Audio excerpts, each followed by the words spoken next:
Chapter 3075. Jiluo stood still, not dead. Heavily injured. Di Qiong asked. Yes. Will the six forces surround you? The arrow god asked. Jiluo gripped the pure black hilt. Yes. Will you take revenge? The eyeball asked as it circled around Jiluo. Lu Yin stared at Jiluo. Di Qiong's attitude towards Jiluo was clearly different from how they treated the others. Jiluo answered without hesitation, yes. Di Qiong raised his brows. Is this why you're participating in the Chosen One battle? The eyeball laughed. I see. The sixth zone cannot participate in the first zone's battle, so you're participating in the Chosen One battle to avenge the corpse god. You can enter the first zone after passing. Yes. Lu Yin's expression darkened. Jiluo was here to avenge the corpse god, so he could not leave Immortal City alive. Now that everyone is here, we're leaving. The Chosen One battle will be held in Immortal City. Everyone, if you can survive for a month in Immortal City, you'll pass. Let's go. The dark cloud suddenly descended and wrapped around Lu Yin and the others before breaking through the void and disappearing from the second zone. The arrow god left immediately. Di Qiong's gaze turned cold. He hoped that Yi Bo would not die. If he did, he would be the best candidate for the next Chosen One battle. Lu Yin had experienced space-time travel before. He had used the compass to find space-time with a different flow of time, and he had seen the sequence of strings in different space-time. This time he felt the same. Within the dark cloud, aside from the eyeball, there were only the 8 participants in the Chosen One battle. As space-time continued to disappear, their surroundings suddenly became empty. Even the parallel space-time had disappeared, leaving behind only endless darkness and a blooming flame lotus in the distance.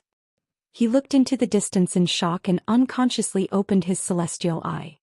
He saw that the sequence of strings was connected from all directions, and he saw a blooming flame lotus. He saw an indescribably majestic ancient city, and he also saw 3 simple words. Immortal City. Above all other sequences. These words suddenly appeared in Lu Yin's mind, and he saw the sequence string that was suppressing Primeval City.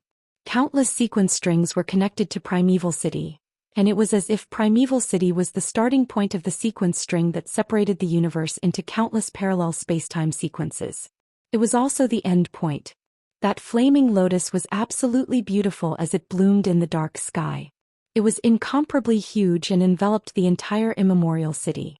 It surpassed all the sects in the sky and all the buildings that Lu Yin had seen. It was an ancient city that carried with it an ancient aura. The moment he saw it, he seemed to hear countless war cries, endless war drums, and the laughter of those who faced death with equanimity. With his celestial eye, he could also see the sequence particles that were scattered throughout the entire universe like the air. At the Grand Empyrean Tea Party, Lu Yin had seen sequence particles that covered the sky. The 5 spirit tribes were fighting against the 3 Moons Alliance, and Lu Yin had also seen the sequence particles that covered the cosmos. The Thunder Lord had slaughtered his way into the first zone of calamity, the Great Empyreans had rushed into the first zone of calamity, and the 6 Direction Guild had fought in the first zone of calamity. He had seen many sequence particles, but compared to the sequence particles that covered the universe, those were nothing more than tributaries facing a vast ocean. It was no exaggeration to say that the sequence particles in front of him were scattered throughout the universe like air. All sorts of sequence particles were scattered throughout the universe. This made Lu Yin wonder if the sequence particles that he had seen in the various parallel universes had originated from this place. Or was it because there were too many sequence powerhouses and the chaotic battles were too intense, causing sequence particles to be scattered throughout the universe? He didn't know which one he hoped for. He only knew that with his current strength, advancing any further would be like an ant rushing into the ocean. It was difficult to predict the outcome. Ever since he had broken through to half-ancestor, this was the first time he had felt this way. He clearly hadn't encountered any danger, but his life was no longer in his control. That was Immortal City. He saw it.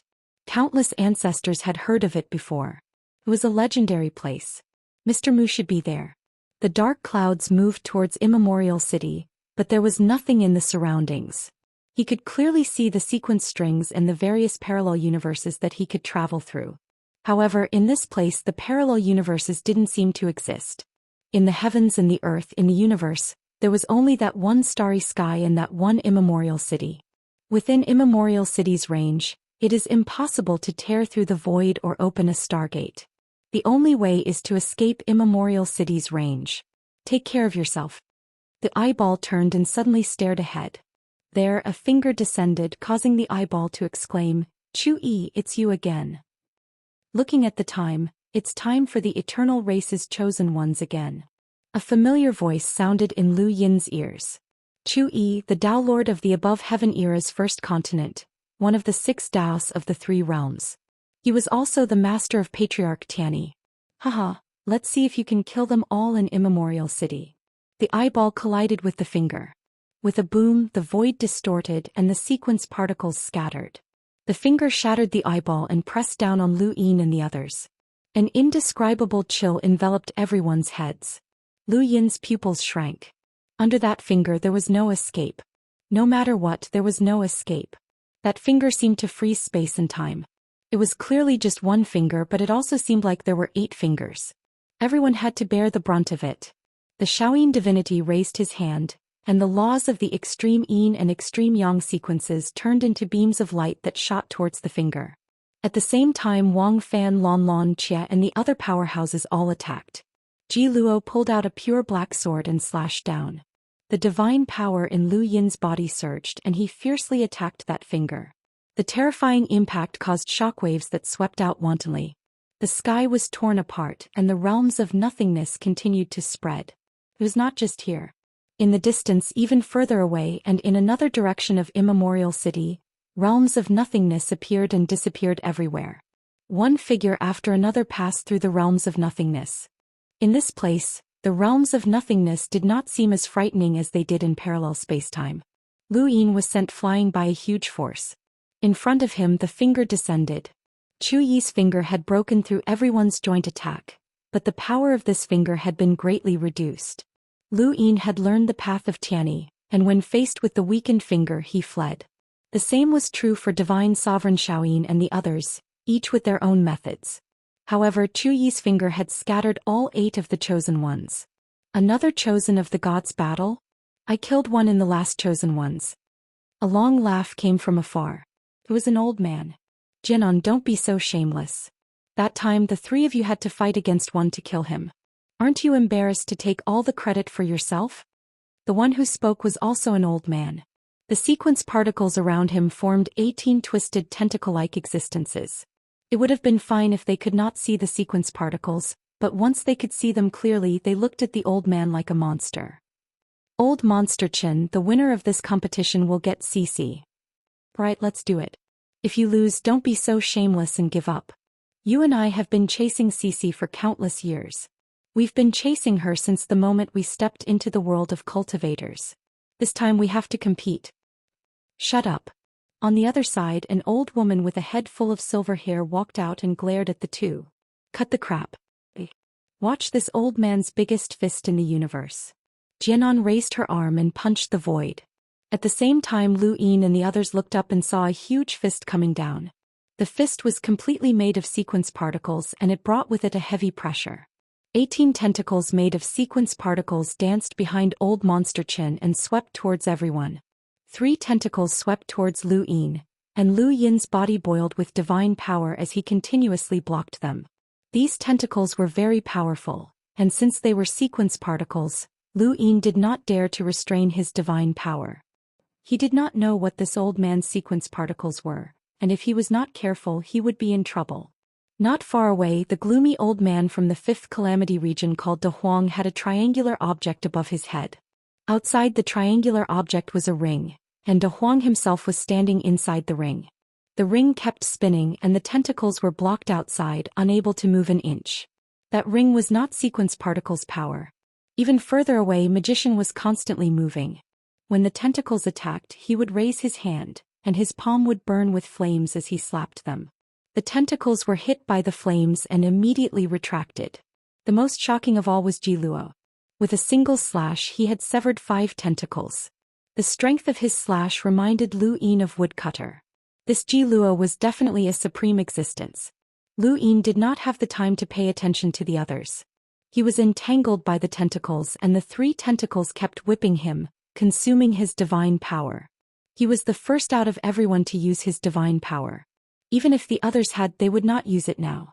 Divine power could save their lives at a critical moment, and no one would waste it like Lu Yin. Lu Yin had observed the others, and naturally the others had observed him as well. When they saw that he had directly used his divine power, they did not pay much attention to him. Didi was not as powerful as they had heard. Jian An's incomparably huge fist was intercepted by Awaken. Awaken was a black cloth that directly covered the fist and dispersed it. Jian An's heart skipped a beat when he saw this, as he had never encountered such a strange battle power before. In outer space, red umbrellas appeared one after another from the old woman called Cici. The Shaoyin divine sovereign continuously attacked and destroyed the red umbrellas. Lu Yin did not know what these umbrellas were used for, but he could not let them near him. As he thought about it, he released even more divine power. At that moment he suddenly saw a familiar power from the corner of his eye. Lu Yin looked over and his expression changed. Splitting the heavens? In the distance, a black line swept past, cutting through the heavens and heading straight for De Huang. De Huang stood within the ring, and neither the red umbrellas nor the tentacles could do anything to him. As the black line swept past, the ring was split into 2. De Huang's gaze was sluggish. How was this possible? His innate gift was called infinite circulation, which meant that his power could rely on this innate gift to circulate within the ring. In other words, if anyone wanted to break through the ring, they would need to have the power to instantly defeat him. He was the leader of the 5 elders of the 5th Calamity region, and a powerhouse of the sequence laws, who could break through all of his power in one strike. In his opinion, only the top powerhouses at the level of the 3 masters and 6 boundless could do so. However, he had never imagined that he would die before he could even see what Primeval City looked like. He had not even touched a single brick when he had just arrived. The ring had been split into 2, and so had De Huang himself. Thank you. QZQ4418 byte thanks for the tip from my brother. Thank you. Chapter 3076. This scene shocked Lu Yin. If he hadn't seen wrongly, then De Huang had died before he could even use his sequence laws. Who? Bai Mu. Wang Fan exclaimed. Wang Fan had not made a move all this while. His strength was not outstanding among the crowd. At this moment he could not help but speak up. Lu Yin looked into the distance and saw that the attacker was a young man who was drinking from a huge gourd. He looked young, but it was impossible to calculate his age. Bai Mu was a name that Lu Yin recognized. This name and the split the heavens battle technique completely coincided with a person. Cold Immortal sect by family's patriarch. The frigid Immortal sect had already existed during the era of the Above Heaven sect. It was a powerful sect that was second only to the Lu clan. Bai Mu was the founder of the frigid Immortal sect. He was from the same generation as the Forgotten Ruins divine king Miao Miao. He had only read about this person after defeating the frigid Immortal sect. He didn't think that such an ancient expert would still be alive, and that he would be in Primeval City. No wonder he knew the split the heavens battle skill. Just one move of split the heavens was enough to kill De Huang. Bai Mu, who was holding the wine gourd, looked at Wang Fan. You recognize me? From the 5th mainland? Looks like he's a traitor. Wang Fan's face turned pale.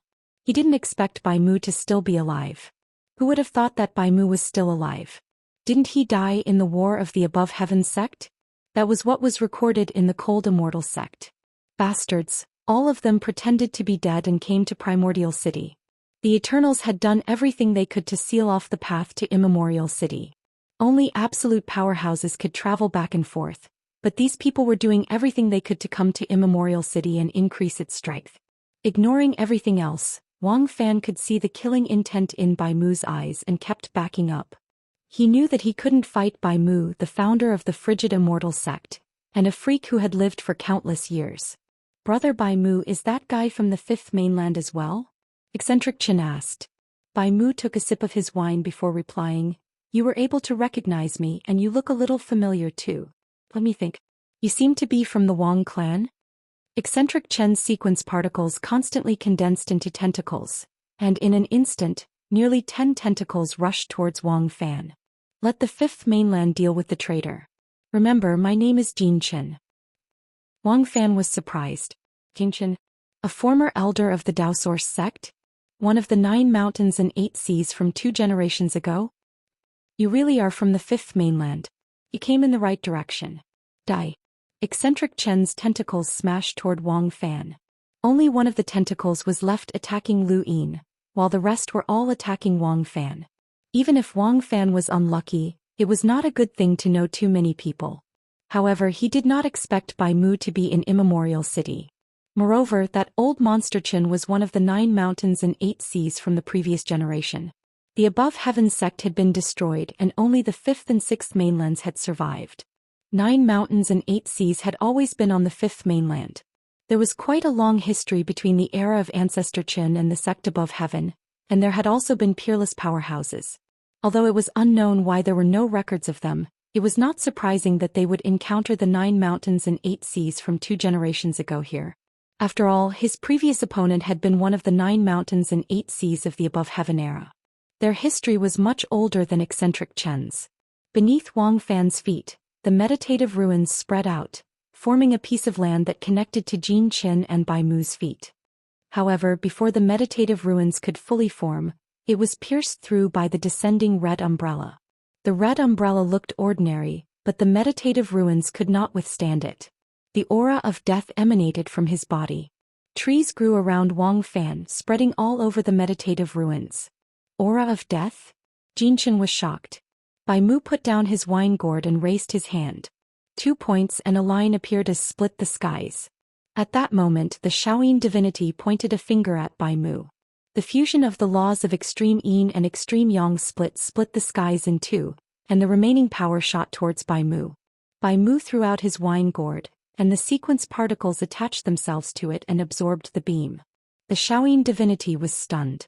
The next moment the wine gourd aimed at the Shaoyin divinity and shot out the same beam. Although the power was the same, the sequence laws were completely different, as if they had been melted.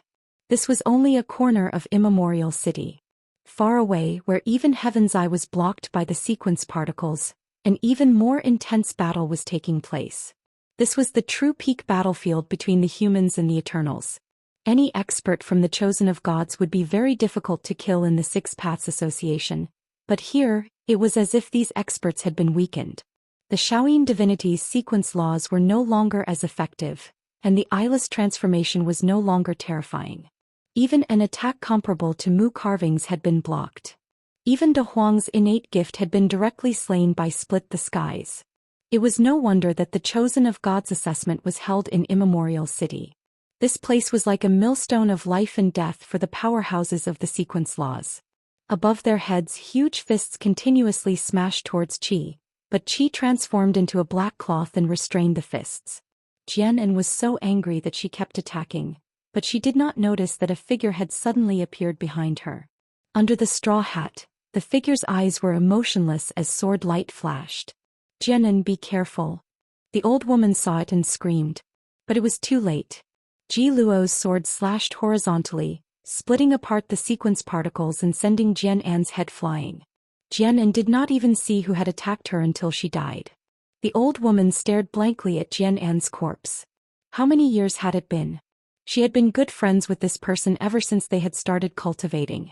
They had supported each other, been tied down and had been enemies. There were also unknown feelings between them. When she saw Jian being killed, her eyes turned red and countless red umbrellas guided the sequence particles towards Ji Luo. Above the red umbrellas, the sequence particles were like drooping beads. They were extremely beautiful but also very deadly. Ji Luo's body suddenly disappeared. He was so fast that even sequence law experts could not see him clearly. When one's speed reached a certain level, there was no need to break through space. Ji Luo's sword appeared on the old woman's forehead. Inexplicably, a wine gourd appeared and blocked Ji Luo's attack. Bai Mu's expression turned serious. This was a true expert. Above them, Qi transformed into a black cloth and moved towards the old woman. Suddenly, a hand reached out from Primeval City and grabbed Qi. An eternal weapon. How can a weapon become a spirit? I need to study it. As soon as he finished speaking, Qi disappeared and was directly pulled into Immortal City. This scene shocked Magician and the others. Even Ji Luo stopped. Although his expression could not be seen, his shock could be felt. Lu Yi naturally saw it as well. Or rather, The entire Immemorial City battlefield should be able to see this hand from this direction. A hand reached out of Immemorial City, causing the battlefield to fall silent. Lon Lon, who had not been noticed by Lu Yin all this time, slipped away. Lu Yin had not seen how she had attacked at all. She also had an opponent who was eccentric Chen's tentacle just like Lu Yin. However, her battle had been silent and Lu Yin had not seen it clearly. She had also slipped away quite quickly. In just a short while, of the 8 participants of the Chosen of Gods, 1 had died, 1 had been captured and 1 had fled. They had all been recognized by the Eternals as absolute experts capable of being substitutes for the 3 masters and 6 heroes. Even among the powerhouses of the sequence laws, they were top-notch.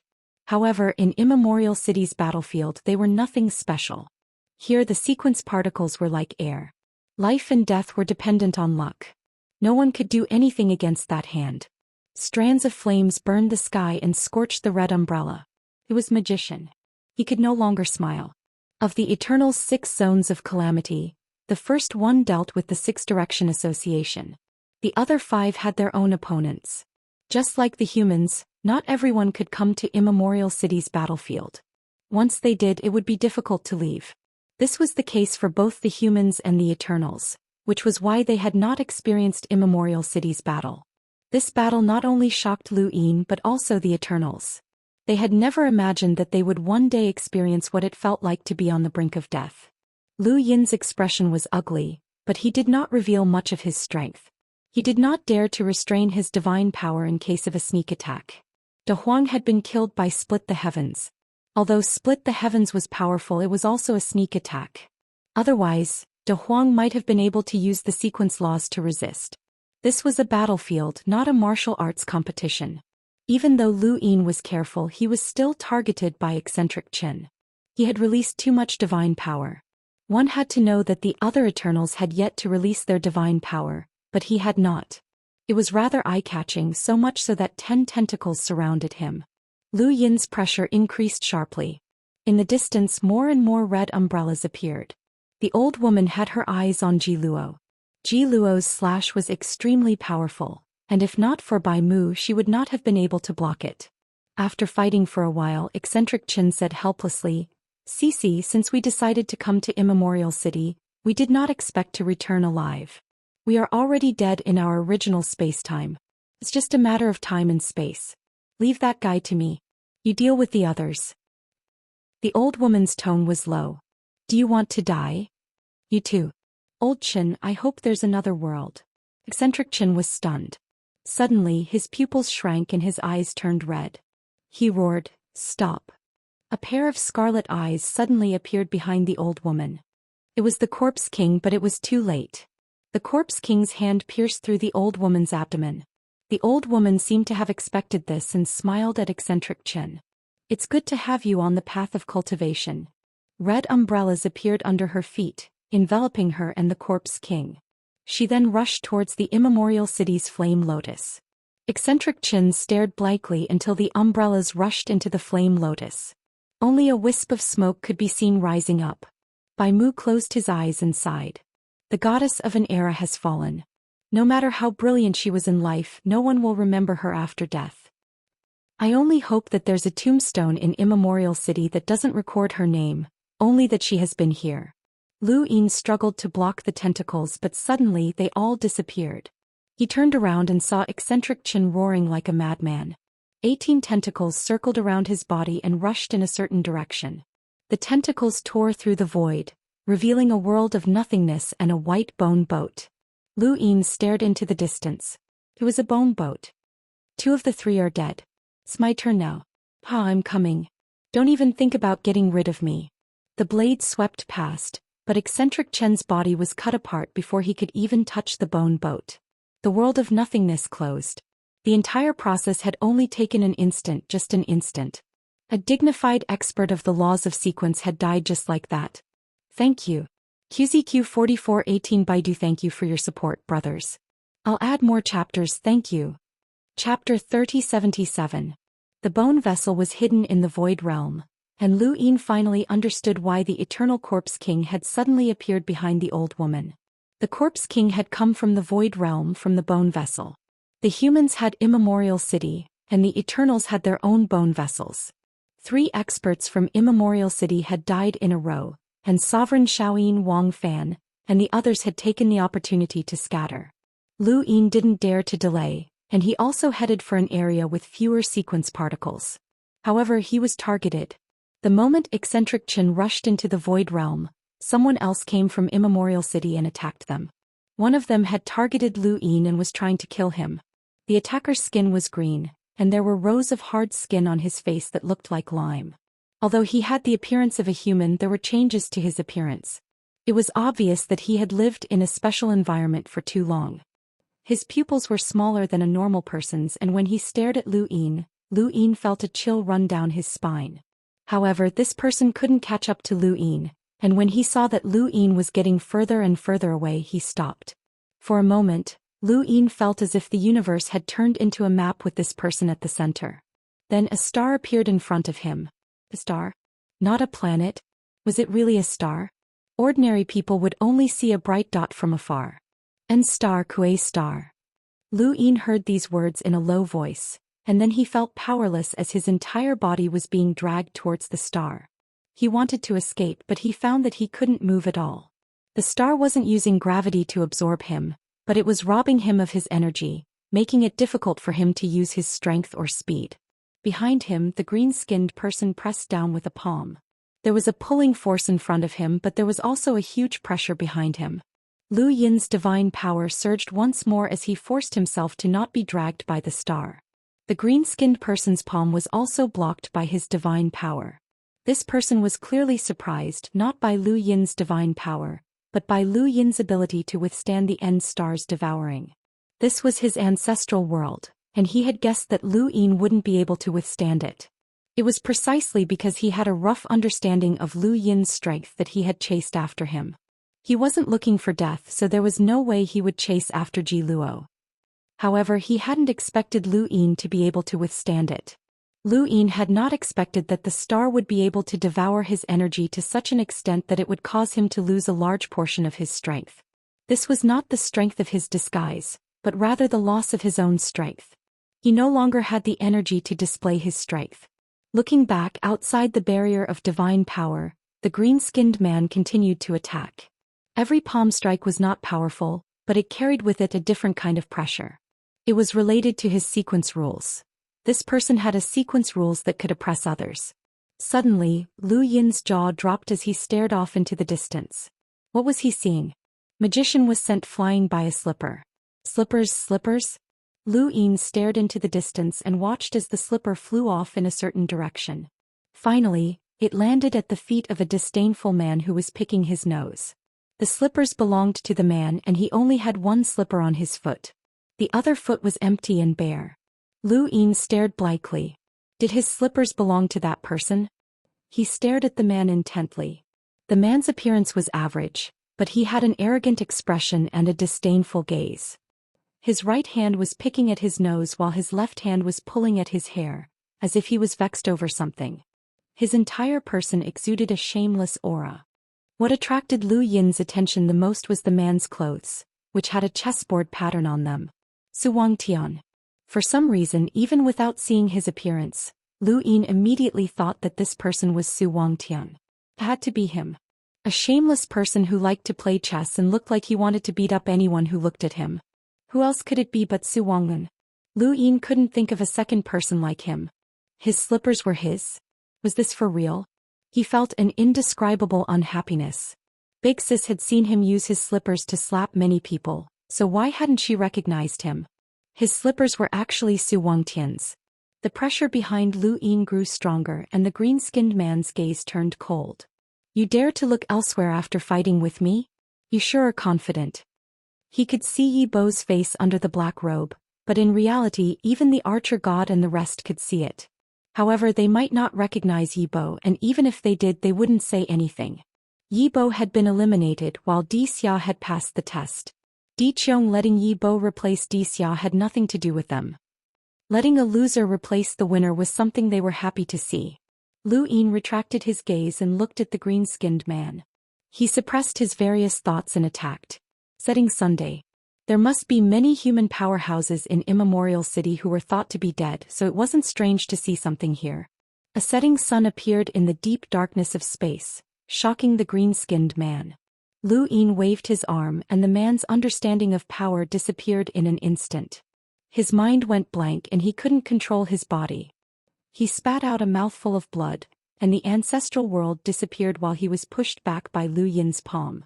Lu Yin turned to leave, not taking advantage of his victory to pursue. After Lu Yin left, the green-skinned man shook his head and wiped the blood from his mouth. Was that a concept battle technique?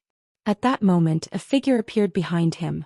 It was a 10-meter-tall corpse king, and it clasped its fists and smashed towards the green-skinned man. The green-skinned man turned around and took the blow head-on, grabbing the corpse king's fist and using the force to send the corpse king flying. He looked in the direction Lu Yin had fled in, unwilling to give up, and turned to leave. His name was Qing Hui, and anyone who knew him would know that his defense was extremely strong. Lu Yin had experienced this himself.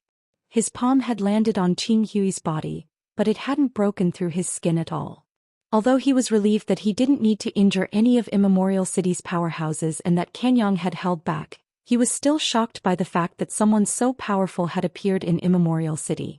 This was Immemorial City, the place where human powerhouses had come like moths to a flame but never returned.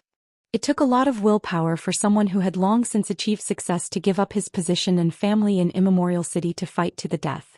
This was Immemorial City, the place where human battles were the fiercest. On the other side, Qing Hui returned to Immemorial City and saw Bai Mu, Su Wangtian and Chu Yi on the city walls. Below the city walls, flames burned. The Eternals have sent the most people to the Chosen of Eternity this time, and they're all very strong. Jianan and the others are dead, Chu Yi said in a low voice. Bai Mu took a sip of wine. Although Immemorial City fights to the death all year round, the number of casualties isn't very high. Otherwise, how could we replenish the ranks? The deaths of Jianan and the others have left a gap in this direction. Su Wangtian picked his nose. The Eternals aren't doing well either. Of the 8 candidates, 1 is dead, 1 was captured and 1 escaped. I don't know if the one I hit is still alive, but it's impossible for him to appear on this battlefield again. Forget it, there are still 4 left. He then looked at Qing Hui. How are things on your side? Qing Hui's expression turned serious, although it was hard to tell. Intent realm battle technique. Chu Yi and the others were surprised. Intent realm battle technique? Qing Hui nodded and wiped the corner of his mouth again. It's impossible to guard against it. Feels like it's erasing my knowledge of power. Su Wangtian put down his hand and flicked his fingers. Intent realm battle technique, huh? Tricky. Leave it to me. An old man who looked very old walked over with a trembling gait. Su Wangtian rolled his eyes. Old Zhong too, stop pretending. You ran faster than anyone else, so why are you pretending to be a cripple? The old man sighed. I'm old, I can't even walk. I'm not as energetic as you young people. Bai Mu glanced at him. You'll get beaten up if you say that. We've all lived longer than you. Old Zhong too smiled and walked down the city walls. The fire lotus burned the stars, reflecting a red color on his face. I don't know how long I can look at this fire lotus. My final destination should be here as well. He then walked a few steps and disappeared. Bai Mu hugged his wine gourd. Whose final destination isn't this fire lotus? The fire lotus is both the protector and the destroyer of Immemorial City. The Immemorial City battlefield covered a vast area that had nothing to do with spacetime. With Immemorial City as the starting point, the strings of the sequence spread across parallel spacetime, and there were no parallel spacetimes around Immemorial City. If the entire universe was a sphere and Immemorial City was above all other sequences, then there was a considerable distance below Immemorial City where there were no parallel spacetimes. It was just like the void world on the surface of the universe. And this distance was the Immemorial City battlefield. No region was safe here. As long as one could see Immemorial City, they would be affected by the battle. Lu Yin broke away from Qing Hui and fled to the edge of the Immemorial City battlefield. No matter how fast he still encountered several dangerous situations, most of which were the aftermath of battle. Distance was meaningless to Immemorial City, and the most dangerous situation he had encountered was when a spear shadow had appeared from Immemorial City and pierced through the void. Not just the void but also the void world. It had instantly killed 2 everlasting experts, and their corpses had fallen from the void world. All of the everlasting experts who had participated in the immemorial city battlefield had come from the bone galleys. Lu Yin didn't dare to imagine how many everlasting experts were on the galleys. He constantly verified what he knew about the galleys, and although he still couldn't confirm whether they were the same as what Yu Hua had said, one thing was for certain. The galleys could fight against Immemorial City, and once their power descended upon the Hexagon Society, it would bring about immediate destruction without any room for resistance. Immemorial City definitely had human powerhouses who had survived bitter adversity such as Mr. Mu. The fact that the galleys hadn't been destroyed by Mr. Mu meant that there were powerhouses on the galleys at the same level. The galleys weren't weapons, but rather platforms that could rival Immemorial City's powerhouses. Immemorial City had gathered many human powerhouses throughout history, and the galleys had gathered many everlasting experts as well. Over the next few days, Lu Yin didn't dare to stay in one place for too long. Otherwise he would definitely be targeted by an inexplicable attack. Over the past few days he had seen everlasting experts die constantly, far more than immemorial cities. However, the galleys continued to send powerhouses. Thank you, Brother Jia. Brother's reward, I'll give it to you, thank you. Thank you for your support, brothers. Chapter 3078. Lu Yin did not encounter Ji Luo, Divine Sovereign Shaoyin, or the others as they had all hidden themselves. No matter how strong Ji Luo was, he could die at any time on this battlefield. The chosen of gods would definitely be targeted by Immemorial City. No matter how many experts there were on the bone galleys, not all of them could compare to the 7 sky gods. On the other hand, Lu Yin's group had the qualifications to approach the 7 sky gods. It was about time, so Lu Yin left. He had stayed here for 4 hours, so he could not stay here any longer. Just as he was about to leave, a sense of danger descended upon him. Lu Yin was all too familiar with this feeling ever since he had stepped onto Immemorial City's battlefield. He scanned his surroundings with his heaven's eye and saw a pair of eyes staring at him from afar. It was an old man who looked like he would collapse at any moment, but it was this old man who was staring at him that gave Lu Yin an intense sense of danger. Lu Yin did not hesitate to run, as he did not want to fight with Immemorial City's powerhouses. These people were all top powerhouses from various eras and civilizations. The old man sighed. You're participating in the chosen of gods, but you don't even want to fight. You're too steady. Lu Yin ignored him and increased his speed. The old man's expression changed. You're an intent realm expert. I can't let you live. He then raised a hand and pointed in the direction that Lu Yin had fled. His fingers closed together as if he was trying to grab onto something. Lu Yin, who had been fleeing, suddenly stopped and his expression changed. He clutched his chest as an indescribable pain spread from his heart. It was as if he was being scorched by the sun, but he did not see any trace of the old man's attack. Battle technique, sequence particle, ancestral world, there was nothing. How could this be? He turned back to look at the old man. The old man was also staring at him and aiming his palm at him. Lu Yin's mind flashed. This old man had used an intent realm battle technique, which was why he could not see through it. The old man's intent realm battle technique targeted his heart, but it was not his heart at the same time. It was just like how Lu Yin's setting sun seemed to burn his enemies, but it was not actually burning them. Lu Yin hurriedly raised his hand and aimed it at the old man. A setting sun appeared in the dark sky once more. It was beautiful and warm, or at least that was what the old man thought. However, this warmth shocked him. You can still use it under my burning heart? The old man was shocked. He wanted to dodge, but under the setting sun he couldn't. He used the setting sun descends world's end glow. When the sun set, the old man's face paled. He couldn't help but take a few steps back, blood flowing from the corner of his mouth. Lu Yin coughed up a mouthful of blood as well, but he quickly reversed his steps to escape. There was no time to hesitate. The old man wanted to attack again, but Lu Yin vanished in the next instant. He was bewildered. What kind of speed was that? No, that's not right. It's a footwork technique. I didn't even see it clearly. The everlasting race had gained another troublesome expert, which put him in a bad mood. Lu Yin was also in an extremely bad mood. He was being hunted down by an expert with a concept battle technique. It seemed like he was being hunted down because of his concept battle technique. It was hard to find the trajectory of the intent realm battle skill. Although it could not be passed down or cultivated, once it was cultivated, it would be very strange and powerful. Immemorial City also cared about concept battle skills. That old man was definitely still chasing after him, and there might even be more people chasing after him. Lu Yin no longer concealed himself. Under these circumstances, no one from the Eternals would be able to keep an eye on him. If he continued to conceal himself, he might end up dying if he wasn't careful. For the rest of the time, Lu Yin constantly relied on reversing his steps to avoid battles. He used his celestial eye to go wherever there was the least amount of sequence particles, and he was always far away from Immemorial City. The old man was indeed chasing after him, but he couldn't catch up. There was still half a month before the end of the Chosen of the Divine battle. If he relied on this method of hiding, it wasn't impossible to pass. But how could the Chosen of the Divine battle be so simple? On this day, a dark red light shone from his chest. It was a scarlet vertical eye. Di Qiong had given it to him before he came to Immemorial City, but he hadn't said why. Lu Yin took out the scarlet vertical eye. This thing was the symbol of the everlasting race, and it was also a way to communicate with each other. It was similar to the wireless goo and cloud stone in the primordial space. All remaining participants of the Chosen of the Divine battle attack the southeast corner of Immemorial City. If you don't appear, you will be considered to have given up on the Chosen of the Divine battle. In short, Lu Yin wasn't surprised.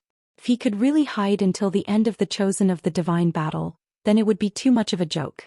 It wouldn't be so bad that only a few people had passed in so many Chosen of the Divine battle. He looked at the majestic Immemorial City in the distance.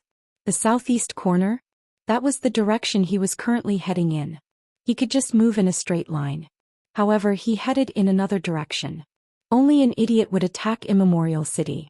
Even if he wasn't human, he wouldn't attack. That would be courting death. This was the true difficulty of the Chosen of the Divine battle. The first half of the month had been enough for them to adapt, but even then they hadn't even made half of it.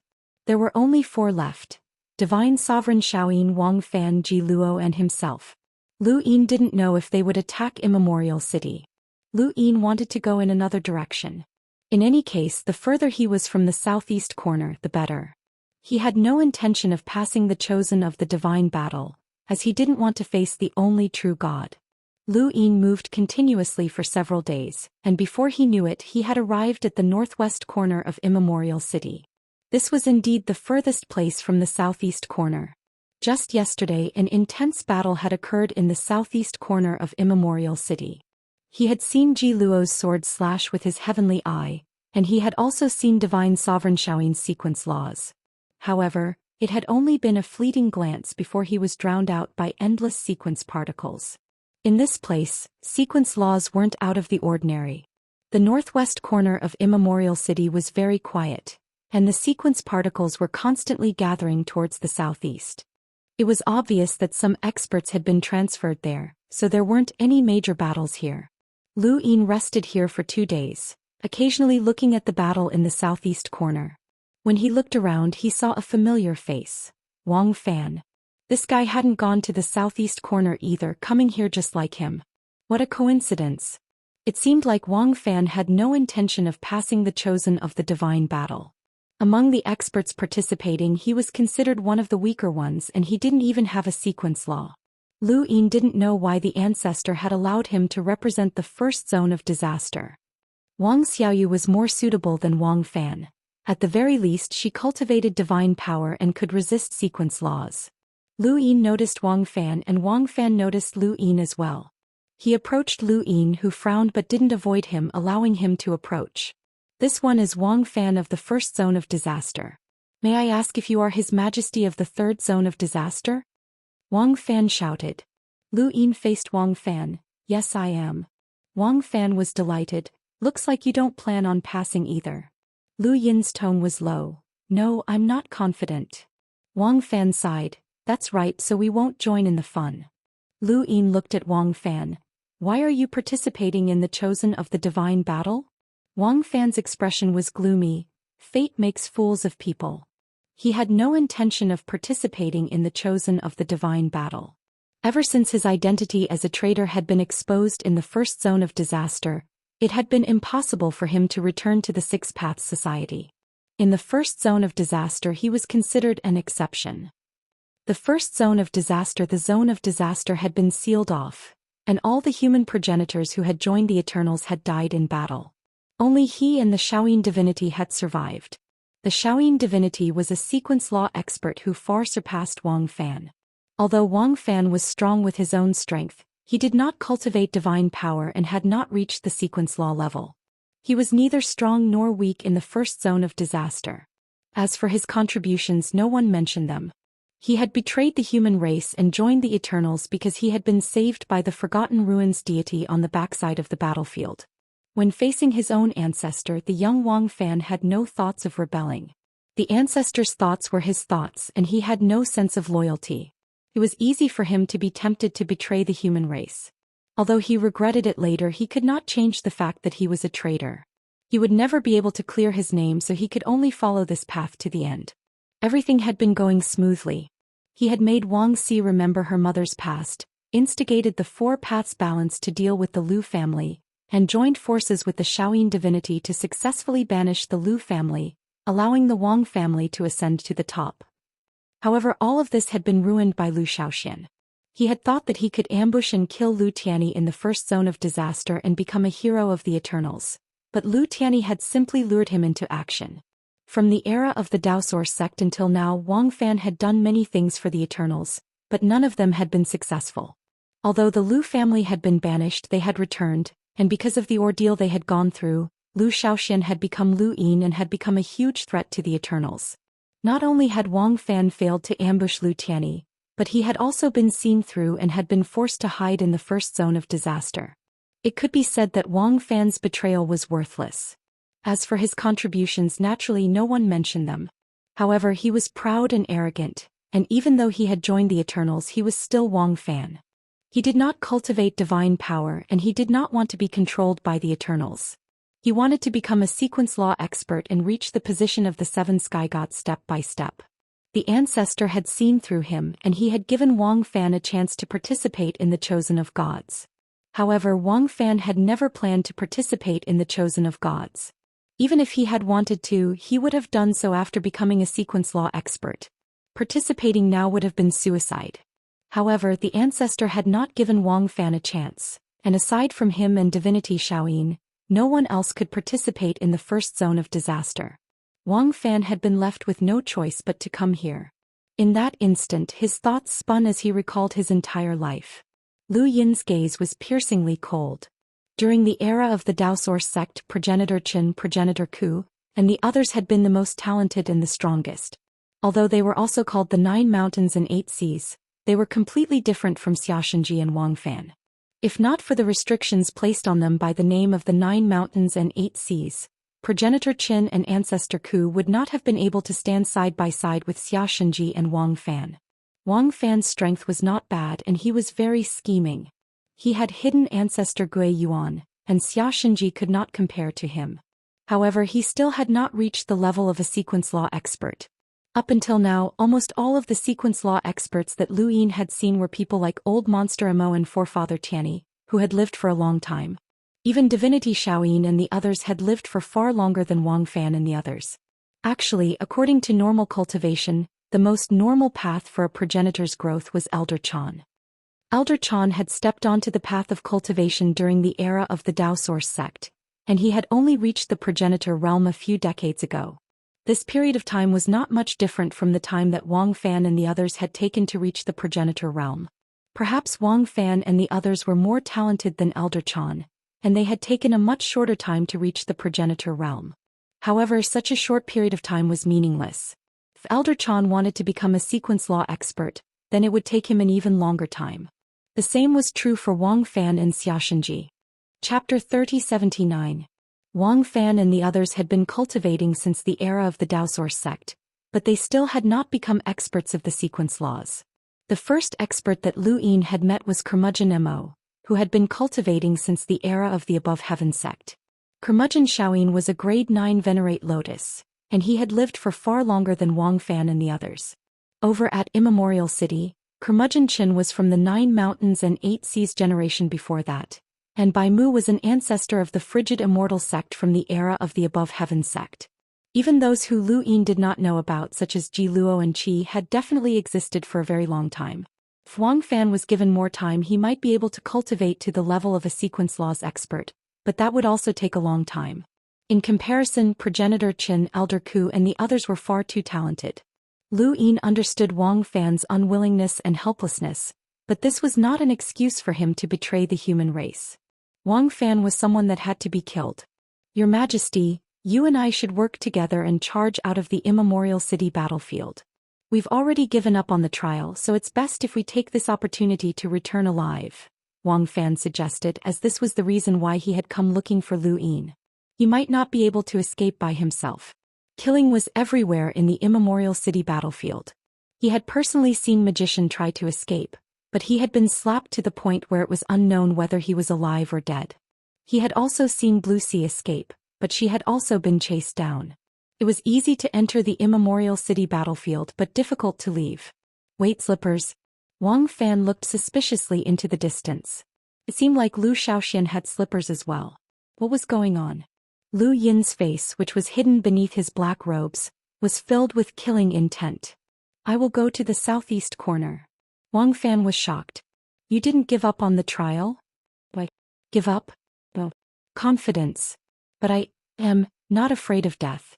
Wang Fan frowned. Right, this Your Majesty was most likely a corpse king.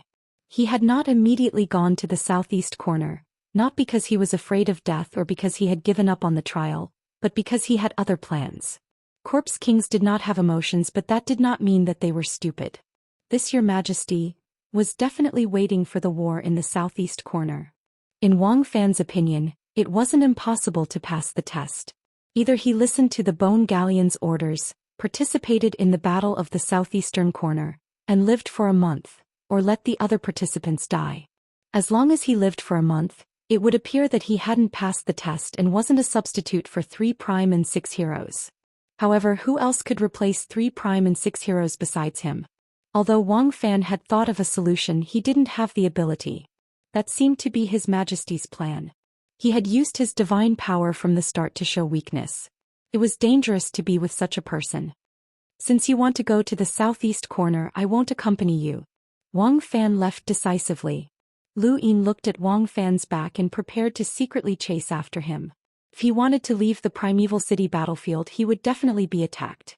If possible, Lu Yin would take action. Suddenly, a black line appeared from the distance. It was Bai Mu who had opened the sky. Wang Fan looked into the distance.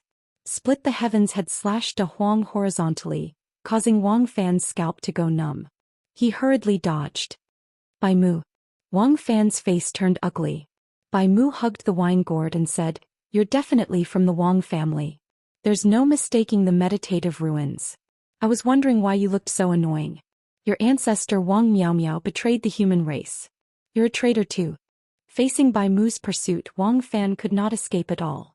He was not Bai Mu's opponent, so he turned back without hesitation. He wanted to find His Majesty and draw Bai Mu's killing intent over to him. At the very least, he wanted to work with His Majesty to deal with Bai Mu. Your Majesty, let's work together to deal with him. He soon saw Lu Yin. Lu Yin had already returned when Bai Mu had blocked Wang Fan. Wang Fan had asked him for help, so Lu Yin headed towards him. At this moment, Wang Fan was in the middle, rushing towards Lu Yin. Bai Mu chased after him from behind while Lu Yin faced him head-on. Lu Yin's eyes widened as he repeatedly deduced a way to kill Wang Fan. Wang Fan would not die so easily. He had not forgotten that the Lu family had been exiled not only because Lu Yuan had been blocked by the Grand Empyreans and Tianyi had been blocked by Wei Nu, but also because the Lu family's experts, including those from the subsidiary families, had all died. Wang Fan was a scheming person. Even if he was weaker than Lu Yin did not dare to underestimate him. As Lu Yin thought about this, Wang Fan drew closer. He seemed defenseless, but Lu Yin could not make up his mind to attack. If he made the slightest mistake, not only would his identity as Yebwa be useless, but the Eternals would also no longer trust God power. Not only would it be difficult for him to infiltrate the Eternals, but it might even implicate Hui Wu. He hesitated. Should he attack or not? As Wang Fan drew closer, Bai Mu raised his hand and tapped twice. Split the skies. Lu Yin could already see the panic in Wang Fan's eyes. But according to Lu Yin's understanding, this person would not be so panicked no matter what situation he was in. He definitely had a backup plan. God power surged out from Lu Yin's body and transformed into a rainbow that blasted towards Wang Fan. Wang Fan watched the God power approach, and in the next instant, it swept past his body and blasted towards Bai Mu, stopping split the skies. "Let's go," Lu Yin said. Wang Fan exhaled. "Thank you." Clang. The sudden loud sound caused Wang Fan, Lu Yin, and even Bai Mu to bleed from their 7 orifices. Above the boundless starry sky, a huge bell had appeared out of nowhere. It was simple, ancient, and covered in gray. It was as if the passage of time had frozen the void. Lu Yin looked up at the huge bell and felt an indescribable feeling. It was shaking, and the might of heaven was unfathomable. Clang, there was another loud bang. Bai Mu spat out blood. Old monster primordial origin. He charged towards Immemorial City. The second bell rang. Outside Immemorial City, flaming lotuses bloomed, and flames formed tornadoes that swept towards the huge bell. These flames were the same ones that had burned the Book of Destiny and burned Karma's corpse and the word heaven. At this moment they were heading towards the sky to burn the huge bell. However, the flames could not get close to the bell. After the third bell rang, Lu Yin fainted and coughed up blood. What kind of bell could be so powerful? The Eternals actually had such a terrifying powerhouse. No wonder they could attack Immemorial City. Lu Yin was in such a state, and so was Wang Fan. Or rather, he was in an even worse state than Lu Yin. Lu Yin could still stand, but Wang Fan was on the verge of collapse. Within Immemorial City, a huge palm stretched out towards the sky. "Old monster primordial origin, you've finally come out." The palm was the same one that had grabbed Qi. At this moment it seemed to want to grab the huge bell as well. A faint figure stood beside the huge bell. "Ask old monster primordial origin to come out and see me. You're not qualified." "Is that so? Watch me grab your broken bell and use it as a urinal. Trouble comes from the mouth." Clang, another loud sound rang out as the huge palm and its arm cracked apart, but it still reached for the bell. At this moment the figure beside the bell took a step forward. With a second step he stood on top of the huge palm. Just by standing there, the huge palm found it difficult to bear the weight. It slowly bent under the pressure. "I've said that you're not qualified. Old monster primordial origin, if you don't come out, I'll cripple him." Outside Immemorial City, a flaming lotus rose into the sky and followed the huge palm to burn the bell. The figure took another step forward. The flames seemed to have met their natural enemy and scattered rapidly, as if they did not dare to approach. Taking advantage of this opportunity, the huge palm retreated back into Immemorial City. "Primordial origin, when was the last time you and I fought?" A voice rang out from Immemorial City, and Lu Yin immediately came to his senses. He looked over excitedly. "Master," it was his master's voice. The figure made the flames not dare to approach. He clasped his hands behind his back and faced Immemorial City. "It's been a long time." "It's not that long. You also fought during the eternal races chosen of gods. This time it's the same. However, the result will not change. None of the brats from the eternal races chosen of gods will escape." As he spoke, a figure walked out from Immemorial City. It was Lu Yin's master, Mr. Mu, whom he had not seen in a long time. From the first time he had seen Mr. Mu until now, had Lu Yin ever seen Mr. Mu fight? It seemed that he had, but it also seemed that he had not. Mr. Mu had swept through the heavens and pushed the people of the endless weaves to the southern weaves. The sixth mainland had been unable to stop him. Mr. Mu had killed He Wuxian's clone, and He Wuxian had been unable to retaliate. Mr. Mu had destroyed Undying God's clone, and Undying God had been unable to resist. From beginning to end, Mr. Mu's every move had seemed effortless, but he had repeatedly told Lu Yin that there were some things that he could not do. However, regardless of whether he could do it or not, Mr. Mu was there and his strength was there. At this moment he stood above Immemorial City, above the universe's countless parallel spacetimes, above all the strings of the sequence. He faced that terrifying bell head-on and became the ultimate guardian of Immemorial City. At this moment Lu Yin could not recognize him. He could only look at Immemorial City as the bell echoed. Mr. Mu twirled the wooden flute in his hand, and a sorrowful tune reverberated throughout Immemorial City. It was illusory and seemed gentle, but it also contained the majestic bell. The bell and the flute formed a conflict above Immemorial City that Lu Yin could not see clearly even with his celestial eye. Not far away, Wang Fan also looked up at the sky, his eyes twinkling. Lu Yin saw it and he was curious if Wang Fan knew Mr. Mu. He definitely did not know who Mr. Mu was. After all, the 4 cardinal scales knew that his master was called Mr. Mu, but they did not know who Mr. Mu was. However, the 6th mainland's 3 ancestors had seen Mr. Mu before, and the 4 cardinal scales' strength far surpassed the 6th mainland's at that time. Regardless of whether Wang Fan knew Mr. Mu or not, he could not tell Lu Yin, because Lu Yin was now DD on the surface. DD, you still want to pass the test? That person said that he would not let us return alive. In the past, the participants in the Chosen of Gods were not weak and only a few passed. Don't. Wang Fan shouted at Lu Yin, but he suddenly paused. He had forgotten that DD was a corpse king and corpse kings did not fear death. If Diqiong wanted DDD to pass the test, then DD would try even if he had to die. Helpless, Wang Fan prepared to leave. Persuading a corpse king to escape was laughable. All right, let's go together, Lu Yin stuttered. Wang Fan was shocked. You want to leave Immemorial City? Lu Yin seemed to look at the sky above Immemorial City. No. Can't. Force. Wang Fan was delighted. Then let's go. With Lu Yin by his side, Wang Fan felt that their chances of escaping would be much higher. Lu Yin walked towards Wang Fan. Chapter 3080. Wang Fan had not been on high alert. He had just lured Bai Mu over to join forces with Lu Yin, but Lu Yin had attacked. His divine power had swept past Wang Fan's body and struck Bai Mu. At that moment, Wang Fan's guard against Lu Yin had dropped significantly. Someone who used divine power had to be an eternal. Coupled with what had just happened, Wang Fan would never have guessed that it was Lu Yin. Lu Yin was getting closer and closer to Wang Fan, but this time things were different.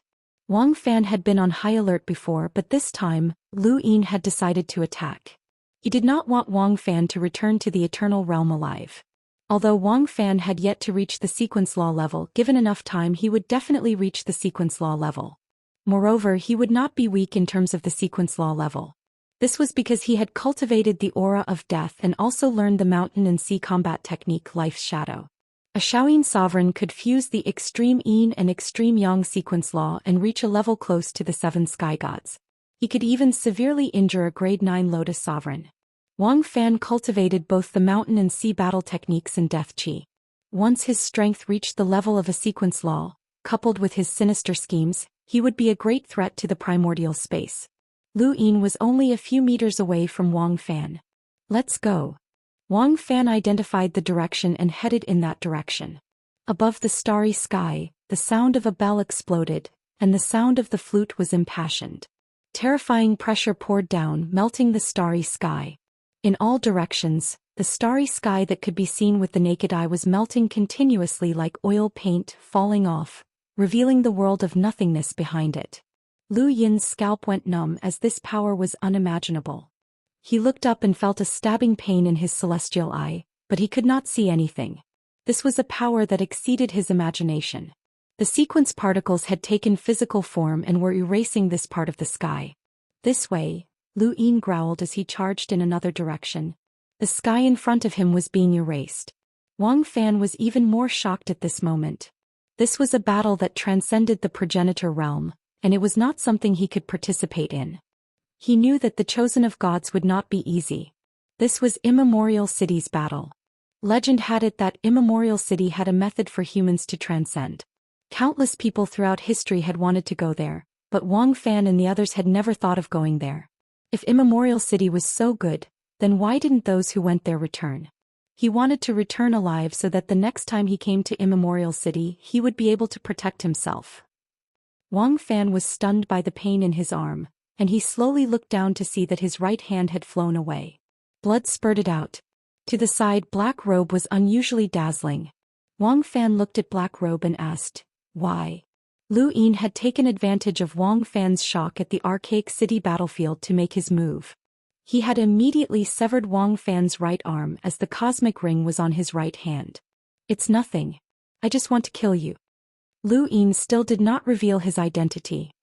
He struck out with a palm and the arm hidden under the black robes completely withered. 100 punches confinement. Wang Fan's pupils shrank and he was on the verge of going crazy. At this moment, the danger he felt was even greater than when the immemorial ancient city's battle had destroyed the entire starry sky. He had experienced the feeling of almost being killed by Xiaxia back then.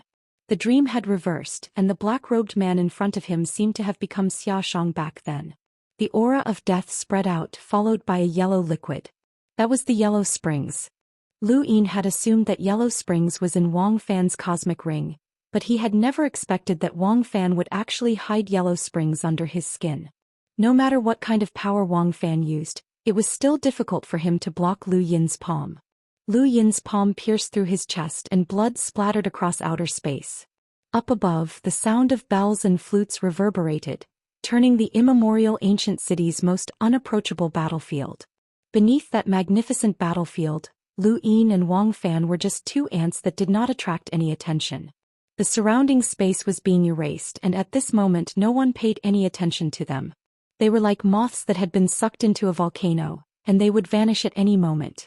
Wang Fan's left hand grabbed Lu Yin's arm, and he seemed to have gone crazy. "You're not His Majesty. Who are you? Why do you want to kill me?" The Yellow Springs spread from Wang Fan's left hand to Lu Yin's arm. Lu Yin did not know what the Yellow Springs would do to him, so he used the reverse step to parallel time. Wang Fan's movements stopped, but the starry sky above continued to melt. The destructive power of the melting starry sky had already surpassed the limits of time and space. If Lu Yin had really fallen into it, even the reverse step would not have been able to save him. However, Wang Fan did not have time to transcend. Lu Yin pulled his hand back and broke Wang Fan's left arm. He then grabbed Wang Fan's neck and stopped the reverse step at the same time. Wang Fan felt his left arm leave his body, and a pair of familiar eyes appeared in front of him under the black robes. He would never have imagined that this person would appear here. Lu Yin looked up and his face was illuminated by the flame lotus. "You didn't expect us to meet here, did you, Wang Fan?" Wang Fan was in disbelief as he stared blankly at Lu Yin's face. "Lu Xian." Lu Yin's lips curled up. "Killing you in Immemorial City is too easy for you. Before you die, I'll let you see the strongest backbone of humanity." Wang Fan's face turned red. "Little beast Lu Xian, don't kill me. I'm useful to you. I didn't mean to betray humanity. It was the ancestor. The ancestor made me betray humanity. I couldn't disobey the ancestor. It was Xiaxia and Kujia. They were also at fault. If they hadn't embarrassed me, I wouldn't have betrayed humanity. Lu Xian, let me go and I'll help you deal with the Eternals. Let me go, I'm useful to you." Lu Yin watched Wang Fan struggle. His arm was gone and he looked extremely miserable, but he was not pitiful. "My Lu family was exiled by the four-way scales. The witch Lingshan tried to rope me in, and so did He Wuxian. Even the one true God tried to rope me in. Did I betray you?" Lu Yin's tone was cold. Wang Fan was terrified. "I'm worthless if I die. I'll tell you the secret of the Wang family's continent. It's not a continent, it's a palm. Let me go and I'll take you to the other palm. It's the ancestor's palm." Lu Yin had guessed it long ago, and he also knew where the other palm was. It was in the burial garden. The ancestor had turned one of his palms into a burial garden, supporting the people of that era who could not fight against the Eternals but were unwilling to lose. He had given humanity hope to counterattack the Eternals in the future. He did not know how the Wang family had obtained the ancestor's other palm, but it was not important. In all directions the starry sky was melting. Lu Yin exerted force. Bang! He let go and Wang Fan's corpse fell. Lu Yin had wanted to take revenge for the Lu family for a long time, but he had never thought that killing Wang Fan would be so easy. Xiaxinji's main body had been destroyed, Wang Fan had been killed, and Long Heir was dead. Only Bai Wangyuan was left. Whether or not Bai Wangyuan was a traitor to humanity, he would still have to pay the price. Lu Yin looked around, searching for an area with the fewest number of particles. He wanted to leave this area as soon as possible. The battle between Mr. Mu and that old freak called Primordial Genesis was the cruelest battle Lu Yin had ever seen. The moment he was touched, he was doomed. Lu Yin quickly rushed out of the area where the stars were melting. He looked back and saw Mr. Mu standing above Immemorial City once again. This was the northwest corner.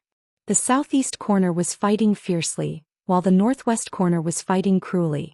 The battle that surrounded Immortal City never stopped unless one escaped from this area. Lu Yin did not look back as he left the northwest corner. He did not want to be accidentally killed by Mr. Mu. However, no matter how far away he was, he could still hear the bell and flute. This battle had already lasted for 3 days, but the bell and flute still had not stopped. The area where the stars were melting continued to expand, and it even neared Immortal City. During these 3 days, Lu Yin was occasionally caught in the crossfire of battle. He saw the sudden appearance of an eternal corpse king, as well as various experts rushing out of Immortal City. Some of them weren't even humans, and he saw several strange creatures with various fighting styles. On the 4th day, the bone vessel appeared from the void and charged towards Immortal City. Lu Yin watched in shock as the vessel tore through the flame lotus and crashed into Immortal City. It destroyed the city's walls along the way as if it wanted to break the entire city apart. Numerous figures blocked the front of the vessel, and corpse kings walked out of the vessel as well, drawing the battle into Immortal City.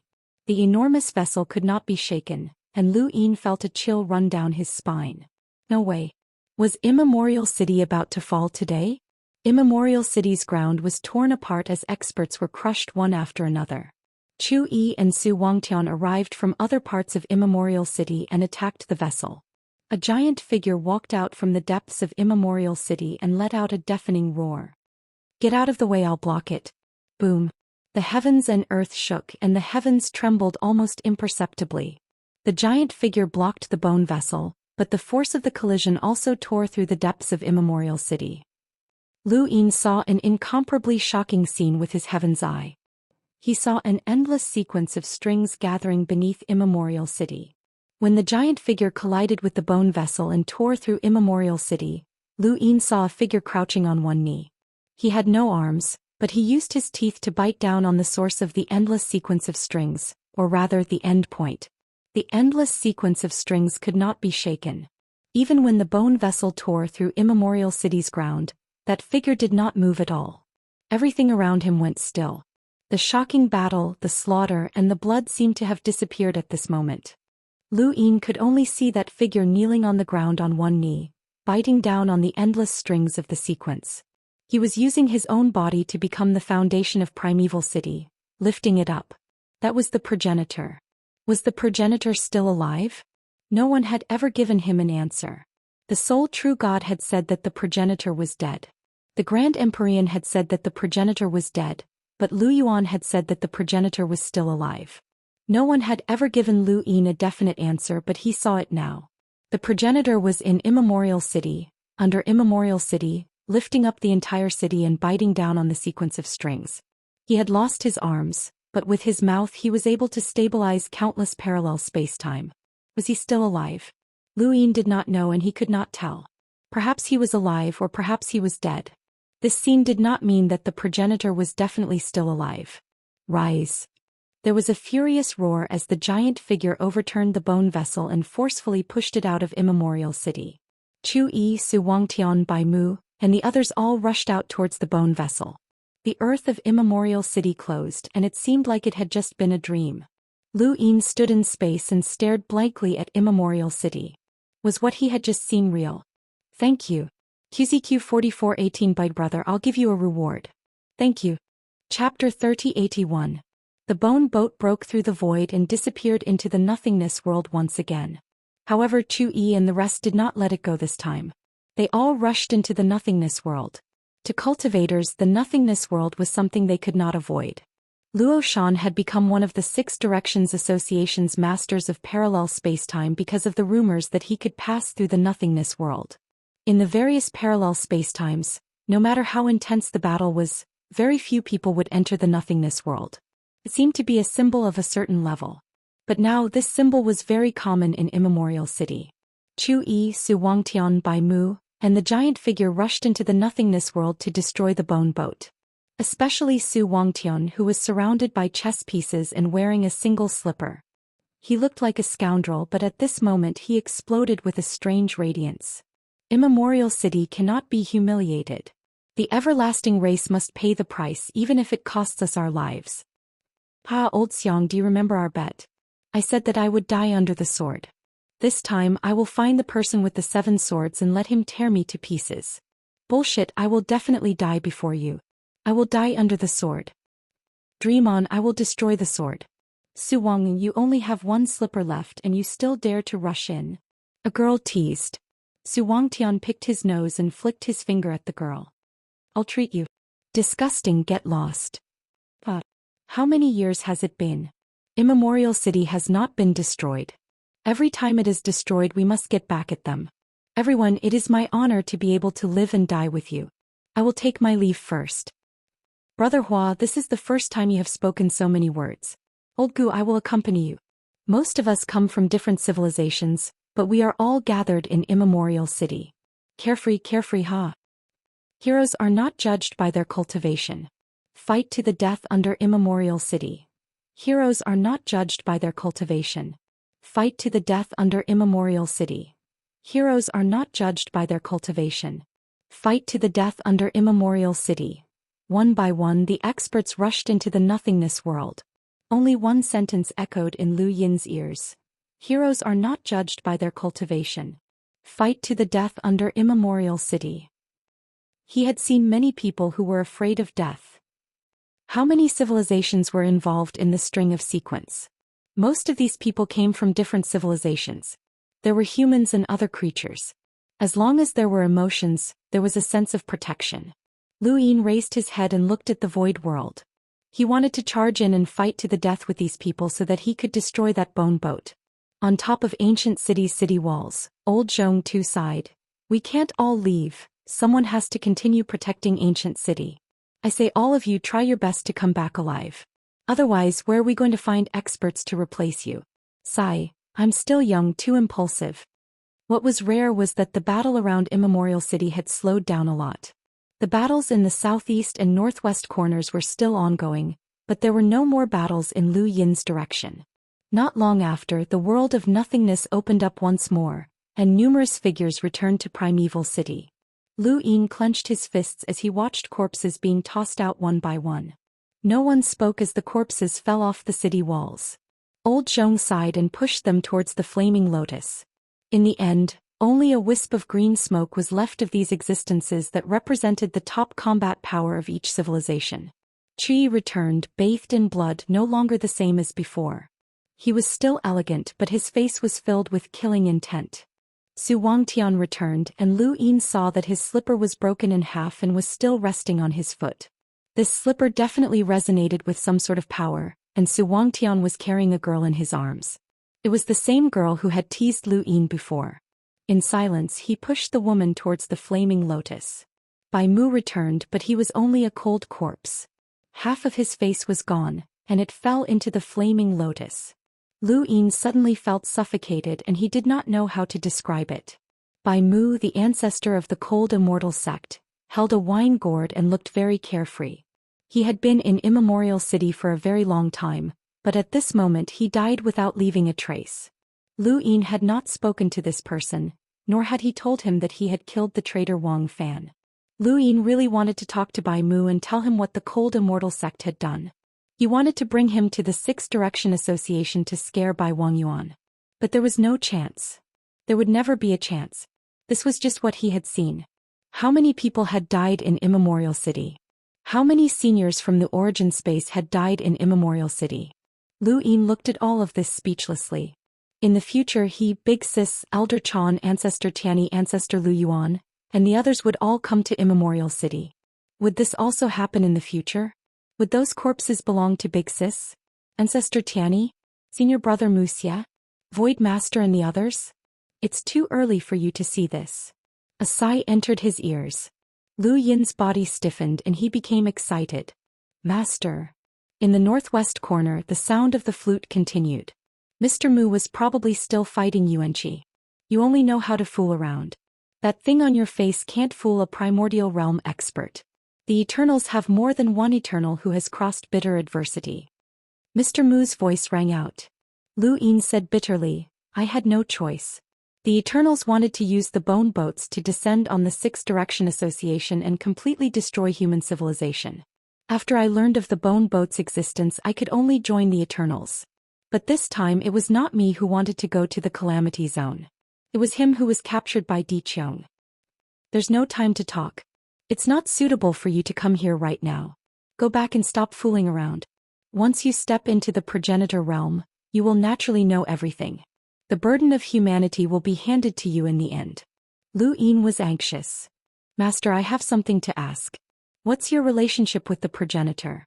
Is he still alive? Is the universe breathing? What's the matter with bitter adversity? Is it maiden? Everything will be revealed once you reach the progenitor realm. Lu Yin helplessly took out the slipper. Since that's the case, please pass this slipper to Su Wangtian. Before he could finish, Lu Yin's body fell rapidly. The surrounding space receded, and in just an instant, Immemorial City was gone. No, he had left Immemorial City and was surrounded by the sequence's string. Then the sequence's string disappeared and he fell into a parallel spacetime before finally crashing into a planet. Lu Yin lay on the ground, his body heavily pressed into the ground.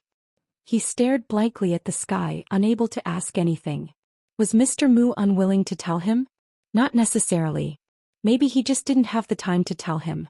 The clouds in the sky were very white and the sky was very blue. This planet was filled with vitality. The battle in Immemorial City seemed to have happened a long time ago, even though it had only been an instant. A shadow loomed over his head as a giant eagle descended and clawed at Lu Yin. Lu Yin stood up and scared the eagle away. The eagle circled in the sky, unwilling to give up on its prey. Lu Yin stood up and let out a long breath.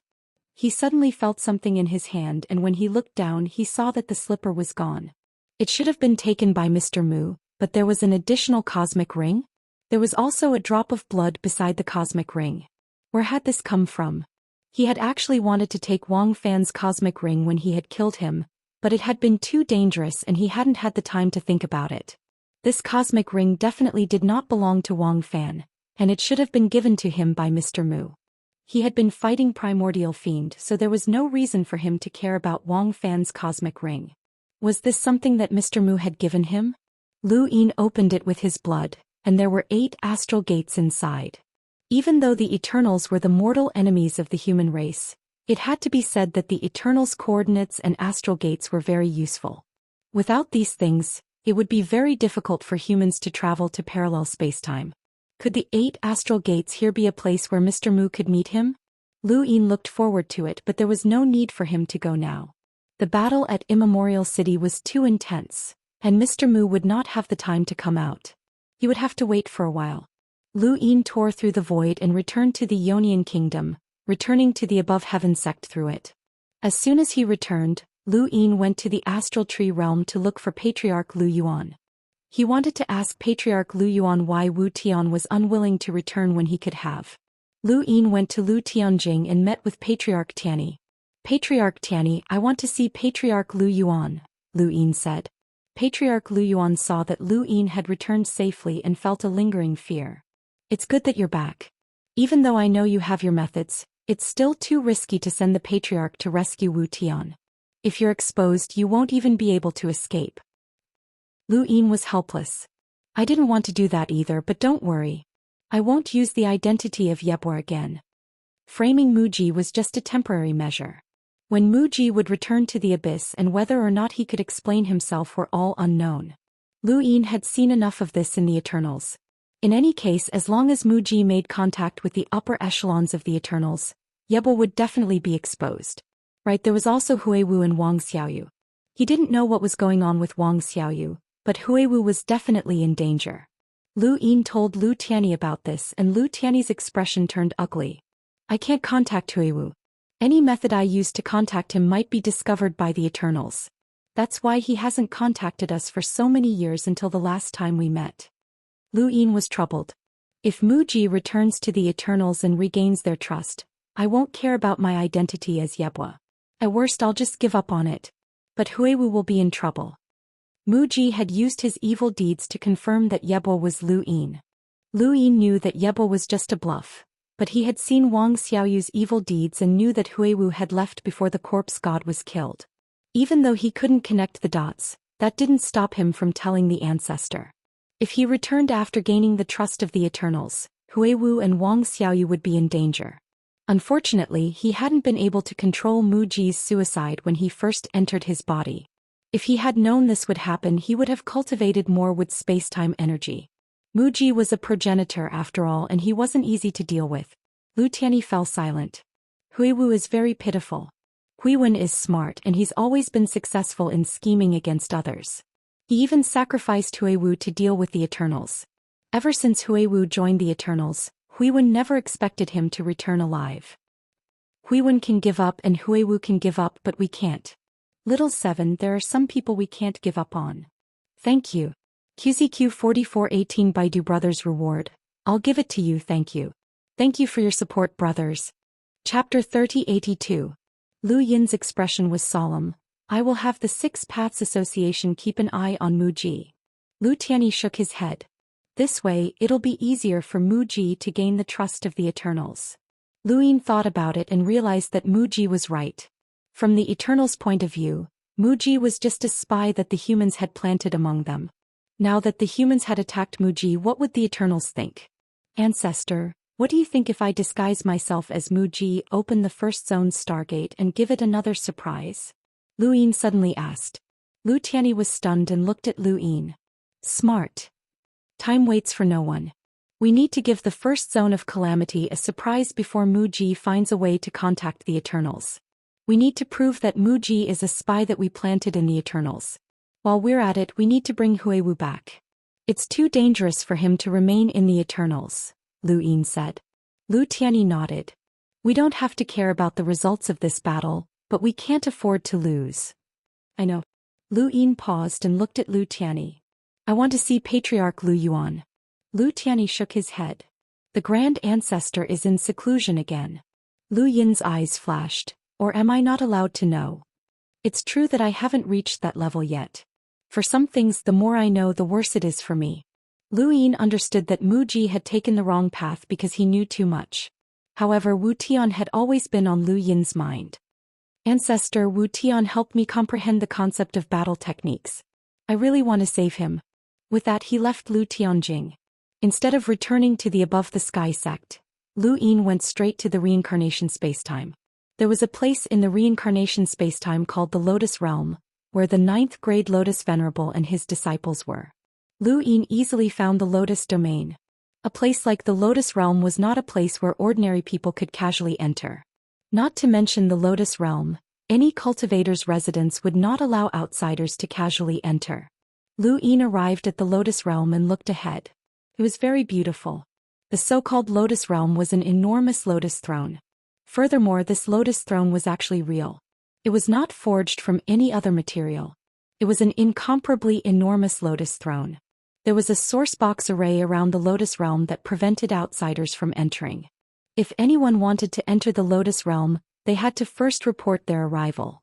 Lu Yin clasped his hands behind his back. 9th grade Lotus Venerable, come out and meet me. His voice was not loud, but it penetrated the Lotus Realm. Even the Lotus Realm's source box array was unable to block his voice. In the depths of the Lotus Realm, the venerated lotus flower's eyes widened in shock. Lu Yin? What was he doing here?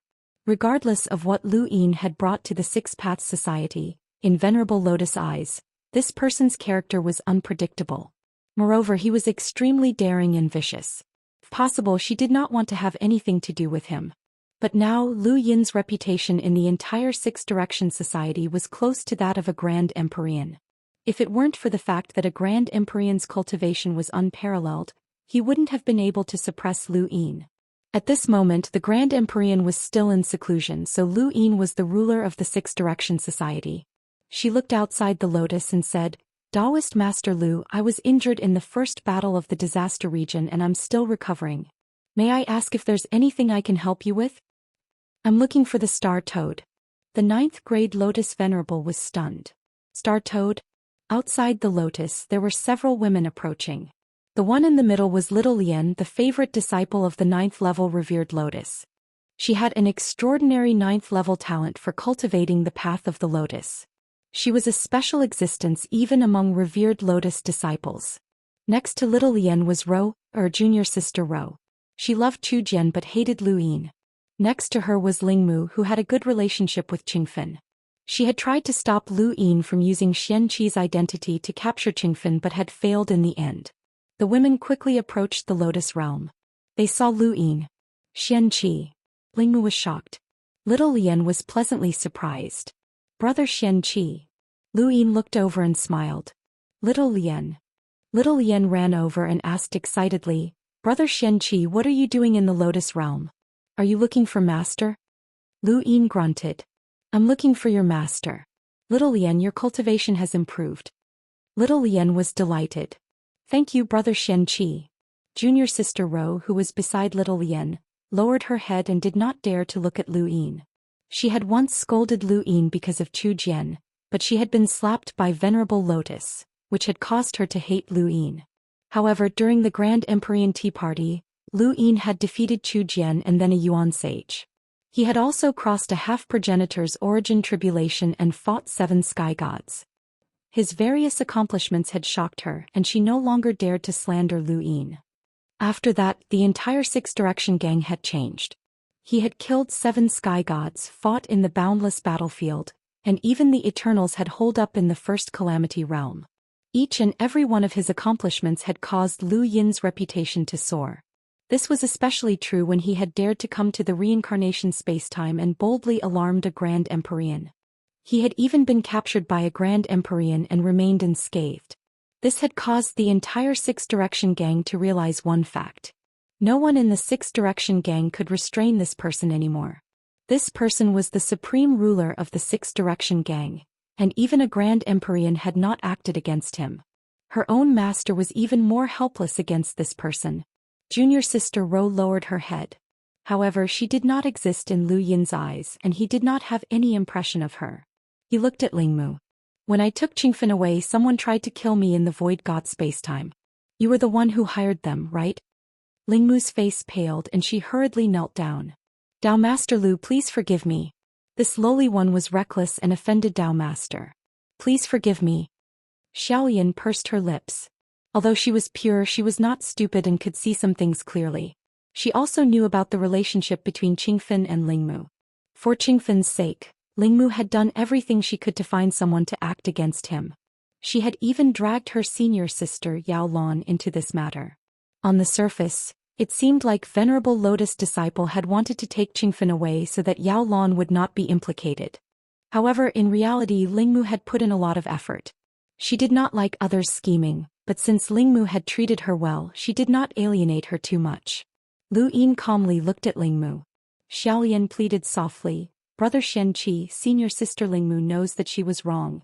Can you be lenient with her punishment? Lu Yin's tone was cold. It was because of her that old madman was exposed. In the end, he was captured and brought to the new inn where he died. Tell me, can you be lenient with her punishment? Xiaoyan did not say anything else. Lingmu's face turned ashen. Lu Yin had never pursued this matter before. It was not that he did not want to, but that he could not. After he had broken through to half-ancestor and returned from the Lu clan, he had been delayed by too many things. He could not always remember such a minor character. If he had not coincidentally come to the Lotus Realm, he would not have remembered this matter. At that moment, Venerable Lotus walked out of the Lotus Realm. How do you plan to deal with Lingmu, Headmaster Lu? Lu Yin looked at her. Many people say that you are magnanimous. With my current status, it would be ungentlemanly for me to bicker with such a minor character. Lingmu sighed in relief. However, I do not care about gentlemanly behavior. That so-called gentlemanly behavior is nothing compared to a human life. Lu Yin's expression turned cold. Venerable Lotus said, Old madman's death was his own fault. He entered the new inn and used it to save his life. He should have stayed there for the rest of his life. This was the price that the new inn paid for protecting him. However, he escaped from the new inn. Even if that incident had not happened, he would have been exposed. It was just a matter of time. So, your disciple is not wrong? Lu Yin asked in return. Venerable Lotus felt helpless. It was difficult for her to deal with someone like Lu Yin. If it had been anyone else with their current strength and status, they would not have bothered with a minor disciple. What had happened in the past would have gradually disappeared. However, this person was unwilling to let it go. She could tell that this person was not trying to threaten her with this matter. He truly wanted Lingmu to pay the price. Lu Yin asked, Venerable Lotus, have you forgotten history? Venerable Lotus replied, that depends on what history it is. History that hurts you. Lu Yin did not hold back. Venerable Lotus frowned, but she did not reply. Lu Yin looked up. Human history is very important. Forgetting it is the same as betraying the future. It is irresponsible to oneself. If I let her go, I would be irresponsible to myself at that time. I was also very helpless at that time. Many times I could not help but wonder if my future self would be strong enough to cross the river of time and come back to help my current self. Mistakes must be paid and time cannot erase them. Lu Yin then glanced at Lingmu. However, I really don't want to do anything. You deal with it yourself. You need to give an explanation for this matter. Venerable Lotus nodded. I understand. Little Yen wrote or take Lingmu back. Wrote or lowered her head and hurriedly helped Lingmu back to Lotus Domain. Little Yen looked at Lu Yin. Brother Xianxia, I'll go in first. Lu Yin grunted in acknowledgement. Pathmaster Lu, did you say that you wanted to find a star toad? Venerable Lotus asked. Lu Yin nodded. If the Eternals can hire a star toad, so can we, right? That's right. Actually, my Six Paths Association hired a star toad once, but the price was too high, so I stopped hiring it. Lu Yin laughed. The Six Paths Association has so many parallel universes, and they do not belong to a single person. Naturally, they cannot afford the price. The Eternals only belong to one true God, and he controls all of their resources. He also has other methods, so hiring a star toad is very easy. Profit without cost. Venerable Lotus did not understand. Lu Yin did not explain. Instead he said, I want to hire a star toad. You should be able to find it. Venerable Lotus was curious. Why do you want to hire a star toad? To enter the Calamity Realm. Venerable Lotus was shocked. You want to enter the Calamity Realm? Lu Yin smiled. Are you scared? Venerable Lotus looked at Lu Yin as if he was crazy. The previous battle in the Calamity Realm was already so intense. The Eternals have more powerhouses than we saw, and the 7 sky gods could appear at any time. What's the point of entering the Calamity Realm now? You don't really think that you can destroy the Calamity Realm, do you? The one true God is there. Lu Yin replied, you don't have to worry about that. Just find the star toad. I'll pay the price for hiring it, and I can even pay a bit more, provided that it doesn't betray us. Venerable Lotus stared at Lu Yin. You really want to attack the Calamity Realm again? Lu Yin grinned at the 9th grade Venerable Lotus. Not me but us. Venerable Lotus' expression changed. Since you already know that I want to attack the Calamity Realm, then let's go together. My injuries haven't healed yet. It doesn't matter. Just take it as a show of force. Why do you want me to go? I don't trust you. I don't want you to leak information to the Eternals. Venerable Lotus was speechless. Lu Yin was too direct. Chapter 3083. In the wood dimension, far away from the wooden carvings, a figure frowned and kept thinking. This direction won't work, and the other direction won't work either. This is troublesome. Why did woodcut change directions? What are you doing at the border? This person was none other than Mu Ji, who had been kicked into a spatial crack in the 3rd zone by Lu Yin for no apparent reason. He had been sent to a parallel spacetime, and his cosmic ring had even been snatched away. As such, he could not return directly to the zone of E and could only return to the wood spacetime continuum. If he wanted to go to the Calamity Zone, he would have to pass through the wood spacetime border and enter the endless battlefield. Then he would have to pass through the endless battlefield to enter the Calamity Zone. Only then would he be able to enter the first Calamity Zone. He could come back to the wood time space because he was born here, but how to enter the border was a problem. Now that the Eternals had holed themselves up, not to mention the border, even the endless battlefield had stopped fighting. There was no war at the wood spacetime border. If he wanted to pass through, he would have to break through. But once he tried to break through, he would be caught by the wooden carving. He did not want to face the woodcut again. Yibo, that bastard, he must be Lu Yin. Otherwise, why would he attack me? However, what was the point of him attacking him at that time? He had attacked in an instant and even snatched his cosmic ring. It was clear that he didn't want Lu Yin to return to the Eternals. The worst outcome he could think of was that he had been tricked. Yibo was a spy, but he had made Mu Ji the scapegoat. This was the worst possibility Mu Ji could think of. He was in a hurry to return to the land of calamity as soon as possible and explain things to his ancestors. Otherwise, the 6 factions and the Eternals would not tolerate him. What else could he do? He couldn't possibly find a parallel universe and live a miserable life, right? He had to hurry back. Yibo, that bastard. In the first Calamity region, the ancestor of the past did not know that Wang Fan was already dead. For the Chosen of God's battle, the first Calamity Zone had sent out Sovereign God Xiaoyin and Wang Fan. She was not sure about Wang Fan, but Sovereign God Xiaoyin had a 30% chance of passing the test. This was already very high. Even if the 3 pillars and 6 Hao or the 7 heavenly gods went, they might not be able to return safely. That was the primeval city battlefield. 8 of them had entered the immemorial ancient city battlefield. She only hoped that a few more could pass the test and increase the strength of the first domain of disaster. As long as more than half of the 7 sky gods returned and a few more passed the test, it would be time for the Eternals to counterattack. As for the descending bone airship, it was a fake. The people below did not know about it, but she and the 7 gods knew that it was impossible for the descending bone airship to leave Primeval City. The descending bone airship could indeed destroy the entire 6 Paths faction, but what about the battlefield in Primeval City? Since the bone boats had left, Primeval City could also have experts leave. It was just a change of battlefield. The god of Forgotten Ruins arrived. I just received news that of the 2 who participated in the second disaster region, one has returned and the other has been captured. In the 5th zone, one of them managed to escape with heavy injuries while the other one is dead. Right now, only the 2 of us are participating in the test, plus Underworld from the 3rd Calamity Zone and Ji Luo from the 6th Calamity Zone. The ancestor of the past looked at the godly power lake calmly. Only half is left. That's right, only half of it is left. Hee, how pitiful. What do you think their expressions will be when they see the Primeval City battlefield for the first time? The Forgotten Ruins god laughed. Ancestor, she looked at her. Have you recovered from your injuries? The god of Forgotten Ruins was distressed. Of course not, it's all that little Lu Yin's fault and that mysterious civilization that appeared out of nowhere. If you hadn't disturbed me, I would have stayed in the 6th mainland to recover. Above Heaven's sect will take over the 6th mainland sooner or later. There won't be any difficulty.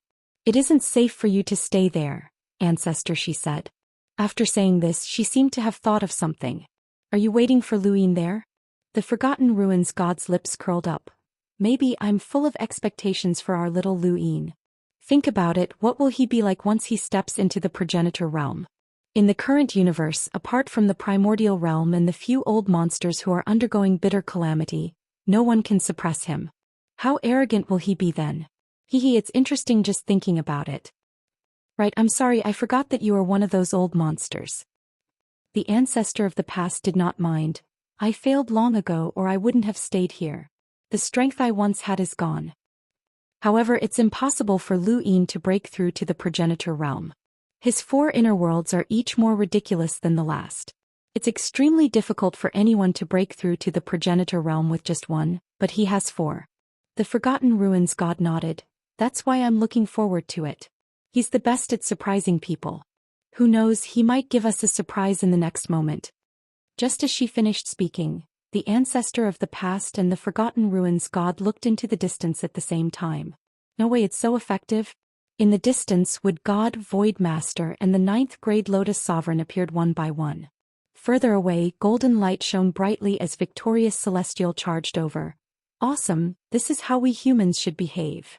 The ancestor of the past frowned, and a long sword appeared in his hand as he slashed into the distance. The light gauze sword sky. The green sword flashed and no one could stop it.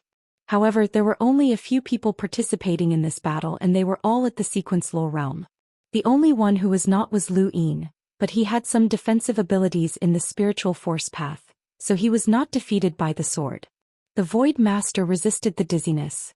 The light gauze sword sky was a monster that forced the Lu family to cultivate their spiritual force. How could they resist such a monster? Lu Yin was currently using Mu Ji's appearance. Victorious Celestial leaped up and smashed his golden staff into the ground of the zone of disaster. Come on. The Forgotten Ruins god had a headache. I can't stop him. The ground shattered once again. Wu Ho, Wang Ho and Two Blade Flow walked out together. Tiango barked and charged at Victorious Celestial. At this time, Victorious Celestial took out a stinking object from his cosmic ring and almost fainted from the smell. However, compared to the unkillable Tiango, he could endure it. Woof. Tiango barked and ran away with its tail between its legs. Victorious Celestial laughed maniacally and charged at the Black Mother Tree with the stinking object. He wanted to see if withering had left any traces here. Divine power surged into the sky as two Blade Flow Heavy Ghost, Wang Ho and Wu Ho all rushed out. Wu Ho was stunned. Why were they suddenly attacking the zone of disaster? Was it because of the Chosen One battle? Did Lu Yin feel that the Eternals were lacking in battle power? It was not impossible. In the sky, the ancient god appeared, and a blackish-purple substance condensed to form the hell-suppressing arena. He was looking for Lu Yin, but he did not realize that Lu Yin was not here. Mu Ji and the Void Master had teamed up to fight the ancient god. They had seen how powerful the ancient god was, and how he could fight Lu Tianyi, who had come from the Divine Seal Catalog, alone. The Forgotten Ruins god was also looking for Lu Yin. Strange, why was little Lu Yin not here? The ancestor of the past was also looking for Lu Yin, but she frowned when she saw Mu Ji. Lu Yin, who was disguised as Mu Ji, was targeted by a heavy ghost. He enlarged his mace and smashed it down. Traitor, die. Heavy blow of love. In front of Lu Yin, Venerate Lotus made a move, and she easily pushed the mace away. At that moment, a beam of light appeared in the zone of disaster. The Eternals had asked for outside help. Venerate Victor was unstoppable, and even the ancestor of the past could not stop him. If they did not ask for outside help, the first zone of disaster would not be able to withstand this attack. A familiar scene appeared once again as the Star Toad spoke in a sharp, childish voice. There's money to be made again. Thank you, boss. The ancestor of the past looked at the toad, chased them away. The toad's eyes squinted happily, and he suddenly threw the lotus at the ancestor of the past.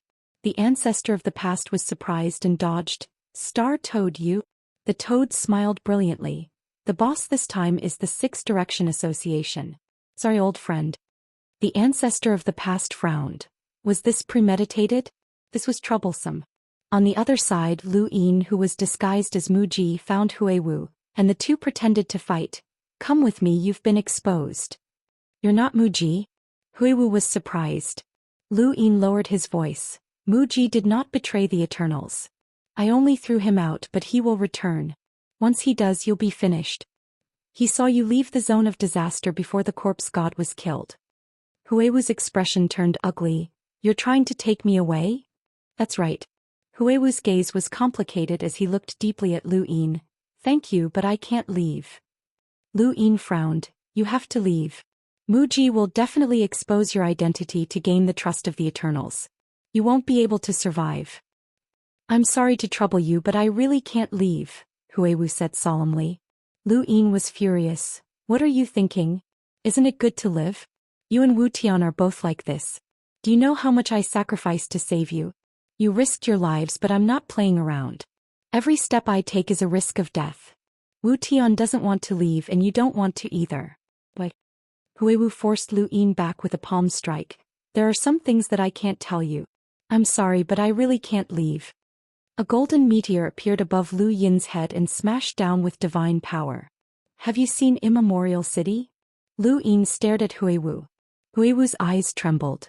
Too many powerhouses have died in Immemorial City batch after batch. No one knows how long they can last or how many more can be replenished. One day, Immemorial City won't be able to hold on. Even if you want to die, isn't it better to die in Immemorial City? Why must you die in the Eternals' territory? What can you do? You can't do anything in the Eternals' territory with your strength. Hui Wu sighed and nodded. Yes, it's because I can't do anything that there's meaning in staying. Lu Yin didn't understand at all. Go back. Also thank you, Brother Lu. The golden meteor bombarded the ground with divine power, drowning out an area and forcing Lu Yin to retreat. Lu Yin had wanted to cooperate with Hui Wu to control evil and take him away. This would prove that Mu Ji was on the human side while also taking Hui Wu away. But Hui Wu didn't go with him. This battle ended as quickly as it started. Mu Ji rushed to Mu Ji's tower under Heavenly Lord Victor's protection, pretending to take something away before leaving Calamity Zone. There was no point in forcing him to stay in Calamity Zone. Now was not the time for a decisive battle. After Lu Yin and the others left, the Star Toad also left. Aside from the destruction of Calamity Zone, there wasn't much loss. There was nothing worth losing. The progenitors who had betrayed the human race and joined the first Calamity Zone were all dead. Even Wang Fan had died in Immemorial City's battlefield. Only the Shaoyin divinity sovereign was still alive. The corpses were also exhausted, and so were the progenitor corpse kings. Chapter 3084. There was no longer anything in the first domain of calamity that was worth their lives. Unless they had the confidence to kill the ancestor of the past and the 7 sky gods, there was no point in continuing this battle. Similarly, Ancient God and the others didn't fight to the death. They knew they couldn't stop the 6 Paths Society's experts from leaving. Ridiculous, the Forgotten Ruins deity muttered. The Ancient God descended. What is the meaning of this battle? Ancestor, she looked at the distant tower. It should be Mu Ji who wants to take something away. Is there really a human spy among the Eternals? Wasn't he submerged in the divine power lake for 100 years? You can even betray us? The god of Forgotten Ruins was shocked. Ancestor, she was not surprised. There are all kinds of people, there is no need to care about him. In front of absolute strength, no matter how many methods he has, it is useless.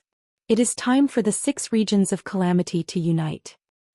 Now that Di Qiong has dealt with the divine residence nation, more and more civilizations will disappear. Sooner or later, it will be the 6 direction sect's turn. The god of Forgotten Ruins was alarmed. You don't want us to help the other regions of calamity, do you? The ancestor of the past looked at the god of Forgetful Ruins. I've always felt that there are human spies in the 7 celestial gods. The god of Forgotten Ruins rolled his eyes.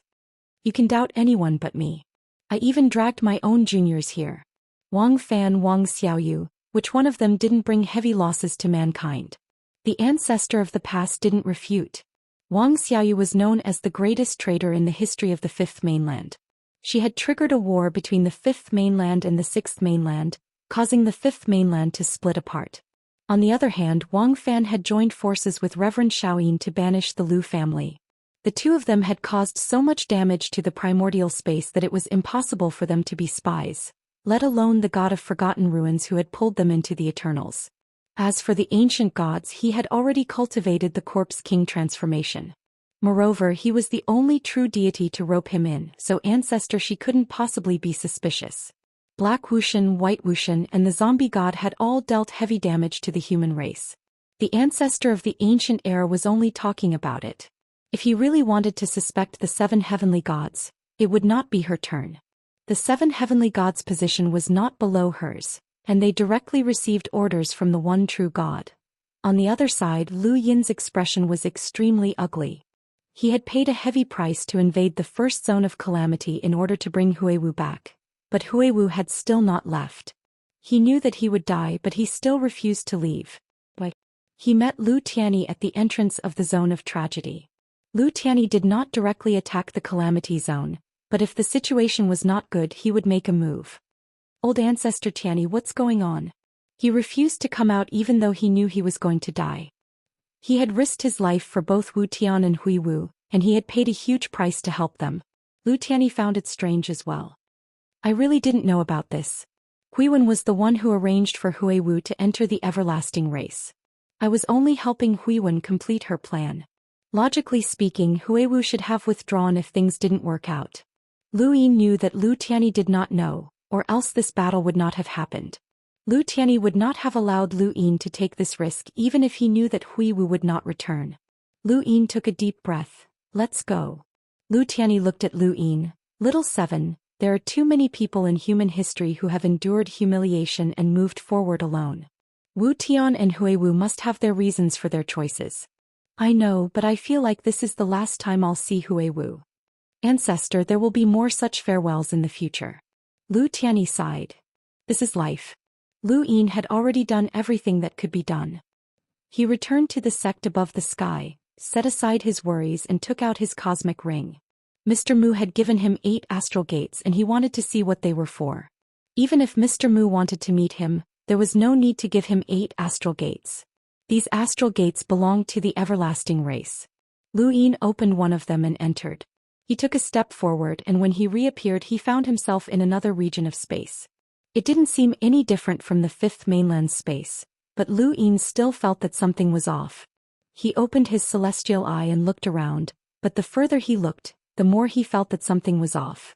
Lu Yin strolled through space and saw planets, technological civilizations, cultivation civilizations, and even ancient civilizations. However, he could not shake off the feeling that something was wrong. After a while he realized that this spacetime gave him a similar feeling to the realm of calamity. Yes, it was the realm of calamity of the everlasting race. Could this place be related to the everlasting race? Lu Yin remained vigilant and carefully retracted his aura before landing on a planet. This planet was a technological civilization that was probably in the era of space exploration. In a desert, a manned spacecraft was being activated, its target being the planet's space station. Countless people watched excitedly from afar. 5, 4, 3, 2, 1. Launch. The manned spacecraft soared into the sky and headed for outer space. The three men in the spacecraft held their breaths as excitement, apprehension, and all sorts of emotions stimulated their brains. There was no such thing as an accident. They wanted to enter the space station and win glory for their country and their home. The manned spacecraft headed for outer space, and as expected, everyone watched as the spacecraft followed its predetermined path. Soon. Inside the spacecraft, the three men looked at each other and saw the ecstasy in each other's eyes. Their country would definitely not disappoint them, and they would definitely be able to enter the space station smoothly. Suddenly, one of the men's pupils shrank, and he slowly turned his head as if he had seen a ghost. He looked in a certain direction and saw that there was another person there. The other two noticed as well, and they stared blankly at the newcomer. It was Lu Yin. Sorry for scaring you. You want to go to the space station, right? I'll send you there. Lend me this.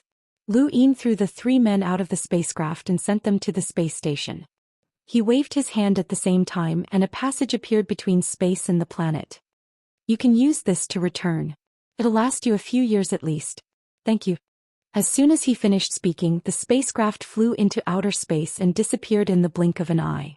From start to finish, the three men did not say a single word. They were all stunned. What was going on? Where had this newcomer come from? How had he sent them to the space station? And what was with that shockwave? How could it send them back to their home planet? Everything seemed so surreal. This universe was too crazy. Hold on. One of them reacted. Not good, that's a manned spacecraft. Can't be that far. The other two exchanged glances. Was this something they should be thinking about? This guy didn't seem to care about outer space at all. Elsewhere, Lu Yin was in a manned spacecraft that was flying into the distance. Under his control, the spacecraft was nothing more than a shell, and he was the one that was truly moving.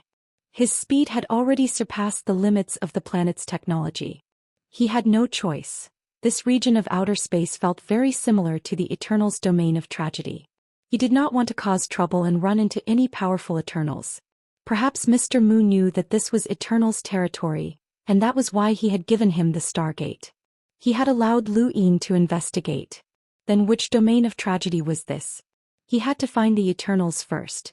He wasn't completely sure that this was the eternal domain of tragedy.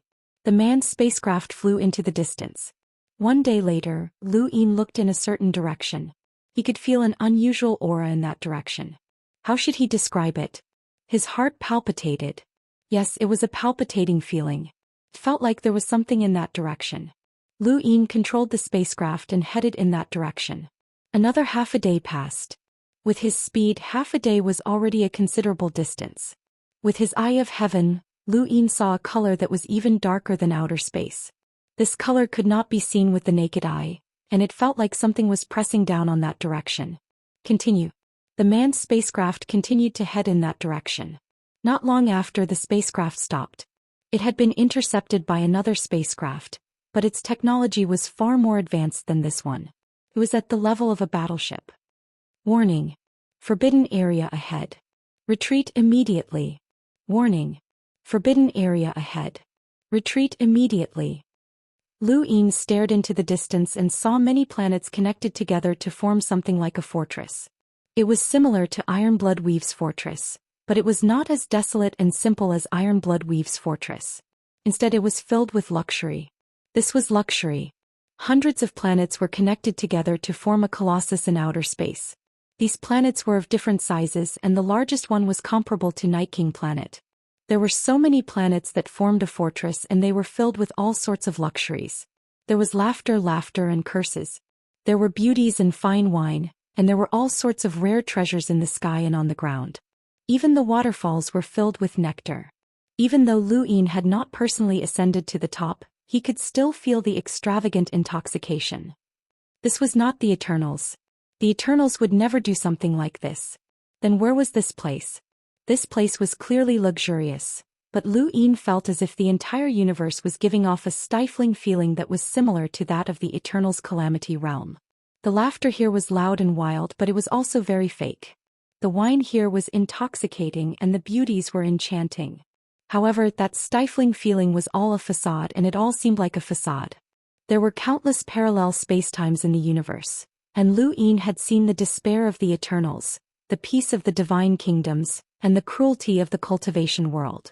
Now he was witnessing an existence that was equivalent to heaven for humans. Lu Yin stared blankly.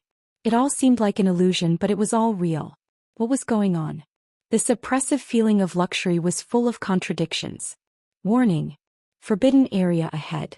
Retreat immediately. Warning. Forbidden area ahead.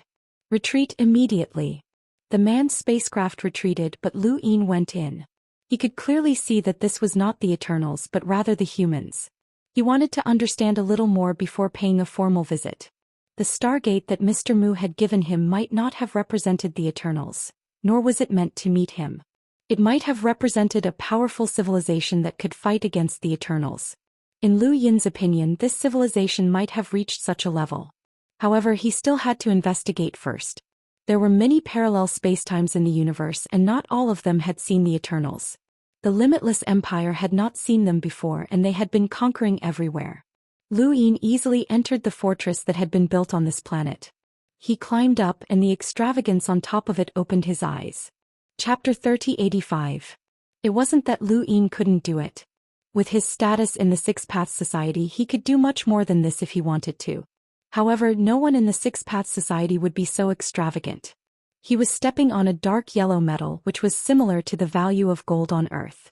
This place reminded him of the food paradise, but while the food paradise was about delicacies, this place was about luxury.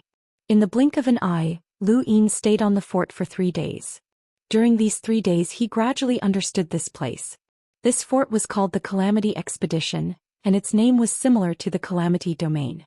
If not for the fact that there were no corpse kings here, Lu Yin would have thought that this place belonged to the Eternals. However, this Calamity Expedition didn't know about the Eternals. This surprised Lu Yin, as Mr. Mu knew about the Eternals. How had Mr. Mu found this place? Only Mr. Mu could answer this question. Lu Yin only knew that no one in this civilization cultivated, but their strength was extremely high. This was what puzzled him the most. For the next half a month he stayed on the fortress and observed this civilization. The fortress was divided into levels from bottom to top. He went all the way up and came to a position near the top. At this position the people here had destructive power at the level of a half-progenitor. However, no one cultivated. It was impossible for them not to cultivate, unless this fort had a parallel spacetime flow that was different and everyone cultivated there. However, this shouldn't be the case. There were thousands of people in the fort, but no one cultivated any battle techniques, nor did anyone talk about battle techniques. The people here only talked about destruction, destroying planets, destroying the land, destroying space, and destroying everything in sight. It was as if they only knew how to destroy, and they were filled with hostility. There was also something else. The people here had painted their arms with different colors. This was something Lu Yin couldn't understand, as different colors represented different levels of destructive power. This Calamity Expedition gave Lu Yin a feeling that he couldn't understand, so he decided to pay a formal visit. Of course, he couldn't do it alone, as he still didn't know how strong this civilization was. He opened a stargate far away from the Calamity Expedition and brought Ling Qing and Elder Chan closer. Warning: forbidden area ahead. Retreat immediately. Warning: forbidden area ahead. Retreat immediately. Elder Chan stepped forward and looked at the fort. I accidentally came to this spacetime and would like to invite Master to meet me. His voice penetrated the starry sky and swept past the fortress, attracting the attention of many people in the fortress.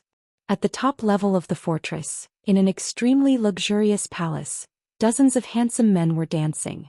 All of them were looking at a woman lying on a high platform with seductive gazes. The woman was beautiful and her eyes were blurred. She was intoxicated by the song and dance. Elder Chan's voice rang out, disrupting the rhythm of the song and dance. The woman frowned and looked past the fortress at Elder Chan. I won't see him. Soon a man walked out of the fortress and came before Elder Chan. He sized up Elder Chan and said, "Our patriarch said that he would not see you." Elder Chan said politely, "Please report to your noble leader that we have no intention of intruding into this space-time. We should pay a visit to the owner of this space-time." The man was dissatisfied. "What does it have to do with us whether you come or not? I said I won't see you, so I won't see you. Go." With that, the man turned around and left. Old Zen felt helpless. He had never encountered such a person before. No matter what, he was still a progenitor. His greeting just now was enough to show his strength, but the owner of this place actually refused to meet him. Did he not care about an progenitor at all? Or did he not care about this space-time? Lu Yin stepped forward. "Please wait a moment." The man turned around and glared at Lu Yin. "Brat, don't you understand human speech? I won't see you. Scram." Lu Yin looked at the man. "Have you heard of Mr. Mu?" The man's expression changed and he looked at Lu Yin in shock. "You know Mr. Mu?" Seeing the man's attitude, Lu Yin understood. As expected, Mr. Mu had given him the astral door, which was a space-time that he had already explored. His goal was to allow Lu Yin to contact the civilizations of these space-times. The Eternals had 6 zones of calamity, and they had scattered them across parallel space-times to destroy the human race. "That's my master," Lu Yin said. The man's expression softened and he stepped forward and said in a gentler tone, "My apologies. I did not know that you were Mr. Mu's disciple." "Then who are these two?" Lu Yin introduced them. "They are my seniors.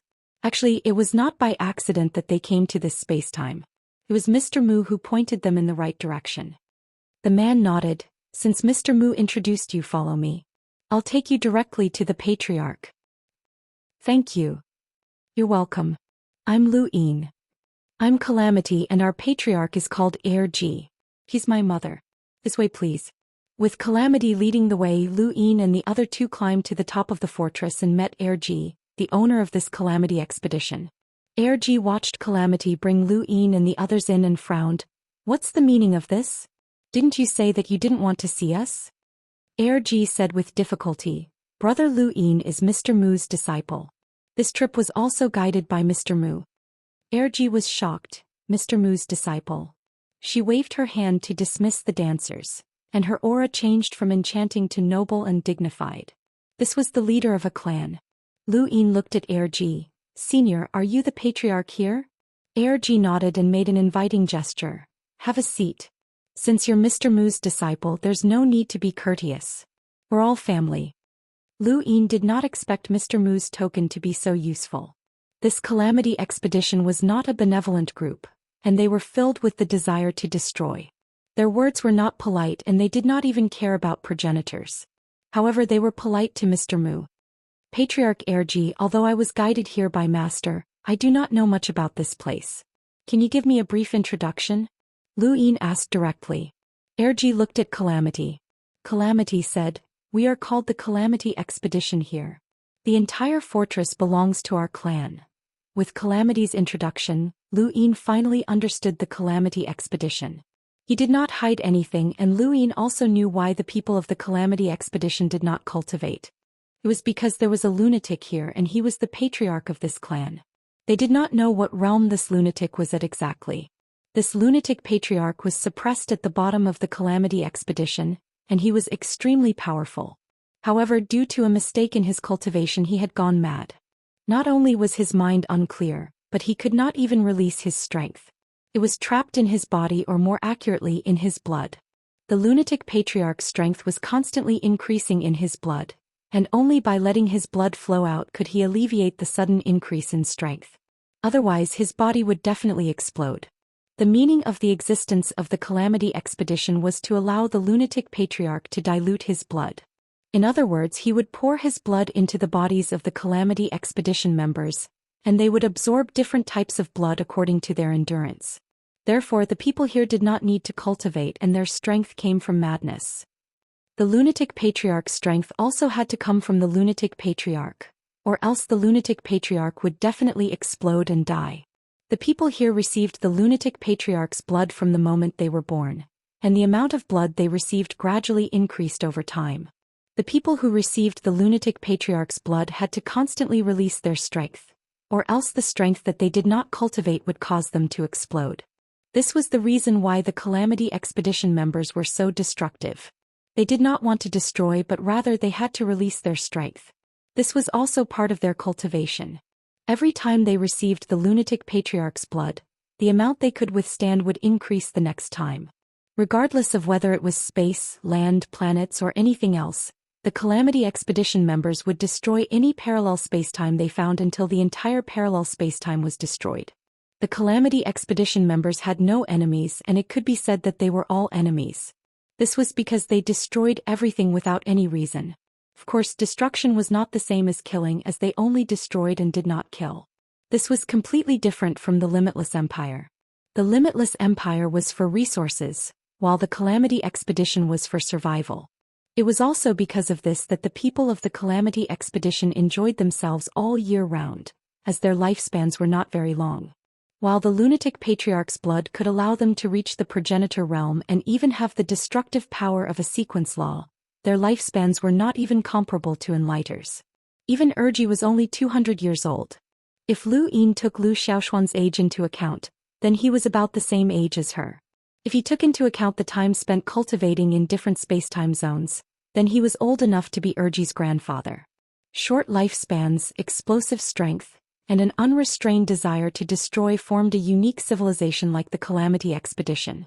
No one had expected that the Calamity Expedition, which even progenitors could ignore, would have such a short lifespan. It doesn't matter. We're already used to it. Enjoying ourselves is also part of life. Erji was very open-minded.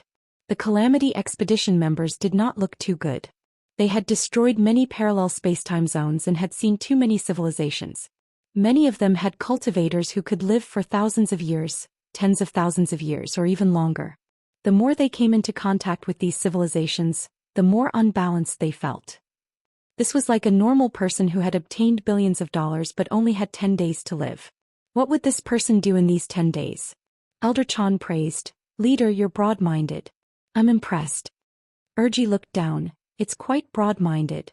Elder Chan coughed and choked on his words. Lu Yin was speechless. Erji laughed. "It's been a long time since I've chatted with an outsider. To us, chatting with outsiders is a waste of life. But I think you guys are quite pleasing to the eye. Let's get straight to the point. You're Lu Yin, right? What's your purpose here?" Lu Yin's expression changed. "Have you heard of the everlasting race?" Erji and Calamity looked at each other. "I've heard of them but never encountered them." "It's a pity," Calamity said. Lu Yin was puzzled. "A pity?" Erji said, "Of course it's a pity. With such destructive power, we need to find a decent opponent. We've seen a few civilizations destroyed by the everlasting race. We've always wanted to meet them but never had the chance. Can you imagine how I felt when I unleashed my power on the sky and earth where there were no enemies? I can't just kill randomly." Leng Qing's eyes lit up. This sentence made her see the Calamity Expedition in a new light. A race that was not blinded by power was worthy of respect. Chapter 3086. Don't be fooled by our ferocious appearance. We have never taken the initiative to attack other human civilizations, not even astral beasts. If they don't bare their fangs at us, we will not attack. This is the family rule set by our ancestor and we have always followed it. Elder Chan asked, "That crazy ancestor?" She nodded. Elder Chan exclaimed, "If there is a chance, I really hope to visit this ancestor and set such a family rule. Senior is not an ordinary person." She refused. "That won't do. After all, the ancestor is crazy. It will damage his image if outsiders see him. When the ancestor was alive, he was very concerned about his image." She paused. "Where's my comb?" Lu Yin blinked. This lunatic patriarch has character. Ever since he met the expedition of Woe, he felt that this race was not normal. They looked evil but they did not bully others. They were magnanimous and had a bit of bad taste. Perhaps this was the temperament of people who had great power but no lifespan. Their lifespans were limited and they had to live freely. Lu Yin got down to business. I come from the primordial space and joined the Six-Party Association Alliance. There are dozens of parallel universes working together to fight against the Eternals. Even so, they are still difficult to deal with. I came here to join forces with the Expedition of Woe to fight against the Eternals. Are the Eternals really that strong? Wo asked. Lu Yin's expression was heavy. I won't hide it from you. Although I don't know how strong your crazy ancestor is, the Eternals definitely have a powerhouse who can match him, and a normal one at that. She narrowed her eyes. A normal powerhouse on the same level as the crazy ancestor? Lu Yin nodded. There's a limit to this universe. At least no one has been able to break through this limit. Your madman patriarch is probably at this limit, and the Eternals have powerhouses who can break through this limit. Of course, we also have powerhouses who can break through this limit, or we would have been wiped out long ago. She sighed in relief. You should have said so earlier. I was just thinking about how to reject you. Lu Yin was speechless again. Disaster said bitterly, don't blame my mother for being too blunt. You have to know that the reason why we accepted the power of the ancestors' blood is not only for ourselves, but also for the ancestors' survival. We don't want the ancestor to die, and we want to enjoy as much as we can in our limited lives. We don't want to die so quickly either. Although we want to find an opponent, we're not seeking death. I understand. So far the Eternals have reached a balance with us humans. That's why Mr. Mu asked me to find you. Even if you don't believe me, you should believe Mr. Mu. He must have known you for a long time. He didn't ask us to find you before because he felt that the time wasn't right. Now that I've found you, it means that humans have a chance of defeating the Eternals. That's why we agreed, Erji interrupted. Lu Yin looked at Elji. Guji smiled. No matter what, Mr. Mu's kindness to our tribe is something we will never be able to repay. With Mr. Mu's personality, if he thinks that we cannot win even if we join, he will definitely not send us to our deaths. Moreover, even if I refuse, I would feel embarrassed. Calamity and helplessness. That was what he thought too. Lu Yin was curious. What happened between you and Mr. Mu? You don't know. I don't know at all. Guji said, actually it's very simple. Our Calamity expedition destroys parallel dimensions. Occasionally we will encounter strong enemies. One time we encountered a strange enemy that killed half of our tribe. Even the tribe leader of that generation died. As a result, we were unable to share the ancestor's blood, causing him to self-destruct. Fortunately, Mr. Mu appeared and suppressed the power of the ancestor's self-destruction. He stayed with our Calamity expedition for 100 years, waiting for our tribe to recover before leaving. If not for Mr. Mu, our tribe would have ceased to exist, and the loony ancestor would have self-destructed long ago. Lu Yin understood now. No wonder this tribe treated Mr. Mu so well. Saving them was one thing, but staying for 100 years was a great kindness. 100 years was nothing to Mr. Mu, but it was different for the Calamity expedition as it could nurture a generation. 100 years was enough for the Calamity expedition and Mr. Mu to develop feelings for each other. Alright, now that we've finished talking about business, our Calamity expedition will entertain you properly. Lu Yin, Elder Chan and Ling Qing, come and watch our singing and dancing. Guji waved her hand, welcoming the extravagant singing and dancing that made Elder Chan and Ling Qing very uncomfortable. Lu Yin did not mind. He was a young man, and in the cultivation world he was still considered very young. Watching the singing and dancing and tasting the food was not a bad thing. He also saw the other members of the Calamity expedition. There were a few who could withstand the power of progenitor blood, and Guji, in Lu Yin's opinion, was definitely able to withstand the power of a sequence law. However, Lu Yin had not seen how they did it. He wanted to see what kind of destructive power this was that was completely dependent on bestowment power. Lu Yin stayed with the Calamity expedition for a total of 5 days. On the second day, Elder Chan and Ling Qing left. 5 days later, Lu Yin returned to the Eternal Kingdom and brought Calamity with him. He had Calamity leave its aura in the coordinates of the Eternal Kingdom so that the Calamity expedition could travel back and forth. The Calamity expedition's attitude filled Lu Yin with anticipation for the next set of stargates. When he had first used his compass to search for parallel spacetimes with different flows of time, he had hoped to find allies to deal with the Eternals together. Finding a divine kingdom had strengthened his resolve, and if not for the events that had occurred later, he would have continued to venture into the Outlands. Mr. Imaki had spent an unknown amount of time to give Lu Yin 8 stargates. This meant that there were 8 powerful civilizations that Mr. Imaki had taken a liking to. Even if there were only 8 people, they represented 8 powerhouses of sequence law, which would be extremely important in the upcoming battle against the Eternals. More importantly, if Lu Yin's guess was correct, Mr. Imaki had already laid down the foundation for the Calamity expedition. If not for Mr. Imaki's friendship with them, it would have been very difficult for Lu Yin to join forces with them. They were extremely hostile to strangers. The more powerful a civilization was, the more they would think about themselves. Lu Yin was confident that he could rope in these civilizations to deal with the Eternals as long as they were humans. However, it was hard to say how long it would take, and Mr. Imaki had saved him a lot of time. Lu Yin took out a second stargate, and this time, Elder Chan and Leng Qing followed him. It was better to be safe than sorry. If Mr. Imaki could find these civilizations, then so could the Eternals. If the Eternals set a trap for them, then they would be in danger. With Elder Chan and Leng Qing around, it would not be easy for the Eternals to deal with them. Furthermore, they could also bolster Lu Yin's momentum since he was not a progenitor.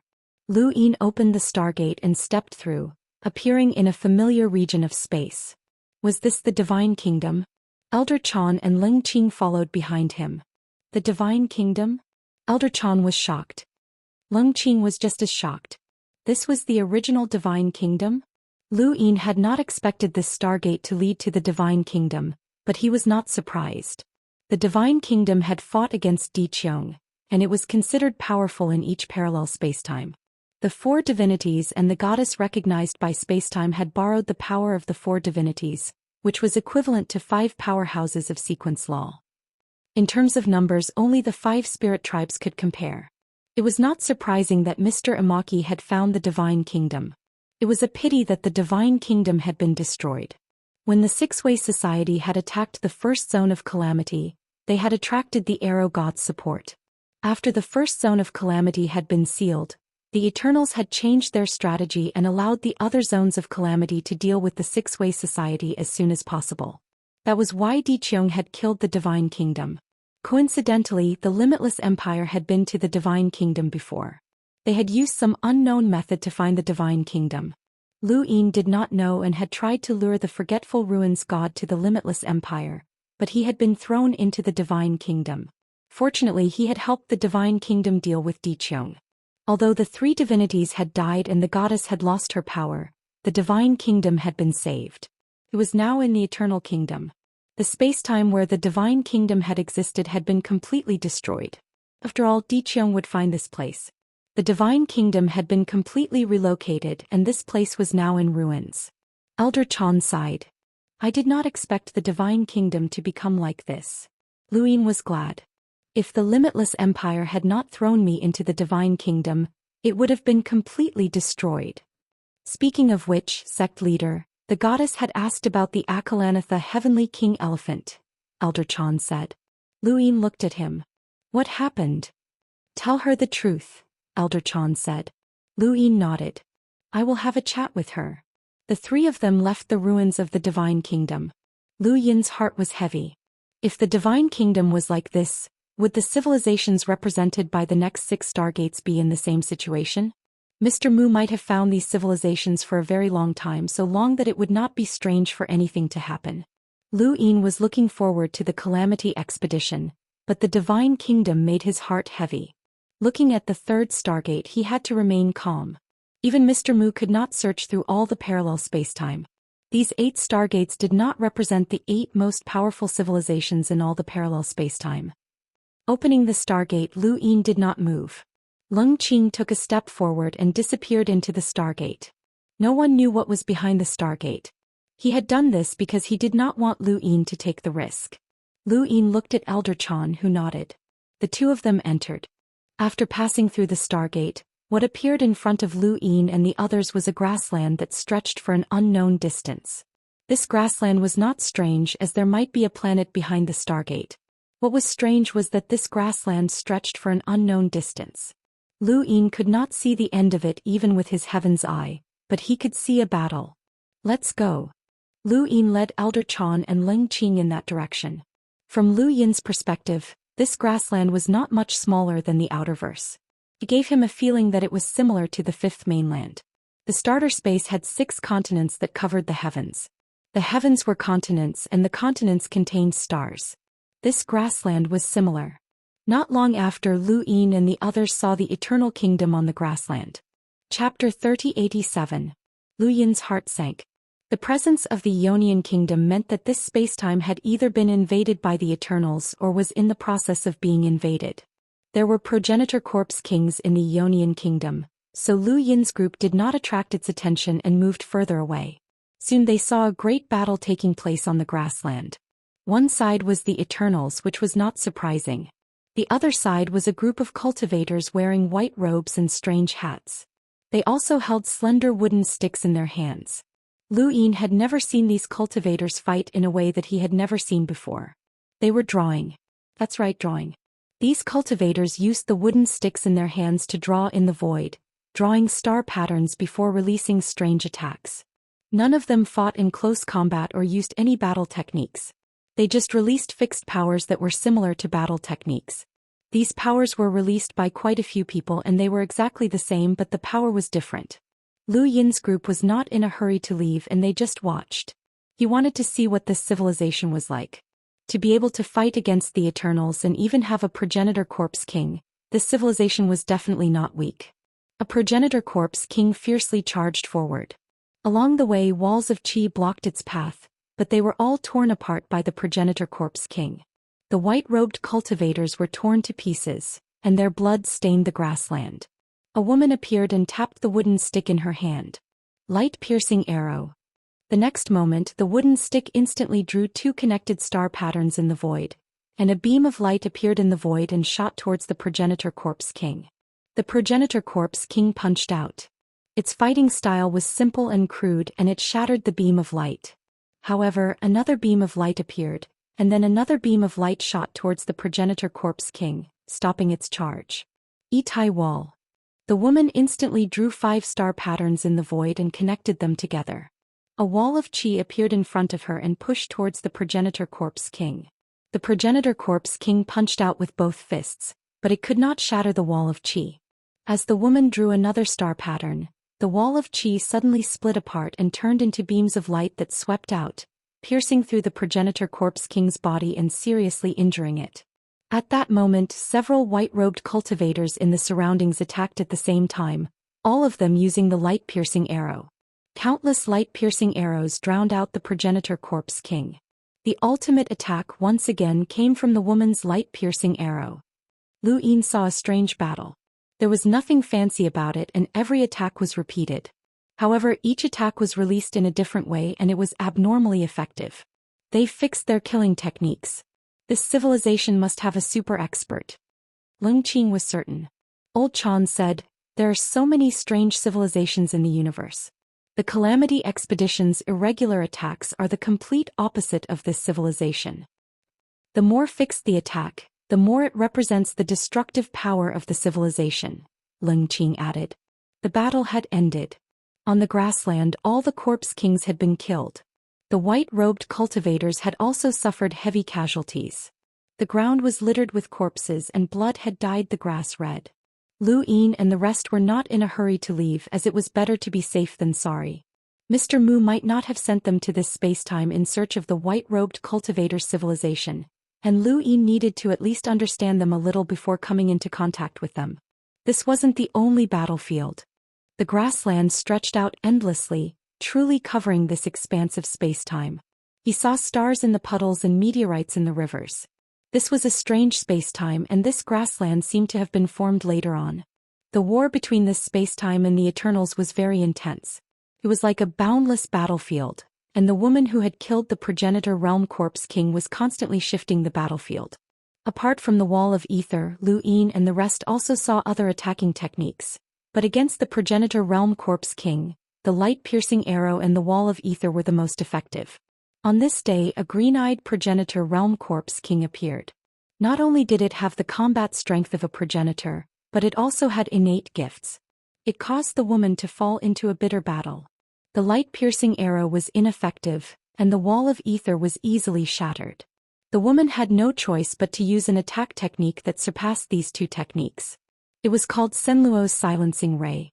It was as beautiful as an aurora that shone on the grassland, and it also shone on Lu Yin and the rest in the distance. The woman's expression changed as she looked into the distance with vigilance. Lu Yin knew that they had been exposed, but in reality they had not hidden themselves. "It's time for us to show our sincerity," Lu Yin said. As he spoke, Leng Qing leaped out and slashed at the progenitor realm corpse king. The Sky Blade realm surprised the woman, but it was not too surprising. Her own attacking techniques also had the combat strength of a progenitor, and the Sky Blade realm was just another battle situation. Leng Qing's attack made the woman realize that she was not an enemy. The aurora that shone on the grassland gathered and stabbed at the corpse king. Together with Leng Qing's Sky Blade realm, they finally cut down the progenitor realm corpse king. Lu Yin's heavenly eye had been watching this battle. Senlu's silencing ray? Its power was not weak, but it was not as strong as the Sky Blade realm. If not for Leng Qing, this move would not have been enough to kill the progenitor realm corpse king. He realized that this civilization had a unique characteristic, and that was that he could not see their strength. Lu Yin could not see how powerful this woman's attacking techniques were, even with his heavenly eye. He could see some of the powerhouses in the Calamity expedition, but this woman was as weak as an ordinary person. "You must be humans from another space-time," the woman said to Leng Qing. Leng Qing looked at Lu Yin. Lu Yin walked over. "That's right. We are from another space-time. We have no intention of offending you." The woman looked at Lu Yin in surprise. "You're in charge here? Is there a problem?" Lu Yin smiled. The woman sized Lu Yin up. "You're so young." Lu Yin smiled. "You're also very young. May I ask if your civilization is in charge of this space-time?" The woman nodded. "My name is Mina, and I'm from a 9-star civilization. We're also the ruler of this space-time. What's your name?" Leng Qing. Elder Chan. Mina looked at the three of them. "Why are you helping me?" Lu Yin said bluntly, "The Eternals are our enemies. Of course we're helping you." Mina was not surprised at all. The Eternals have enemies in many parallel space-times. It's not surprising. But you're very powerful. Even in my 9-star civilization you would be the top fighters. May I ask why you came to this space-time? Lu Yin's expression changed. "We're working together to deal with the Eternals." Working together. Yes. We've been looking for a powerful civilization that can deal with the Eternals. Only by working together can we have hope. Mina shook her head helplessly. "Thank you for helping me, but I'm sorry. My 9-star civilization will not work with you." Why? Lu Yin did not understand. Mina said, "We don't trust you." Lu Yin was puzzled. "You don't trust us?" Elder Chan was also puzzled. "What's there to not trust? We'll work together to deal with the Eternals. We're just working together." Mina shrugged. "The Eternals are very cunning. We don't know if you're an enemy of the Eternals. You should know that the Eternals have planted traitors among us, causing us to suffer heavy losses more than once. The Eternals may seem like emotionless monsters, but they're not stupid.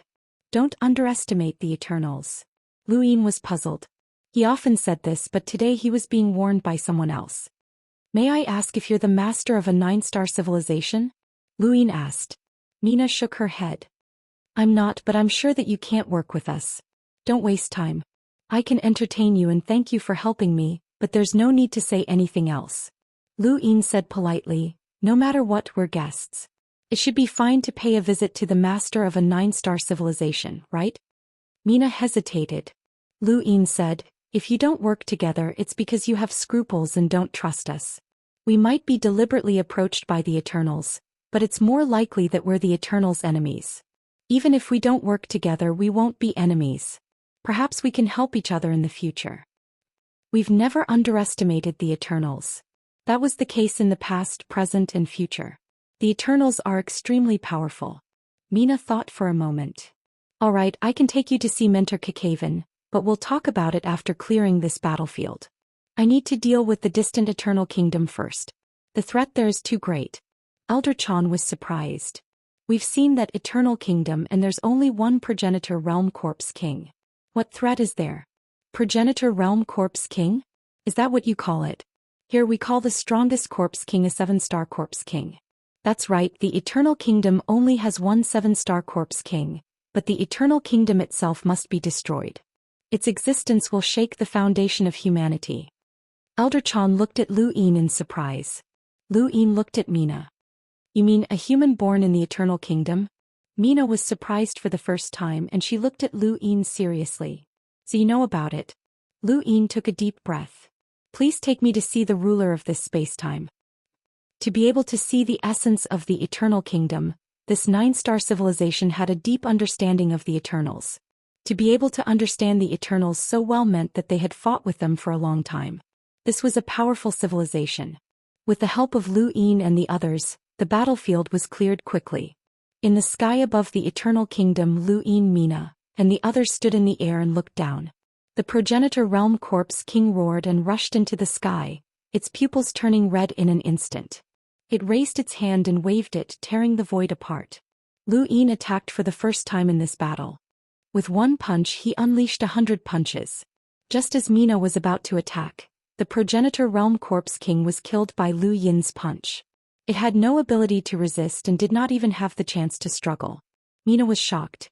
Only now did she see clearly that this very young man was really the strongest of the three. That was why he could make the decision. Mina knew that she would definitely not be able to take that punch because it was too fast. It was so fast that she did not even have time to use an offensive technique unless she attacked first. And her body would only die if she faced that punch. Mr. Lu Yin, your strength is admirable. Mina exclaimed. Lu Yin smiled. I've killed no less than 20 progenitor realm corpse kings like this. It's not difficult. Chapter 3088. Lu Yin was not humble at all. When interacting with these powerful civilizations, the more humble one was, the weaker they would think one was. Only Zhang Yang could gain the right to speak by showing off her strength. He did not bring out Mr. Mu right from the start. Mr. Mu was a trump card that could only be used at a critical moment. Gaining the other party's respect with his own strength would make it easier to communicate later. Although Wo Expedition and Lu Yin were chatting happily, that was only because of Mr. Mu. There would inevitably be problems in future cooperation, so Lu Yin still needed to find an opportunity to let Wo Expedition know his strength. This Eternal Kingdom had not been established for long, only a few years. After it was destroyed, those who had not been transformed into corpse kings were free. According to Mina, there were many Eternal Kingdoms in this spacetime. They had been difficult to destroy in the past because the Eternals were protected by very powerful existences. However, these powerful existences had recently disappeared, allowing them to counterattack. Lu Yin specifically asked what kind of powerful existence it was. Mina replied, You might not believe me, but it's a little girl. She looks like she's only a few years old. Lu Yin blurted out, Lon Lon. Mina was surprised. You know? Lu Yin's expression turned serious. So you're fighting against the second domain of calamity. Mina did not understand. What's the second domain of calamity? Lu Yin sternly replied, I will tell you all about the Eternals. In return, please tell me everything you know about them. Of course, Master Kakawen has agreed to meet you. I'll take you there now. Mina acted swiftly and immediately led Lu Yin to the most prosperous place in the 9-star civilization, where Master Kakawen resided, the Star Capital. The Star Capital, as its name suggested, had a pattern of stars. The entire city was huge, although it was far smaller than the above the heavens. The population was also very prosperous, and it did not seem like they were fighting against the Eternals.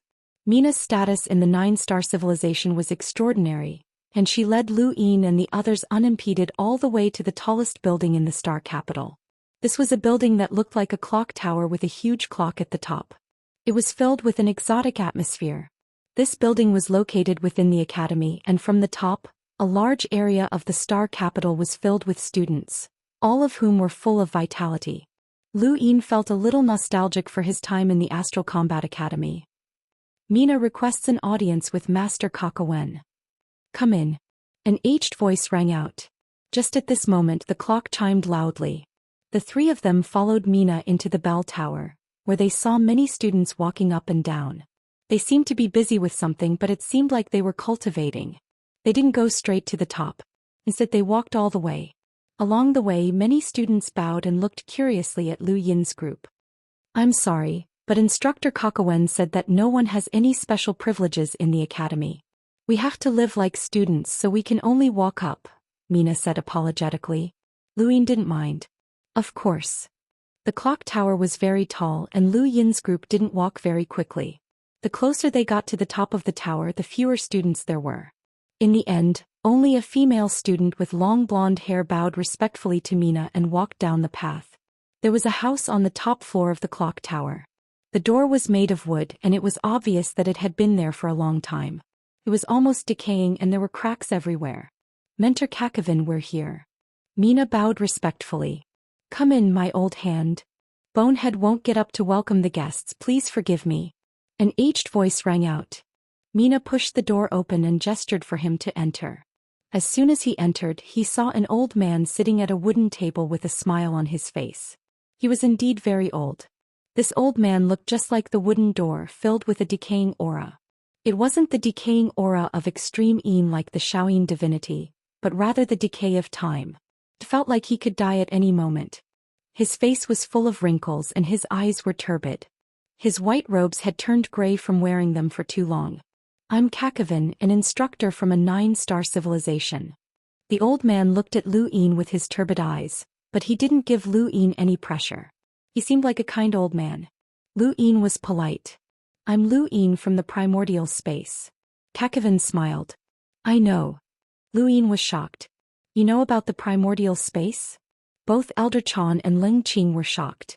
Mina was also shocked. She didn't know about this. Kakavin said, Mina sent a letter saying that you call the 7-star corpse king a progenitor corpse king. The word, progenitor, came from the primordial space. Lu Yin was shocked. I see. Since you know about the primordial space, you should know that we couldn't have been sent by the Eternals. Ah, that might not be the case. Don't the Eternals know about the primordial space? Kakavin retorted. Lu Yin was speechless.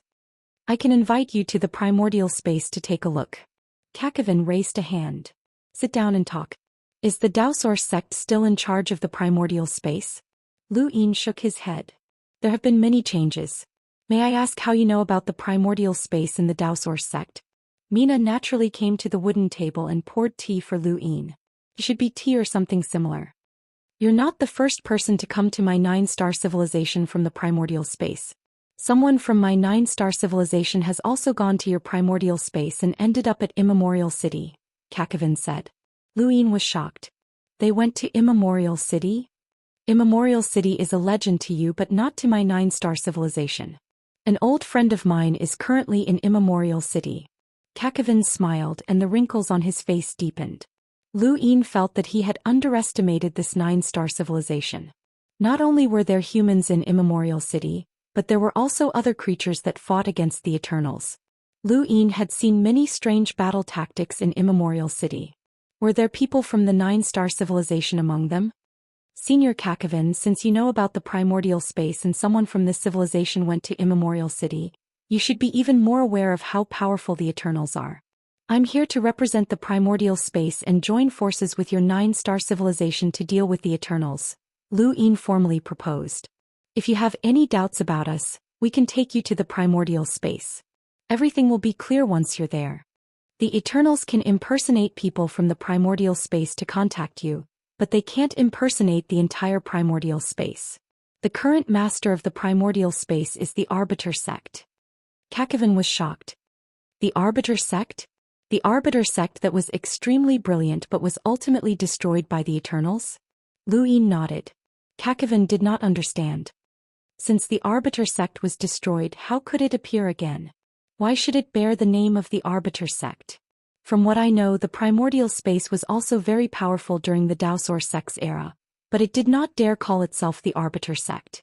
May I ask who is the current master of the Arbiter sect? It's me. Minami was stunned. Even though she knew that Lu Yin's status was very high and that he was very strong, how could he be the master of a spacetime? In existence on the same level as Master Kakavin?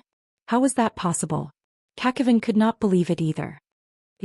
Lu Yin nodded. Forgive my old bones for being blind, but may I ask how strong you are, little brother? Half progenitor. Say that again. Half progenitor. A half progenitor can control a spacetime? Those two behind you must be progenitors. Little brother, how did you do it? Lu Yin shrugged. There are many things that cannot be explained in a few words. In short, Senior, the times are changing, and what this junior can do is something that even those people from Immemorial City might not be able to do. If Senior does not believe me, this junior invites you to the primordial space to take a look. This was the third time Lu Yin had invited Kakavin. Kakavin shook his head. No, I don't trust you. The Eternals are too cunning. It doesn't matter if these old bones of mine die, but I still have to display some value. The Eternals have been watching me all this time. How could there be such a coincidence? There are so many parallel spacetimes, and you, the master of the primordial space, just happened to come to my 9-star civilization? There's no such coincidence. Lu Yin was helpless. In that case, this junior will tell you the truth. Actually, the reason this junior was able to come to this spacetime was because of the guidance of my master. My master is known as Mr. Mu. Crack. The teapot in Mina's hand fell and shattered on the ground. She was shocked and even looked at Lu Yin in a daze. On the other side, Kakavin was also stunned. He was clearly so old and seemed to have seen through everything, but he was still shocked by Lu Yin. Mr. Mu? Your master is Mr. Mu? Kakavin was excited. Mina stared at Lu Yin, her eyes filled with excitement and curiosity. Lu Yin did not know what Mr. Mu had done to this civilization, but from the expressions of these two, he knew that he was in the bag. Yes, this junior's master is Mr. Mu. Kakavin stared at Lu Yin, and the excitement in his eyes suddenly faded and became extremely sharp. Are you really Mr. Mu's disciple? Lu Yin nodded. How can you prove it? Kid, I'm warning you. Even if you're really sent by the Eternals, I won't attack you unless I'm certain. However, if you dare to use Mr. Mu's name to deceive others, as long as you can't prove that you're Mr. Mu's disciple, I won't let you leave Star Capital. Even if Star Capital suffers losses, I'll admit defeat as a member of a 9-star civilization. Kakavin was unprecedentedly solemn, and his originally decadent aura became heavy and oppressive. The entire sky of Star Capital darkened. Mina stared at Lu Yin warily, ready to attack at any moment. Lu Yin had not expected his master to have such a high status in a 9-star civilization, but he was not surprised. The people of the Wo expedition were barbaric, rude, and destructive. Even they respected Lu Yin because of Mr. Mu, let alone a 9-star civilization. The Wo expedition did not suspect Lu Yin because they did not think that anyone would use Mr. Mu's name to deceive them, and there was no need to do so. However, 9-star civilizations were different. They had been at war with the Eternals for an unknown period of time, and they had experienced everything. Just like in the primordial space, the extremely resplendent above the heavens had been destroyed by the Eternals. Lu Yin did not believe that it was because of strength. He believed that the Eternals had used a scheme. The Lu family had also been exiled by the Eternals because of a scheme, and they had almost not been able to return. The Eternals had used all sorts of methods to rope in redbacks and spies. They were all too skilled at killing and destroying hearts. Chapter 3089. Many parallel universes had been defeated by the Eternals' schemes, so it was normal for a 9-star civilization to be vigilant. The problem now was how to prove that he was Mr. Mu's disciple. If he couldn't prove it, he had no doubt that this old man would fight to the death. Master left me a jade to contact him, but I used it. I can prove 2 things. Lu Yin looked at Karkoan and saw the veins in his eyes. First, I have 2 senior brothers. I don't know if you know this. Second, Master has 2 ultimate techniques and I inherited one of them. Karkoan shook his head and his gaze became calmer. The calmer he was, the more uneasy he felt. We don't know much about Mr. Mu's ultimate techniques, and we know even less about his disciple. Elder Chan said, the entire Genesis space knows that our leader is Mr. Mu's disciple. Karkoan didn't care. He even doubted whether Lu Yin and the others came from the Genesis space, so how could he believe them? If Lu Yin and the others were really sent by the Eternals, then they must have absolute confidence that they could fool any 9-star civilization cultivator who accompanied them to the Genesis space. Karkoan was very cautious. Lu Yin smiled bitterly. Master stops time every time he appears. Does that count? Karkoan was stunned and then he smiled. You are indeed Mr. Mu's disciple. Lu Yin was stunned. He had just said it casually. Mimi Na was also stunned. Proved? Elder Chan and Ling Qing were puzzled. Was it so easy to prove? Karkoan said, the legends of Mr. Mu in the 9-star civilization were left behind by me and Bobber. The only ones who have seen Mr. Mu are me and Bobber.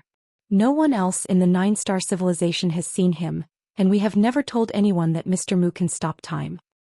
That's too easy to prove. What if the Eternals know that Mr. Mu likes to prove himself in this way? Lu Yin found it strange. Karkawan said, how can the Eternals be sure that we can prove Mr. Mu's disciple through this feature? That's right. Lu Yin laughed. This method of verification was very casual. The more casual it was, the less likely the Eternals would think of using this method to confirm one's identity. They also wouldn't think that a 9-star civilization would accept this method of verification. If Lu Yin was from the Eternal race, then he would never have thought of having one of his own impersonate Mr. Mu's disciple. He would have at least used some sort of token to disguise himself as Mr. Mu's disciple. However, things were often like this. The more one thought about it, the more wrong it would be. Playing around a little could work. Kakawen saw the expressions on Lu Yin's group's faces, and he had Mina clean up the broken teapot on the ground. Our 9-star civilization respects Mr. Mu from the bottom of our hearts, but respect is one thing. We cannot bury the entire 9-star civilization. If we do that, how will we repay Mr. Mu for the help he has given us in the past? Thus, I'm sorry, but we are unable to ally with you. Lu Yin didn't understand. You weren't willing to cooperate before because you didn't trust me. Why are you still not willing to cooperate now? Why would joining forces with us destroy a 9-star civilization? Mina couldn't help but say, the enemy we're facing is far too powerful. Even if we unleash all of our power, we can barely hold on. What the Eternals are truly afraid of is the teacher's constant threat of death. Once we join forces with you, the Eternals will no longer have any qualms. They might even be willing to sacrifice themselves in exchange for the teacher's death. What do you mean? Lu Yin still did not understand. Mina glanced at Kakawen, who nodded with a smug look on his face. Our 9-star civilization divides our power by star. You've seen the light-piercing arrow and the wall of ether. One is 2 stars while the other is 5 stars. Senluo's Nirvana ray is 6 stars, and above that are 7 stars, 8 stars and 9 stars. The reason the Eternals haven't completely attacked us is because they are wary of the teacher's ability to unleash the power of 9 stars. Once unleashed, the entire spacetime will be reduced to nothingness and everything will be wiped out. This is a price not even the Eternals are willing to pay. But if we join forces with you, the Eternals may be willing to pay the price because they will be at a disadvantage. Kakawen was proud. The Eternals are waiting for me to die naturally. They don't want to fight me to the death. This situation is based on the balance. Once the balance is broken, the Eternals will fight to the death.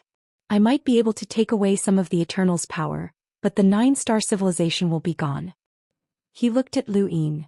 The 9-star civilization should not be buried because of this. Lu Yin was curious. The power of 9 stars?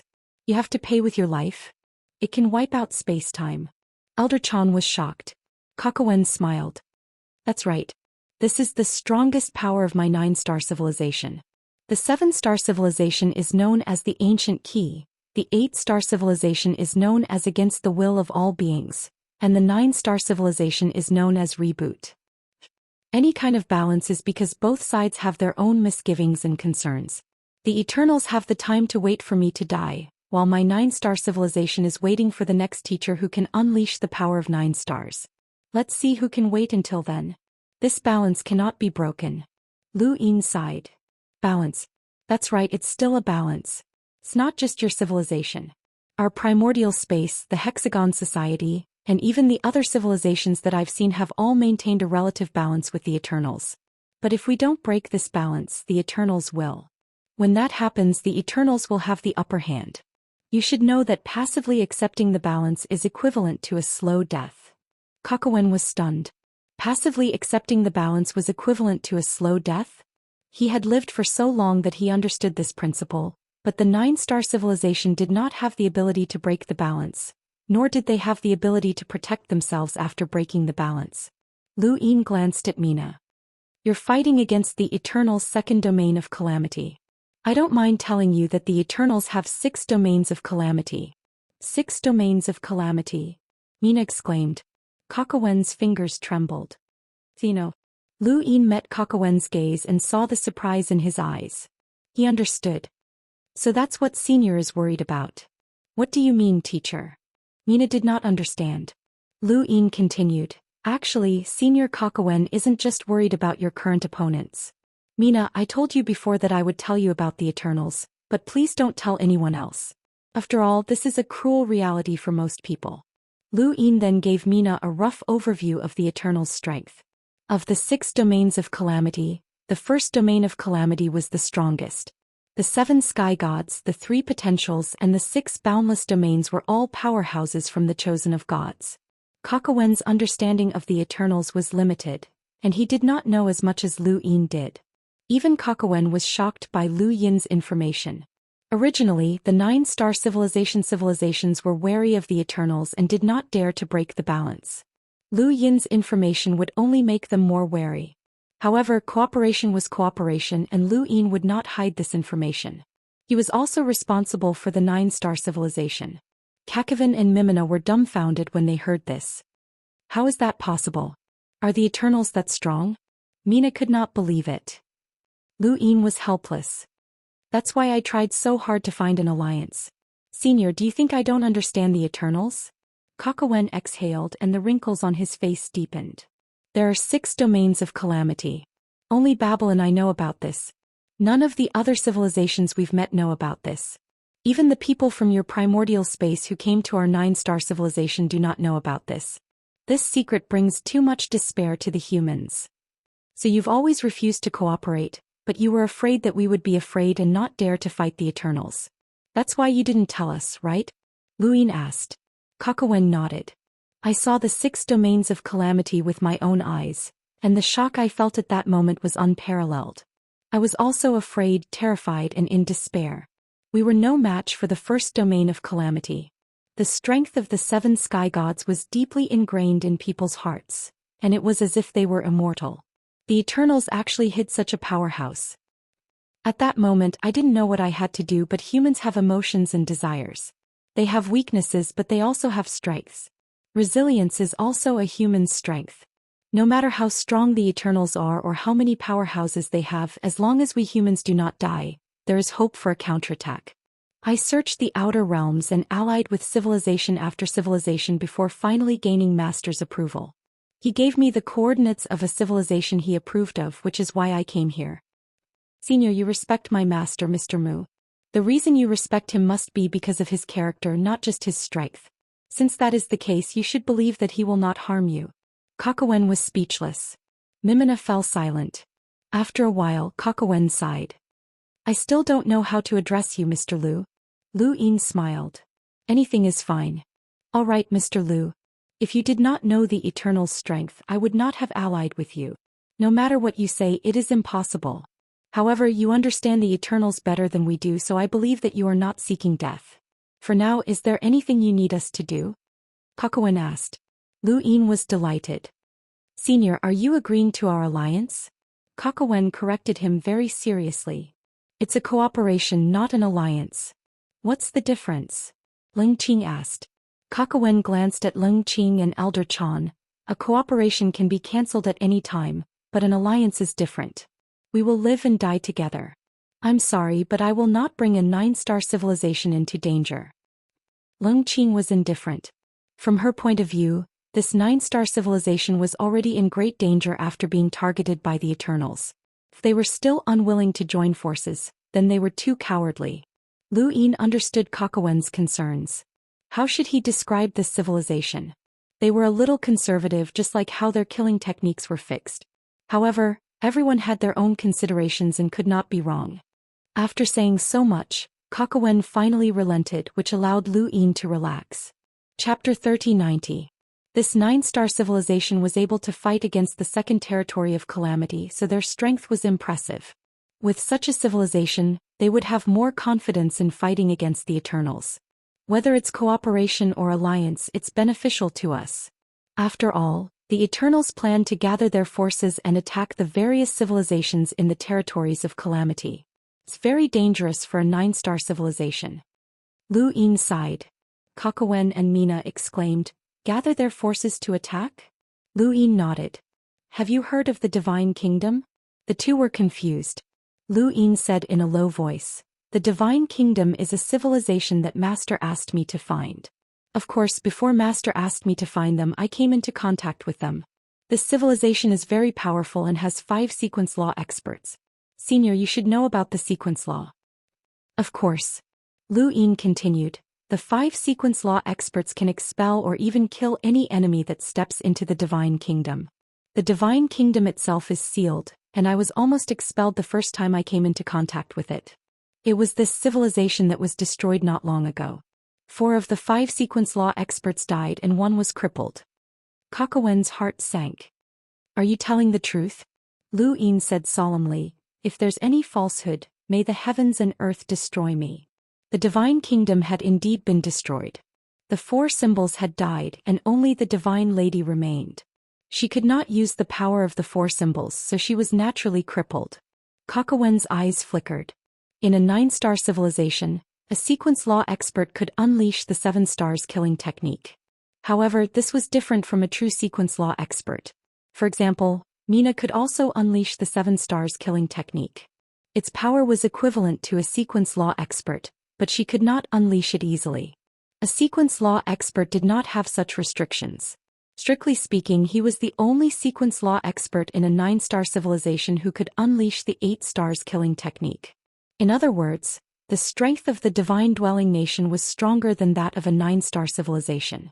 However, he could unleash the 9 stars killing technique at the risk of his life. This was not something that an ordinary sequence law expert could resist. Even the ruins of the second territory of calamity was afraid of it. In this way, the Divine Kingdom was stronger than the Divine Kingdom. These were 2 different civilizations. However, no matter how one looked at it, the Divine Kingdom was not much weaker than a 9-star civilization. Such a civilization had been destroyed. Lu Yin's expression was solemn as he explained, the destruction of the Divine Kingdom is actually partly the responsibility of the 6 Forces Association. It was precisely because we invaded the first zone of calamity of the Eternals and suppressed the first zone of calamity that the other zones of calamity of the Eternals sent reinforcements. If they wanted to send reinforcements, they would naturally have to deal with their own problems first. Hence, the destruction of the Divine Kingdom was caused by one of the 3 Masters and 6 Boundless, the 3rd zone of calamity's master, Di Qiong. Lu Yin was talking about the Divine Kingdom, but this caused Karkawan to feel a sense of urgency. If the Divine Kingdom was destroyed because of this, then if the primordial space allied with the other civilizations to suppress the Eternals, wouldn't the Eternals need to send reinforcements to the second region of calamity?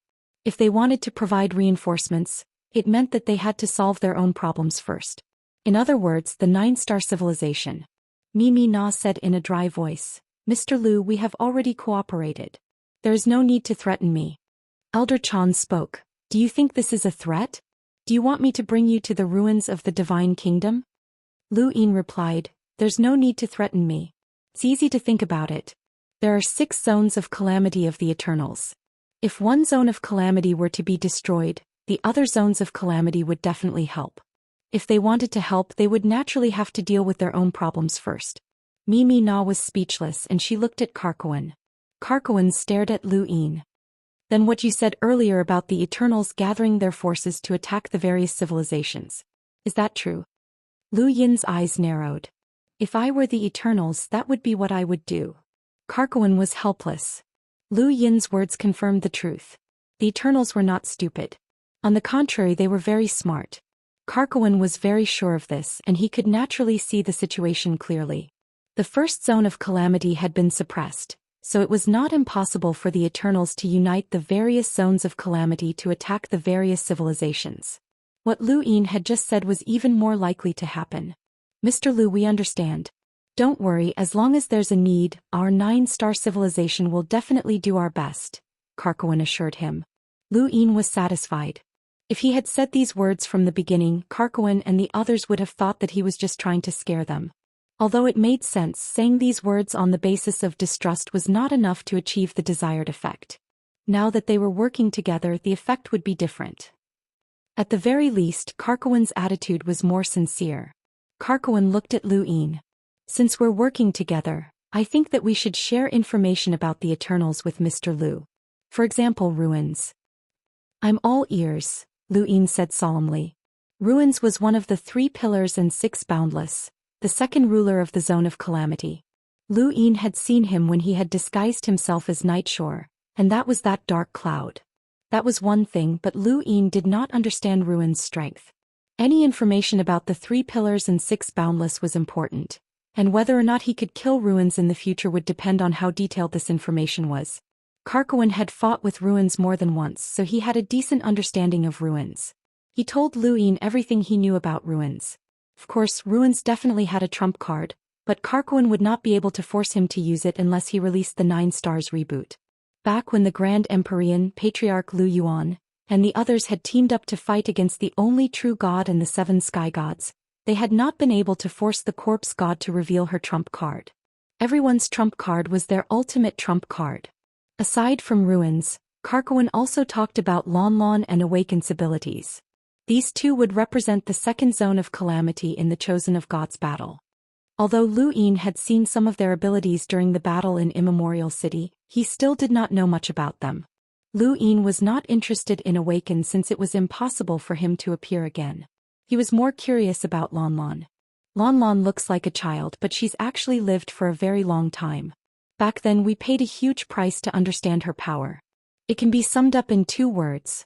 Virtual reality, Mina explained. Lu Yin was puzzled. Virtual reality? Mina nodded. She sees this world as a game and everyone is a game setting. She can customize her own settings and attack according to them, just like fighting monsters in the game. Our 9-star civilization is also a technological civilization, so we have a special understanding of the game. The settings that Lanlan created for the game give her an advantage, but these settings are not invincible. Every time we meet Lanlan, we send many people to get close to her and search for her settings. After all, it's a game, and only by finding the settings can we fight better. Ever since we learned of Lanlan's power, we've won and lost against her. We're no longer constantly suppressed. Lu Yin had not expected Lanlan to have such power. Virtual reality was a type of fantasy power no matter how he looked at it. If he fought against her, what kind of settings would she give him? It was both dangerous and interesting. There's also Awaken. This Awaken is very strange. There's no need to talk about Awaken. It's finished. Carcoen and Mina did not understand. Lu Yin continued.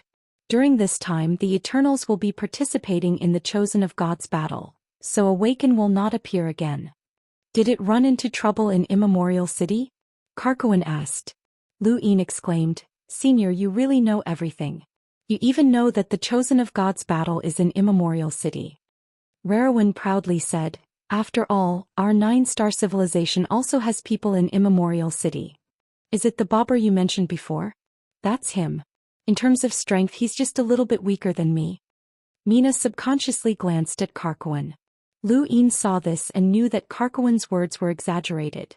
However, as the strongest teacher of the 9-star civilization and a ruler, it was normal for him to know about Immemorial City. Just like the 6 Direction Sect's Grand Empyrean, she did not go to Immemorial City, but that did not mean that she did not know about it. Lu Yin suspected that she could go there at any time, but she did not because Immemorial City was facing the Bone Ship. The Grand Empyrean had to cross the bitter adversity and deal with the only true god. Mina followed them to the Eternal Kingdom. She wanted to leave her aura in the coordinates of the Eternal Kingdom to facilitate communication with the Genesis space. This is your Genesis space. Mina looked around curiously. Elder Chan smiled. Of course not. This was originally the Eternal Kingdom.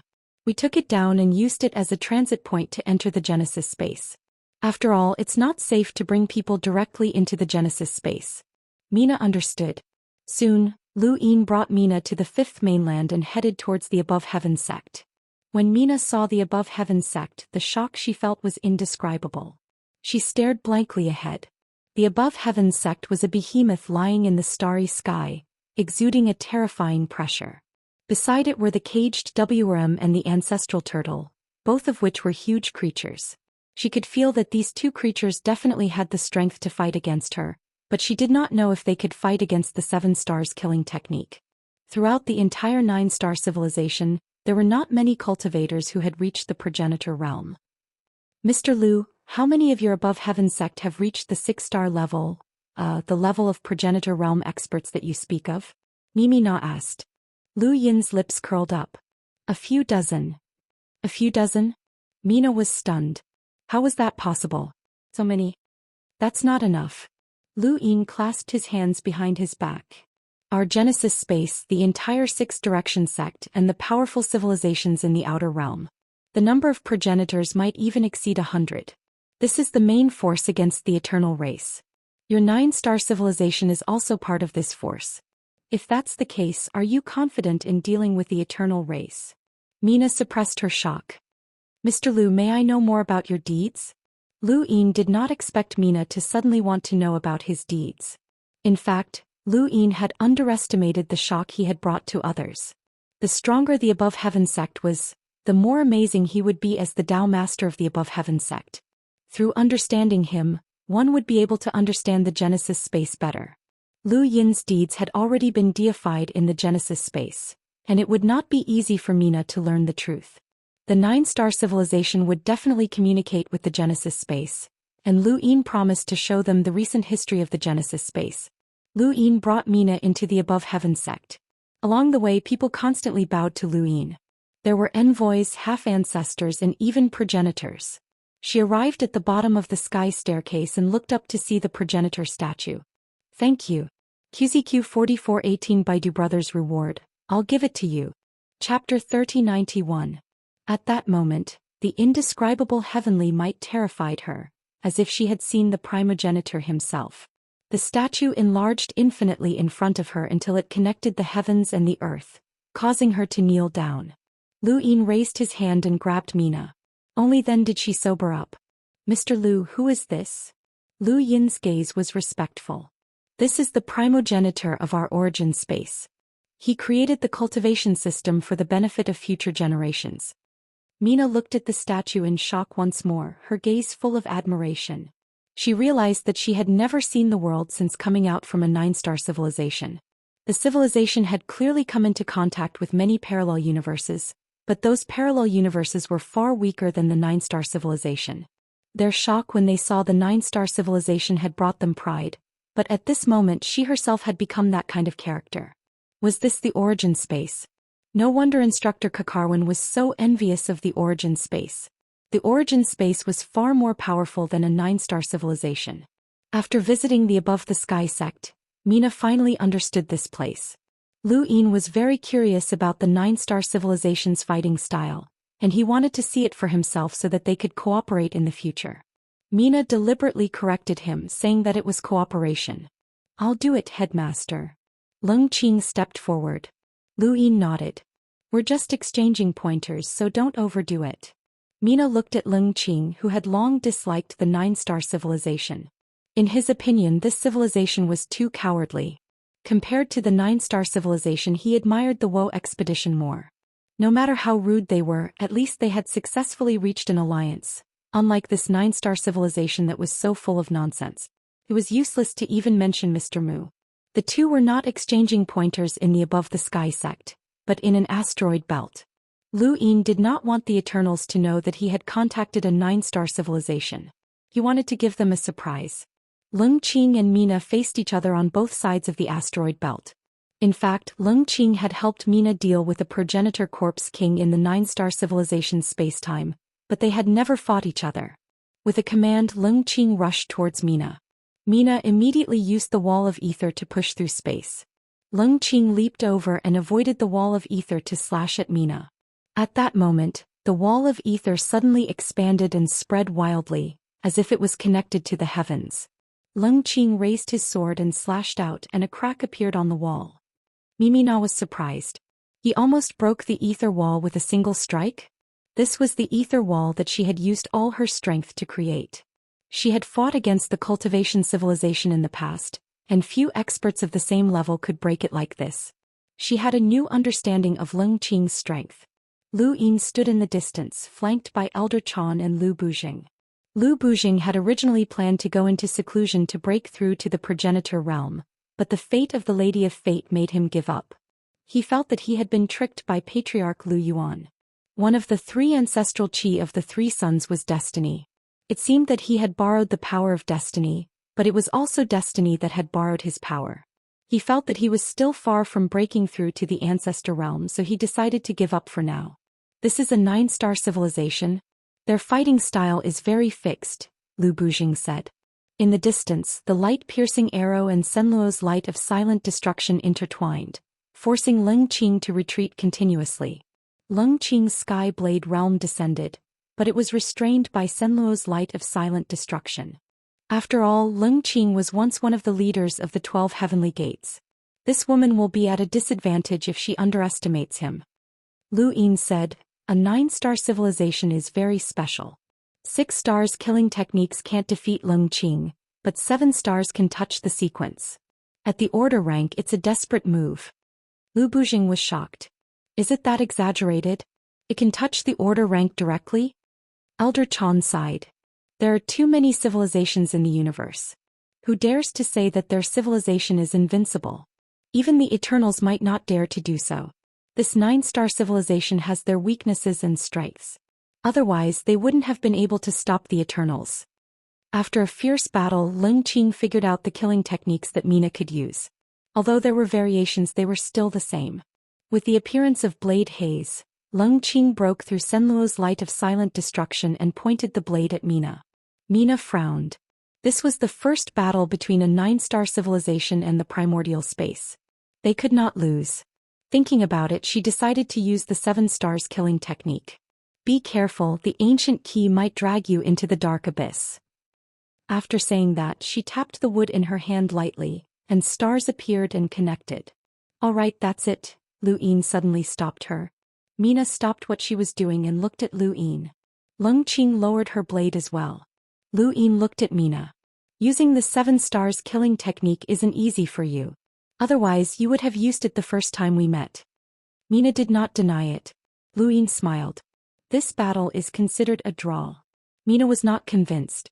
I admit that I was suppressed just now. If I didn't use the 7 stars killing technique, I wouldn't have been his match. But once I did, he would have definitely lost. The price I'll have to pay is to rest for a few days. Elder Chan stepped forward. But he didn't use his full strength. You don't know, but all progenitors on our side can use order rank. Impossible. Mina refused to believe it. Although the above heaven sect had shocked her, it was not enough to break the rules. How could any progenitor possess order rank? If they did, then they would not be progenitors but sequence rank powerhouses. Don't think that I don't know common sense. He's a progenitor, but he can't be a sequence rank powerhouse. Lu Yin brought Mina to see the sequence rank equipment, allowing her to see Elder Chan use the sequence rank to attack. Mina was stunned, and she felt as if her worldview had been turned upside down. Dozens of progenitors who can use order rank, yet you still can't defeat the Eternals? Mina could not believe it. Lu Yin's expression was serious. That's why I took the risk of wandering the outer realms to find a powerful civilization that I can ally with. If the Eternals were so easy to deal with, why would your 9-star civilization have to worry about them? Remember, the Eternals will always be stronger than you think. Never underestimate them. Mina took a deep breath, faced Lu Yin and bowed deeply. Thank you, Mr. Lu, for allowing us to see the Eternals clearly. Otherwise, our 9-star civilization would not even know how we perished. Lu Yin helped Mina up. For allies. You're welcome. This time Mina did not correct him. Based on the current situation, it was fortunate that the 9-star civilization could ally with the Genesis space. Normally, it should be the 9-star civilization begging the Genesis space to ally with them. Lu Yin, the above heaven sect's pathmaster, had spent so much effort to ally with the 9-star civilization. This should be an opportunity for the 9-star civilization to survive. This was what Mina thought. Only by seeing the situation clearly would one know how to choose. She looked at Leng Qing. I lost that battle. I did not use the 7 stars attack and you did not use the sequence laws. Leng Qing's expression softened. I did not use the sequence laws. Victory and defeat are not decided by words. I want to see your 7 stars attack with my own eyes one day so that we can compare. Mina nodded. There will be a chance. After bidding farewell to Mina, Lu Yin felt rather tired, but it was worth it. The Calamity Expedition, a 9-star civilization, and the Genesis space would definitely give the Eternals a huge surprise. He was now thinking about how to give the Eternals a surprise. That's right, I'll leave this matter to Wang Wen and Wei Rong. They're experts. Lu Yin then took out the 4th astral gate.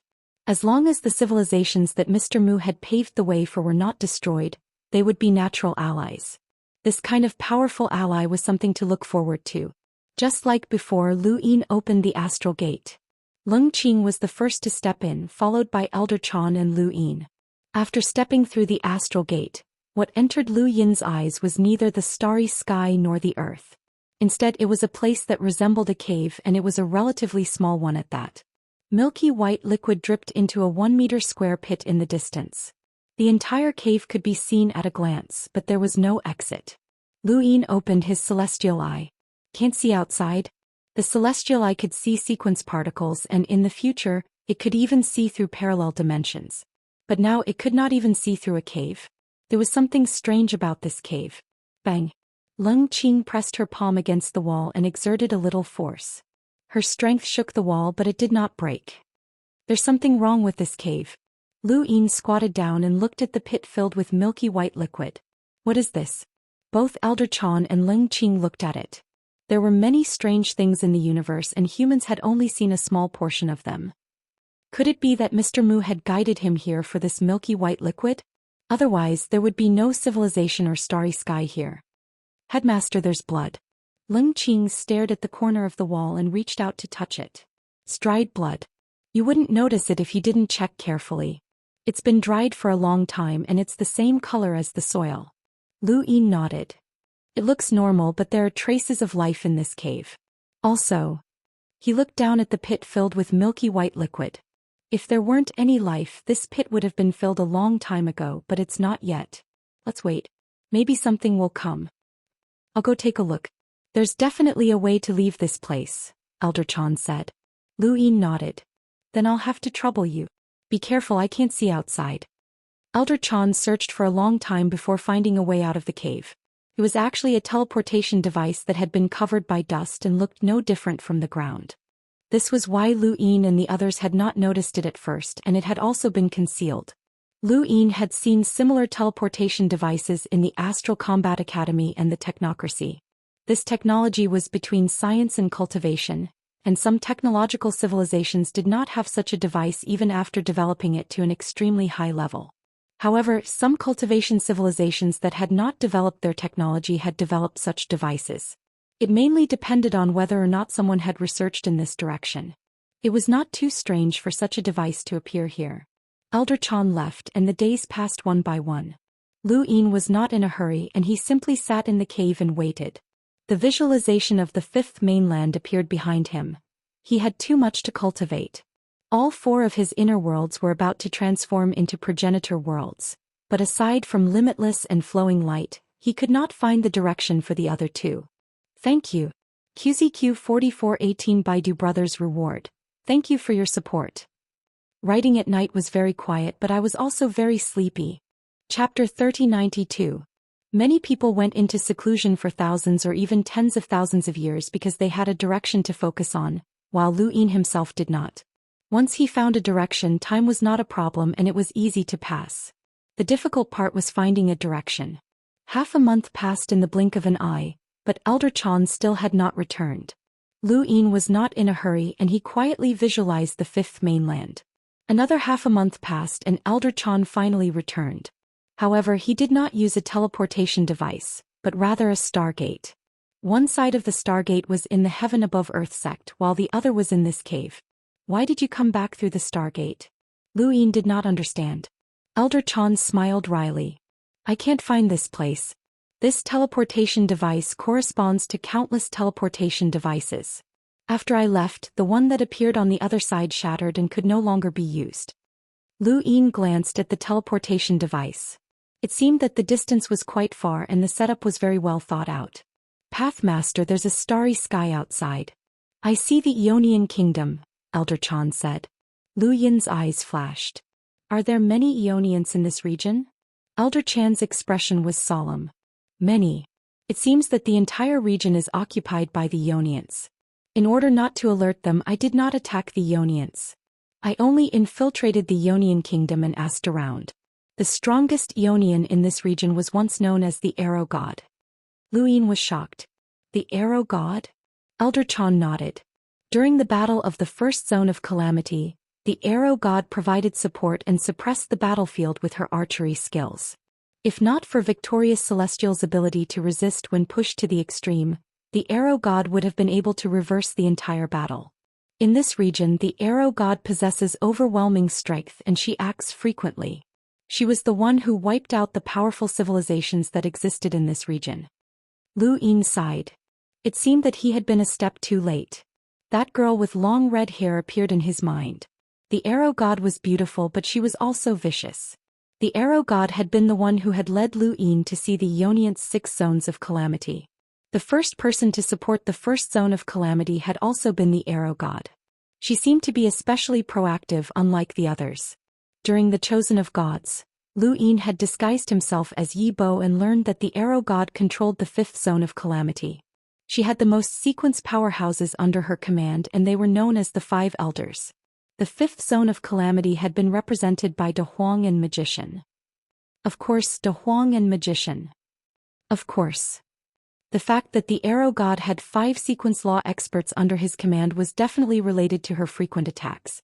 If He Wuxian had not been one of the 7 sky gods and specifically targeted the 1st zone of calamity, the 4th zone of calamity that he controlled would not have been so weak. From the looks of it, Sanqing, Lu Hao, Di Qiong, and the archer god were the most urgent ones to be dealt with. Let's go. There's no hope in this space-time. Elder Chan said, although the strongest civilization in this space-time has been wiped out by the arrow god still has a strong enemy. Furthermore, this strong enemy makes everyone in the Eternal Kingdom feel threatened. An outcast? If we can join forces with this outcast, we can rope in a master. Lu Yin was surprised. He can defeat the arrow god on his own. He is indeed a master. But where is he? At this point, his expression froze as he scanned the surroundings.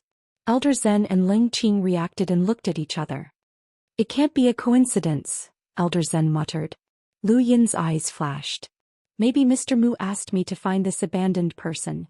Lu Yin had felt that this cave was strange since the beginning. Even the heavens, I could not see through it. It was perfect for hiding. It was possible that the abandoned person was hiding here. How many places in the universe could block the heaven's eye? The arrow god could not do anything to the abandoned person. It was not only because of his strength but also because he could not find him. When Elder Zen left this cave, the corresponding teleportation device had been destroyed. He could not find it, which meant that the creature in this cave was avoiding him. The more he thought about it, the more likely it was the abandoned person. The 3 of them had the same thought. Lu Yin frowned. Even if it was the abandoned person, how could they find him? Wait for him to come back? He did not know how long he would have to wait. Could be thousands of years. He could not afford to wait. When it came to cultivation time, Lu Yin was different from most cultivators. He could not just wait, so it would be best to lure him out. Elder Zen, Lung Qing, let's split up and destroy the Eternal Kingdom.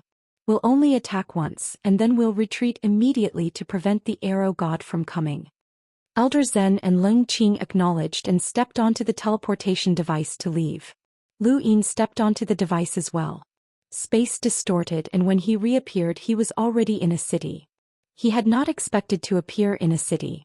This city was not the Eternal Kingdom, but rather a city of an ancient civilization. Lu Yin scanned it with his domain and found that there was not even a single explorer here. The strongest was only a Lemiter, and this city was located in the center of an imperial city. This was the upper limit of this ancient civilization's power level. When Lu Yin arrived, the teleportation device beneath his feet shattered. How cautious must the person who had set up this teleportation device be to place it in an ancient civilization that had not even come into contact with the heavens? Even the Eternals might not attack such a civilization. Lu Yin stepped out and left this civilization. He began to search for the Eternal Kingdom, which should not be too far away. Not long after, Lu Yin found an Eternal Kingdom. He stood in outer space and looked at the Eternal Kingdom. He then raised a hand and struck out. The void was compressed, and a palm imprint instantly descended upon the Eternal Kingdom. There was a progenitor realm corpse king within the Eternal Kingdom, and when Lu Yin's palm descended, it rushed out in an attempt to block it, but it was instantly crushed by the palm imprint. This palm imprint shattered the Eternal Kingdom into pieces.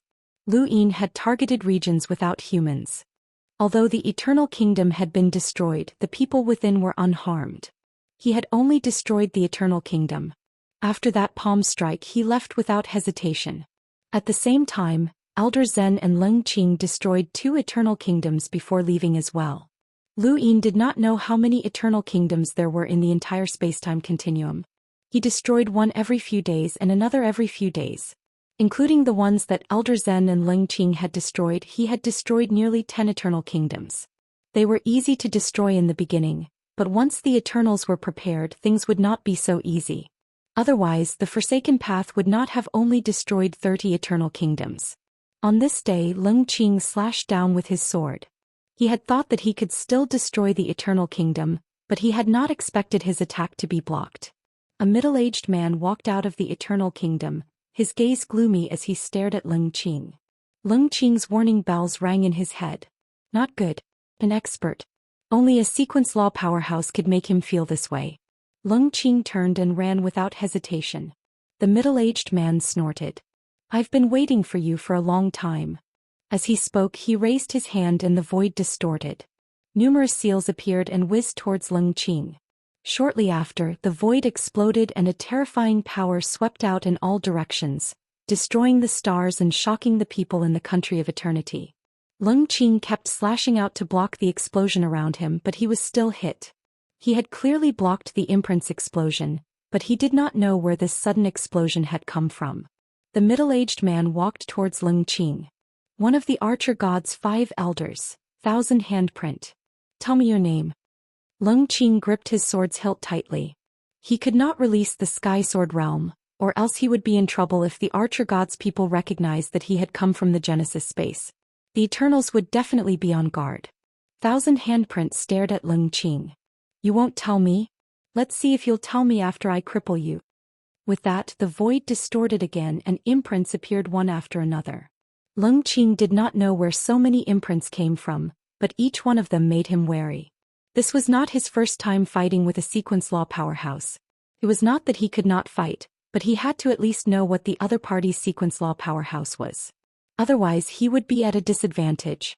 Just as the 1,000 handprint was about to attack, the Eternal Kingdom behind him shattered. He suddenly turned around and his expression changed drastically. B** starred. Someone had destroyed the Eternal Kingdom, causing the 1,000 handprint to be distracted for a moment. Leng Qing took the opportunity to escape. The 1,000 handprint was about to give chase when he suddenly felt a chill. He stopped in his tracks and stared at the Eternal Kingdom. After a while he finally calmed down. Abandoned path. On the other side, after Leng Qing escaped the 1,000 handprint's pursuit, he circled the starry sky.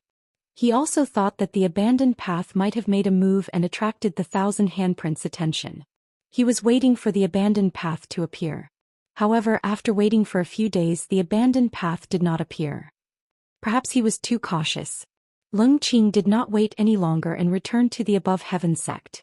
Not long after, Elder Chan returned in a rather sorry state.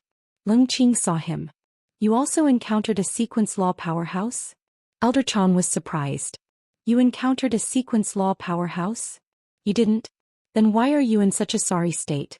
I encountered a progenitor realm corpse king that could use the eyeless transformation. That was difficult to fight and I couldn't use the 3 young ancestral chi. It wasn't easy for me to escape. You're luckier than me. I encountered the 1,000 handprint, one of the 5 elders. I don't know anything about the sequence law. Then how did you escape? Leng Qing glanced at Elder Chan. The word escape made him unhappy. However, after thinking about it, he was right. He escaped. I don't know who suddenly destroyed the Eternal Kingdom so that I could leave. It should be the abandoned path. Elder Chan's eyes lit up. He met you? Leng Qing shook his head. He's very cautious. Elder Chan was not surprised. With so many teleportation devices, and with his strength he only destroyed a small portion of the Eternal Kingdom after so many years. He must be very cautious. Perhaps he was schemed against by the Eternals and doesn't trust us. It's normal. The 9-star civilizations don't trust us either, Leng Qing said. The two did not speak anymore and just waited.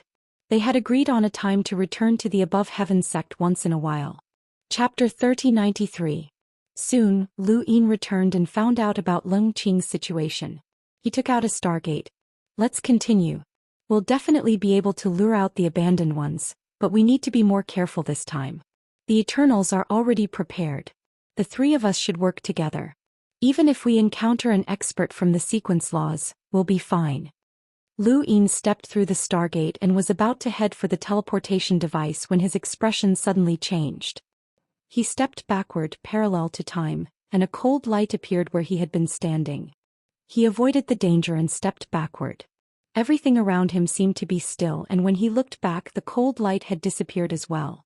Lu Yin's eyes narrowed and he turned around to see a figure standing behind him. There was a dagger hanging from Lu Yin's neck, its edge cold. His limbs stiffened and he instinctively used reverse motion. "Don't move," a hoarse voice said. At this point, Elder Chan and Leng Qing walked out. When they saw the scene they shouted, "Let go of the Path Master." Lu Yin raised a hand to stop the two and looked at the figure. "Abandoned ones?" The figure spoke in a hoarse voice. "You've been destroying the Eternal Kingdom all this time. Why? To lure you out." Lu Yin spoke frankly. The muscles around his neck had already withered, so even if this person attacked with a dagger he might not be able to do much to Lu Yin. "Why lure me out?" "To work together against the Eternals. Leave the Stargate behind and leave. I don't work with others." Lu Yin looked at the figure. This person was rather short and he had to raise his arm to hold the dagger against his neck. His arm covered his face and Lu Yin could not see his face clearly. "You've been destroying the Eternal Kingdom and hate the Eternals. Why don't you want to work together? What can you do to the Eternals alone?" Lu Yin tried to persuade him. The figure looked up with a cold gaze. "It doesn't matter. I'm already a cripple of a civilization. At worst I'll just die. It's not worth it. It has nothing to do with you. Leave." Lu Yin followed the figure's arm and looked into his eyes. "Aren't you curious as to why we're here?" The figure's eyes flashed. "Speak." "Mr. Mu," Lu Yin said 3 words. The figure was shocked. "Mr. Mu?" Lu Yin sighed in relief. As expected, Mr. Mu had asked him to find this abandoned ones. "I'm Mr. Mu's disciple. Master gave me the Stargate and told me to work with other civilizations to deal with the Eternals. You're one of them. Or else, we wouldn't be able to find this place." The figure lowered his arm. "No wonder. You believe me?" Lu Yin was astonished, as even a 9-star civilization would not believe such a thing. The figure picked up the dagger and his face appeared on the blade. "The universe is vast and there are countless parallel spacetimes. Even this spacetime is vast. It's impossible to find this place by relying on the Stargate. The Eternals can't find this place either. Otherwise it wouldn't be you but that woman. What's there not to believe?" Only then did Lu Yin see the figure's face clearly. This person was a skinny old man who looked sinister. His whole person was like a shadow that could disappear at any time. His eyes were filled with a cold hatred that could never be melted. Coupled with the short knife in his hand, no matter how one looked at it, he looked like an assassin. "Are you the abandoned one? I owe Mr. Mu a debt of gratitude. You want to work together?" "I don't want to. However, I can help you this once," the forsaken person said. He had just come into contact with a 9-star civilization and he had already said enough. He now regretted not recording what he had said to Karkawan and playing it for the abandoned ones. That would have saved him a lot of trouble. Although the abandoned passerby didn't seem to want to talk at all. "In that case, here it is." Lu Yin asked. "How can we contact you?" The abandoned one gave Lu Yin an item that resembled a cloud pass stone. It was probably used in this spacetime for communication. "I've only given this item to you in so many years." Lu Yin nodded. "Thank you. No matter what, it was good that the abandoned one had helped him this once." Although the battle had been brief, the abandoned one's strength had amazed Lu Yin.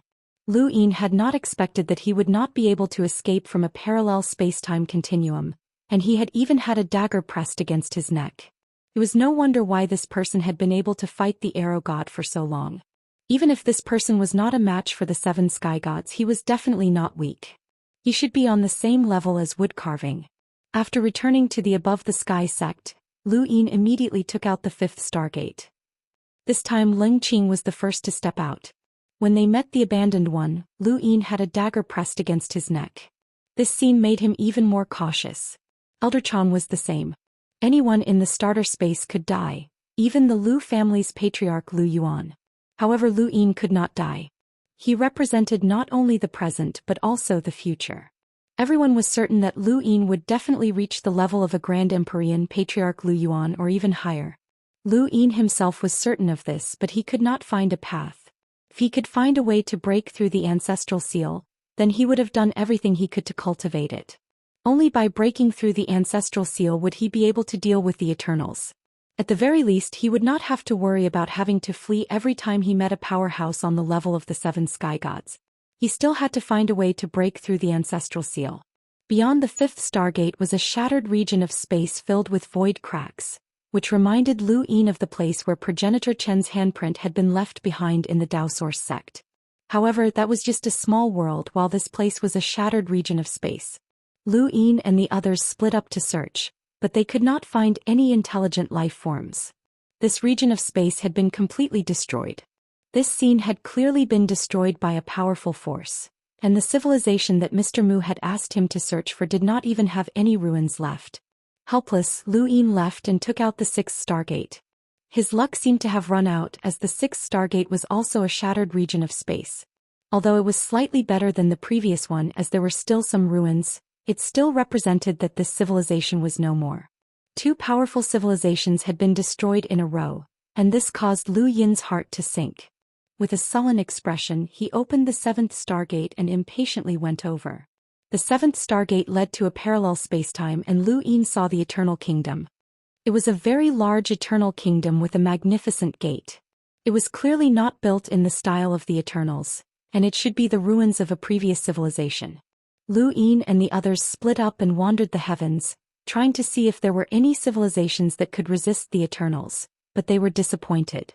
There were none that could resist the Eternals. They spent 2 months in this region of spacetime, constantly asking around for information. They would have been satisfied if they had heard anything about a powerhouse like the Abandoned Path who could fight against the Eternals. However, there was nothing. This region of spacetime belonged to the Eternals, and they were the rulers. Lu Yin did manage to find out that the Eternals here belonged to the 6th zone. This was not surprising, as the master of the 6th zone was the zombie god, one of the 7 sky gods. He spent most of his time in the 1st zone fighting against the 6 Directions Association. However, the 6th zone had a powerhouse like Ji Luo.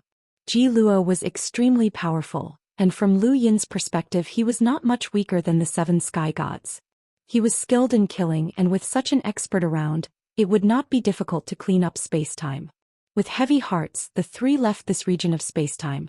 There was only one last Stargate left, but Lu Yin was not in a hurry to open it and instead just watched. Sometimes, there were coincidences in the world, but there were also causes and effects. Fate was not mystical, but rather a bridge in the river of time that allowed one to see the future. What truly amazed Lu Yin was Saruzan's karmic innate gift, which allowed him to see a person's sins as well as the karmic transfer of fate's daughters. There were inexplicable powers in the universe, and there were also inexplicable destinies. After opening 3 Stargates in a row, Lu Yin had only seen destroyed civilizations, which made him not dare to open the last one. The destruction of a civilization meant the loss of countless lives. This result was too heavy. Lu Yin turned and left the Stargate, walking to an uninhabited peak and looking into the distance. Elder Chan and Leng Qing exchanged glances, but they shook their heads and did not say anything. If Lu Yin had been a heartless person, he would not have cared. However, how could a person be heartless? Lu Yin was also human, and he had seen 3 destroyed civilizations in a row, so one could imagine how he felt. Perhaps he was thinking about the 6 Directions Association, the primordial space, and all the people who were tied to him. Perhaps one day someone would come to this spacetime and see the Eternal Kingdom, but not a trace of the sect above heaven. Lu Yin stood on the peak and looked into the distance. He saw the hellworm sleeping in a different position. It would be great if he could be as heartless as it was. He looked at the sect above heaven and saw many familiar faces. Finally, his gaze settled on a courtyard. It was filled with books, and this was where his unlucky disciple Tuol Lin lived. He had probably been reading for a long time.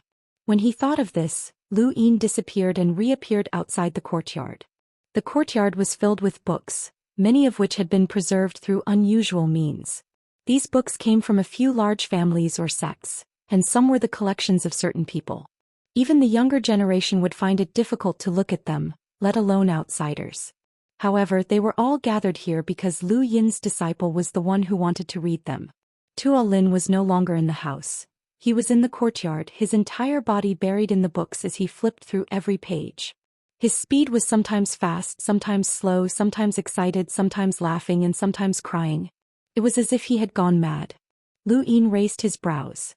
He did not want his disciple to go mad, as who would dare to take him as their master in the future? It was terrifying to think that the disciple of the sect above heaven's Tao master was a madman. Lu Yin quickly entered the courtyard. Tuo Lin. Tuo Lin heard Lu Yin's voice from the pile of books and his ears twitched. He suddenly stood up and flipped through the surrounding books. He looked at Lu Yin happily and smiled. Master. Lu Yin sighed in relief. Fortunately, he knew that his master was not crazy. Master, why are you here? Tuo Lin carefully avoided the books on the ground and walked towards Lu Yin. Lu Yin found it funny. If you didn't come, you would have decayed with these books. Tuo Lin was confused. Decayed. How long have you been reading? Lu Yin asked. Tuo Lin thought about it and shook his head. I don't remember. Lu Yin looked at him. How are these books? Tuo Lin was happy at the mention of this. Master, the test you gave me was right. With these books as my companion, I read so many books and understood many principles of being a person. Master, I understand your painstaking efforts. You want me to learn how to be a person before learning how to cultivate, right? Was that so? Lu Yin did not plan to do so. Chapter 3094. It's good that you've comprehended it, but it's still not enough. I hope that one day you'll have an epiphany and jump out of the books and history to look forward to the future. Lu Yin patted Tuo Lin's shoulder and said seriously, everyone has to walk their own path. Astral Ten's Dean Xiaoqian walked the path of the mortal world and was crazy for a long time. Once he gained enlightenment and reached the progenitor realm, even the Eternals fear him. The judge of the interstellar arbitration, who is your uncle Qing Ping, fought in the endless battlefield and experienced countless life and death situations. He jumped out of the shackles of thought and challenged the rules with the rules. He walked his own path and even the Eternals fear him. The path your master is walking now is unprecedented. As my disciple, I also hope that you can walk a brand new path, a path that even the extremely brilliant era of the celestial sect did not walk. Tuo Lin's breathing quickened and his entire face flushed red. He was abnormally excited. Don't worry, master. I understand. I won't let you down and walk my own path. You can leave the great responsibility of saving humanity to me in the future. Lu Yin nodded and looked quite satisfied. He swept his gaze across the courtyard. Then tell me what you've seen. Tuo Lin excitedly showed Lu Yin what he had learned from reading over the years. He had read for a total of 23 years. 23 years was not a long time for the current Lu Yin. A trip to the outer realms could be completed in any parallel spacetime with a different flow of time. However, Tuo Lin was just an ordinary person and 23 years was a long time for him. Fortunately, Lu Yin had the second Night King take care of him. Even though he did not cultivate, his appearance was still the same as when Lu Yin had first met him. Back in the reincarnation spacetime, the Xixing had also helped him adjust. Several hours passed in the blink of an eye. Seeing Tuo Lin's excited expression, Lu Yin could not bear to disturb him. No matter what, this was his disciple, and a disciple who could not cultivate and had been deceived by him. Lu Yin still felt some heartache. Master, do you know which book I like the most? It's this one, The Teachings of the Gai Family. Tuo Lin handed over a tattered book that had clearly weathered many hardships to Lu Yin. Lu Yin took it. The Gai family? He had never heard of them. He casually flipped through the information and found that the Gai family was just a family from a weave in the outerverse. They weren't even qualified to enter the above heavens sect. The Gai clan is just like their name. They are very stubborn. Master Dino? They have been exterminated 5 times and are still alive. Tuo Lin said. Lu Yin was shocked. 5 exterminations? Tuo Lin nodded and said with a tone of admiration, 5 exterminations. Each time there would only be 1 or 2 clansmen left. They tried their best to escape and survive. One of them hid in a septic tank in Immortal City and escaped. Another clansman broke his own limbs and escaped. There was 1 clansman. In short, the Gai clan used unimaginable perseverance to survive 5 extermination crises. Even now they still exist. The most ridiculous thing is that they never hid their experiences and wrote them all down here. Even ordinary people wouldn't be able to accept these experiences, but the ancestors of the Gai clan wrote them down as a warning to the younger generation. It's all because of their family teachings. It's also my favorite line in their family teachings. Tuo Lin was silent for a moment, and then his expression turned solemn. Only by living can one live. Lu Yin's eyes flashed. Only by living can one live? It seemed simple and even nonsensical, but it gave him a sense of enlightenment. Only by living can one live. Yes, only by living can one live.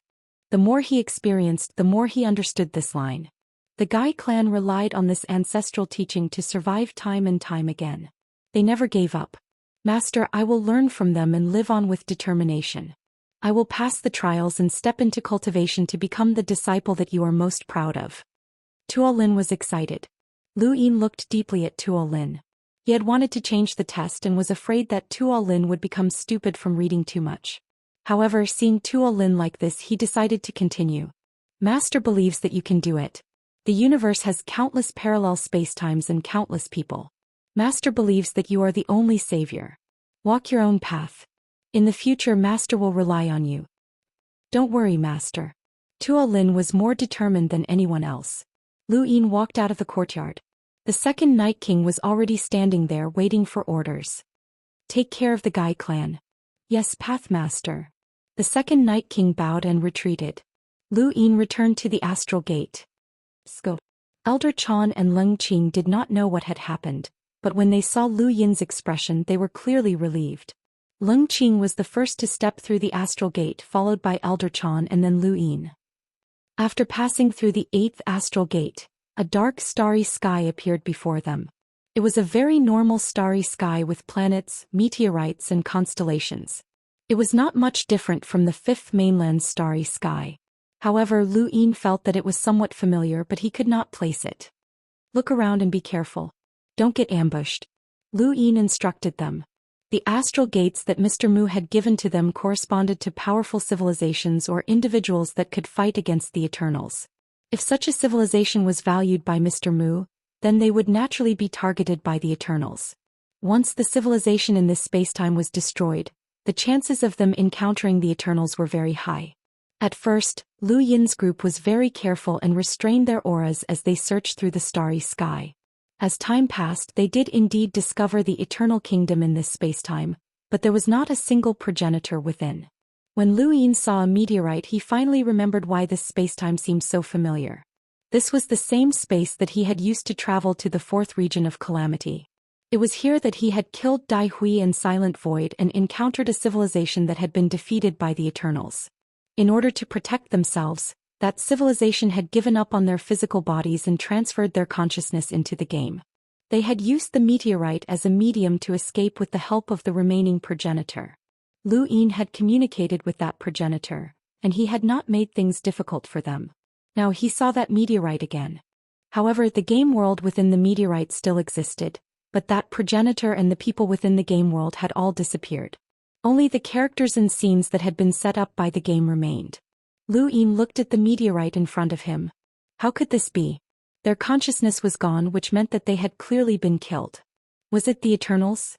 Another civilization had disappeared, and it was one that he had communicated with. Lu Yin's emotions were complicated.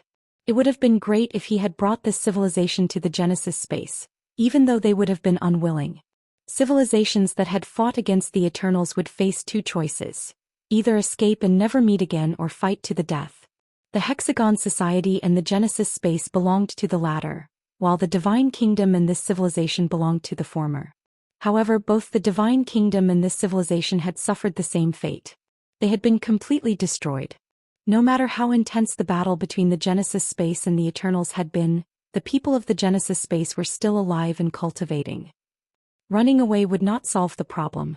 Suddenly Lu Yin disappeared. He walked backward, parallel to time, and headed in a certain direction. Since just now he had felt that he was being watched, as if a pair of eyes had been watching him. In the blink of an eye, Lu Yin saw that in the distance, a young man was standing behind the meteorite and staring at him. Because he had used backward step, everything around Lu Yin had stopped. This young man did not know that Lu Yin had arrived. Lu Yin appeared behind this person and stopped walking backward. His surroundings returned to normal. The young man was staring into the distance, watching Lu Yin disappear. Where was he? He rubbed his eyes, but there was still no sign of him. Are you looking for me? Lu Yin asked slowly. The young man was startled and subconsciously moved away from Lu Yin. He asked warily, Who are you? Lu Yin found it funny. You've been staring at me, but you're asking who I am? The young man's eyes flickered. What do you mean by staring at you? Who's been staring at you? I don't even know who you are or where you came from. Lu Yin clasped his hands behind his back.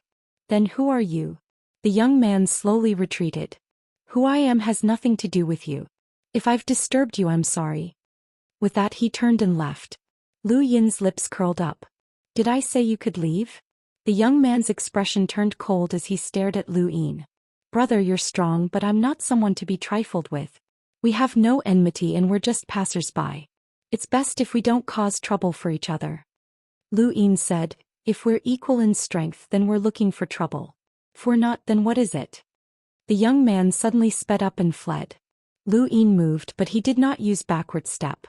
He simply sped up and easily caught up with the young man. He was very curious about this young man. This person was indeed young, even younger than him, but he was already a progenitor. This was very strange. If he had cultivated his own strength, then he would definitely be an extraordinary talent. Even the perfect young master of first meeting had relied on reincarnation spacetime to break through to the progenitor realm. It was amazing that this young man had been able to do so as well. There were not many people like first meeting in the universe, and this young man's movements were far inferior to first meetings. How could such a person break through to the progenitor realm? The young man saw Lu Yin chase after him and his expression turned gloomy. Senior, there's no need to attack. I've never offended you. You're calling me senior now? What do you want? Who are you? Lu Yin asked. The young man gritted his teeth. Lu Yin did not know what he was doing, but he kept shuttling through the void. However, his speed was far inferior to Lu Yin's. Lu Yin raised a hand to grab him, deliberately revealing his aura. His powerful strength suppressed the void, causing the young man to feel as if he was being crushed and torn apart. The young man's expression changed as he had bumped into a tough nut to crack. A vortex appeared around him, constantly pulling Lu Yin towards it while he himself headed in another direction. Lu Yin stared at the vortex in a daze. Wasn't this the ancestral world of Daoist? It was exactly the same, so how did this person have it? This was getting more and more interesting. Lu Yin easily destroyed the vortex and caught up with the young man again. The young man's expression completely changed. This person was a monster and he shouted, Senior, this junior absolutely did not mean to offend you. Please forgive me. Then stop. Lu Yin raised a hand to grab the young man again. He could move very quickly, but he still wanted to try. Thank you. Desert dust is finished. I'll give you my brother's reward. Thank you.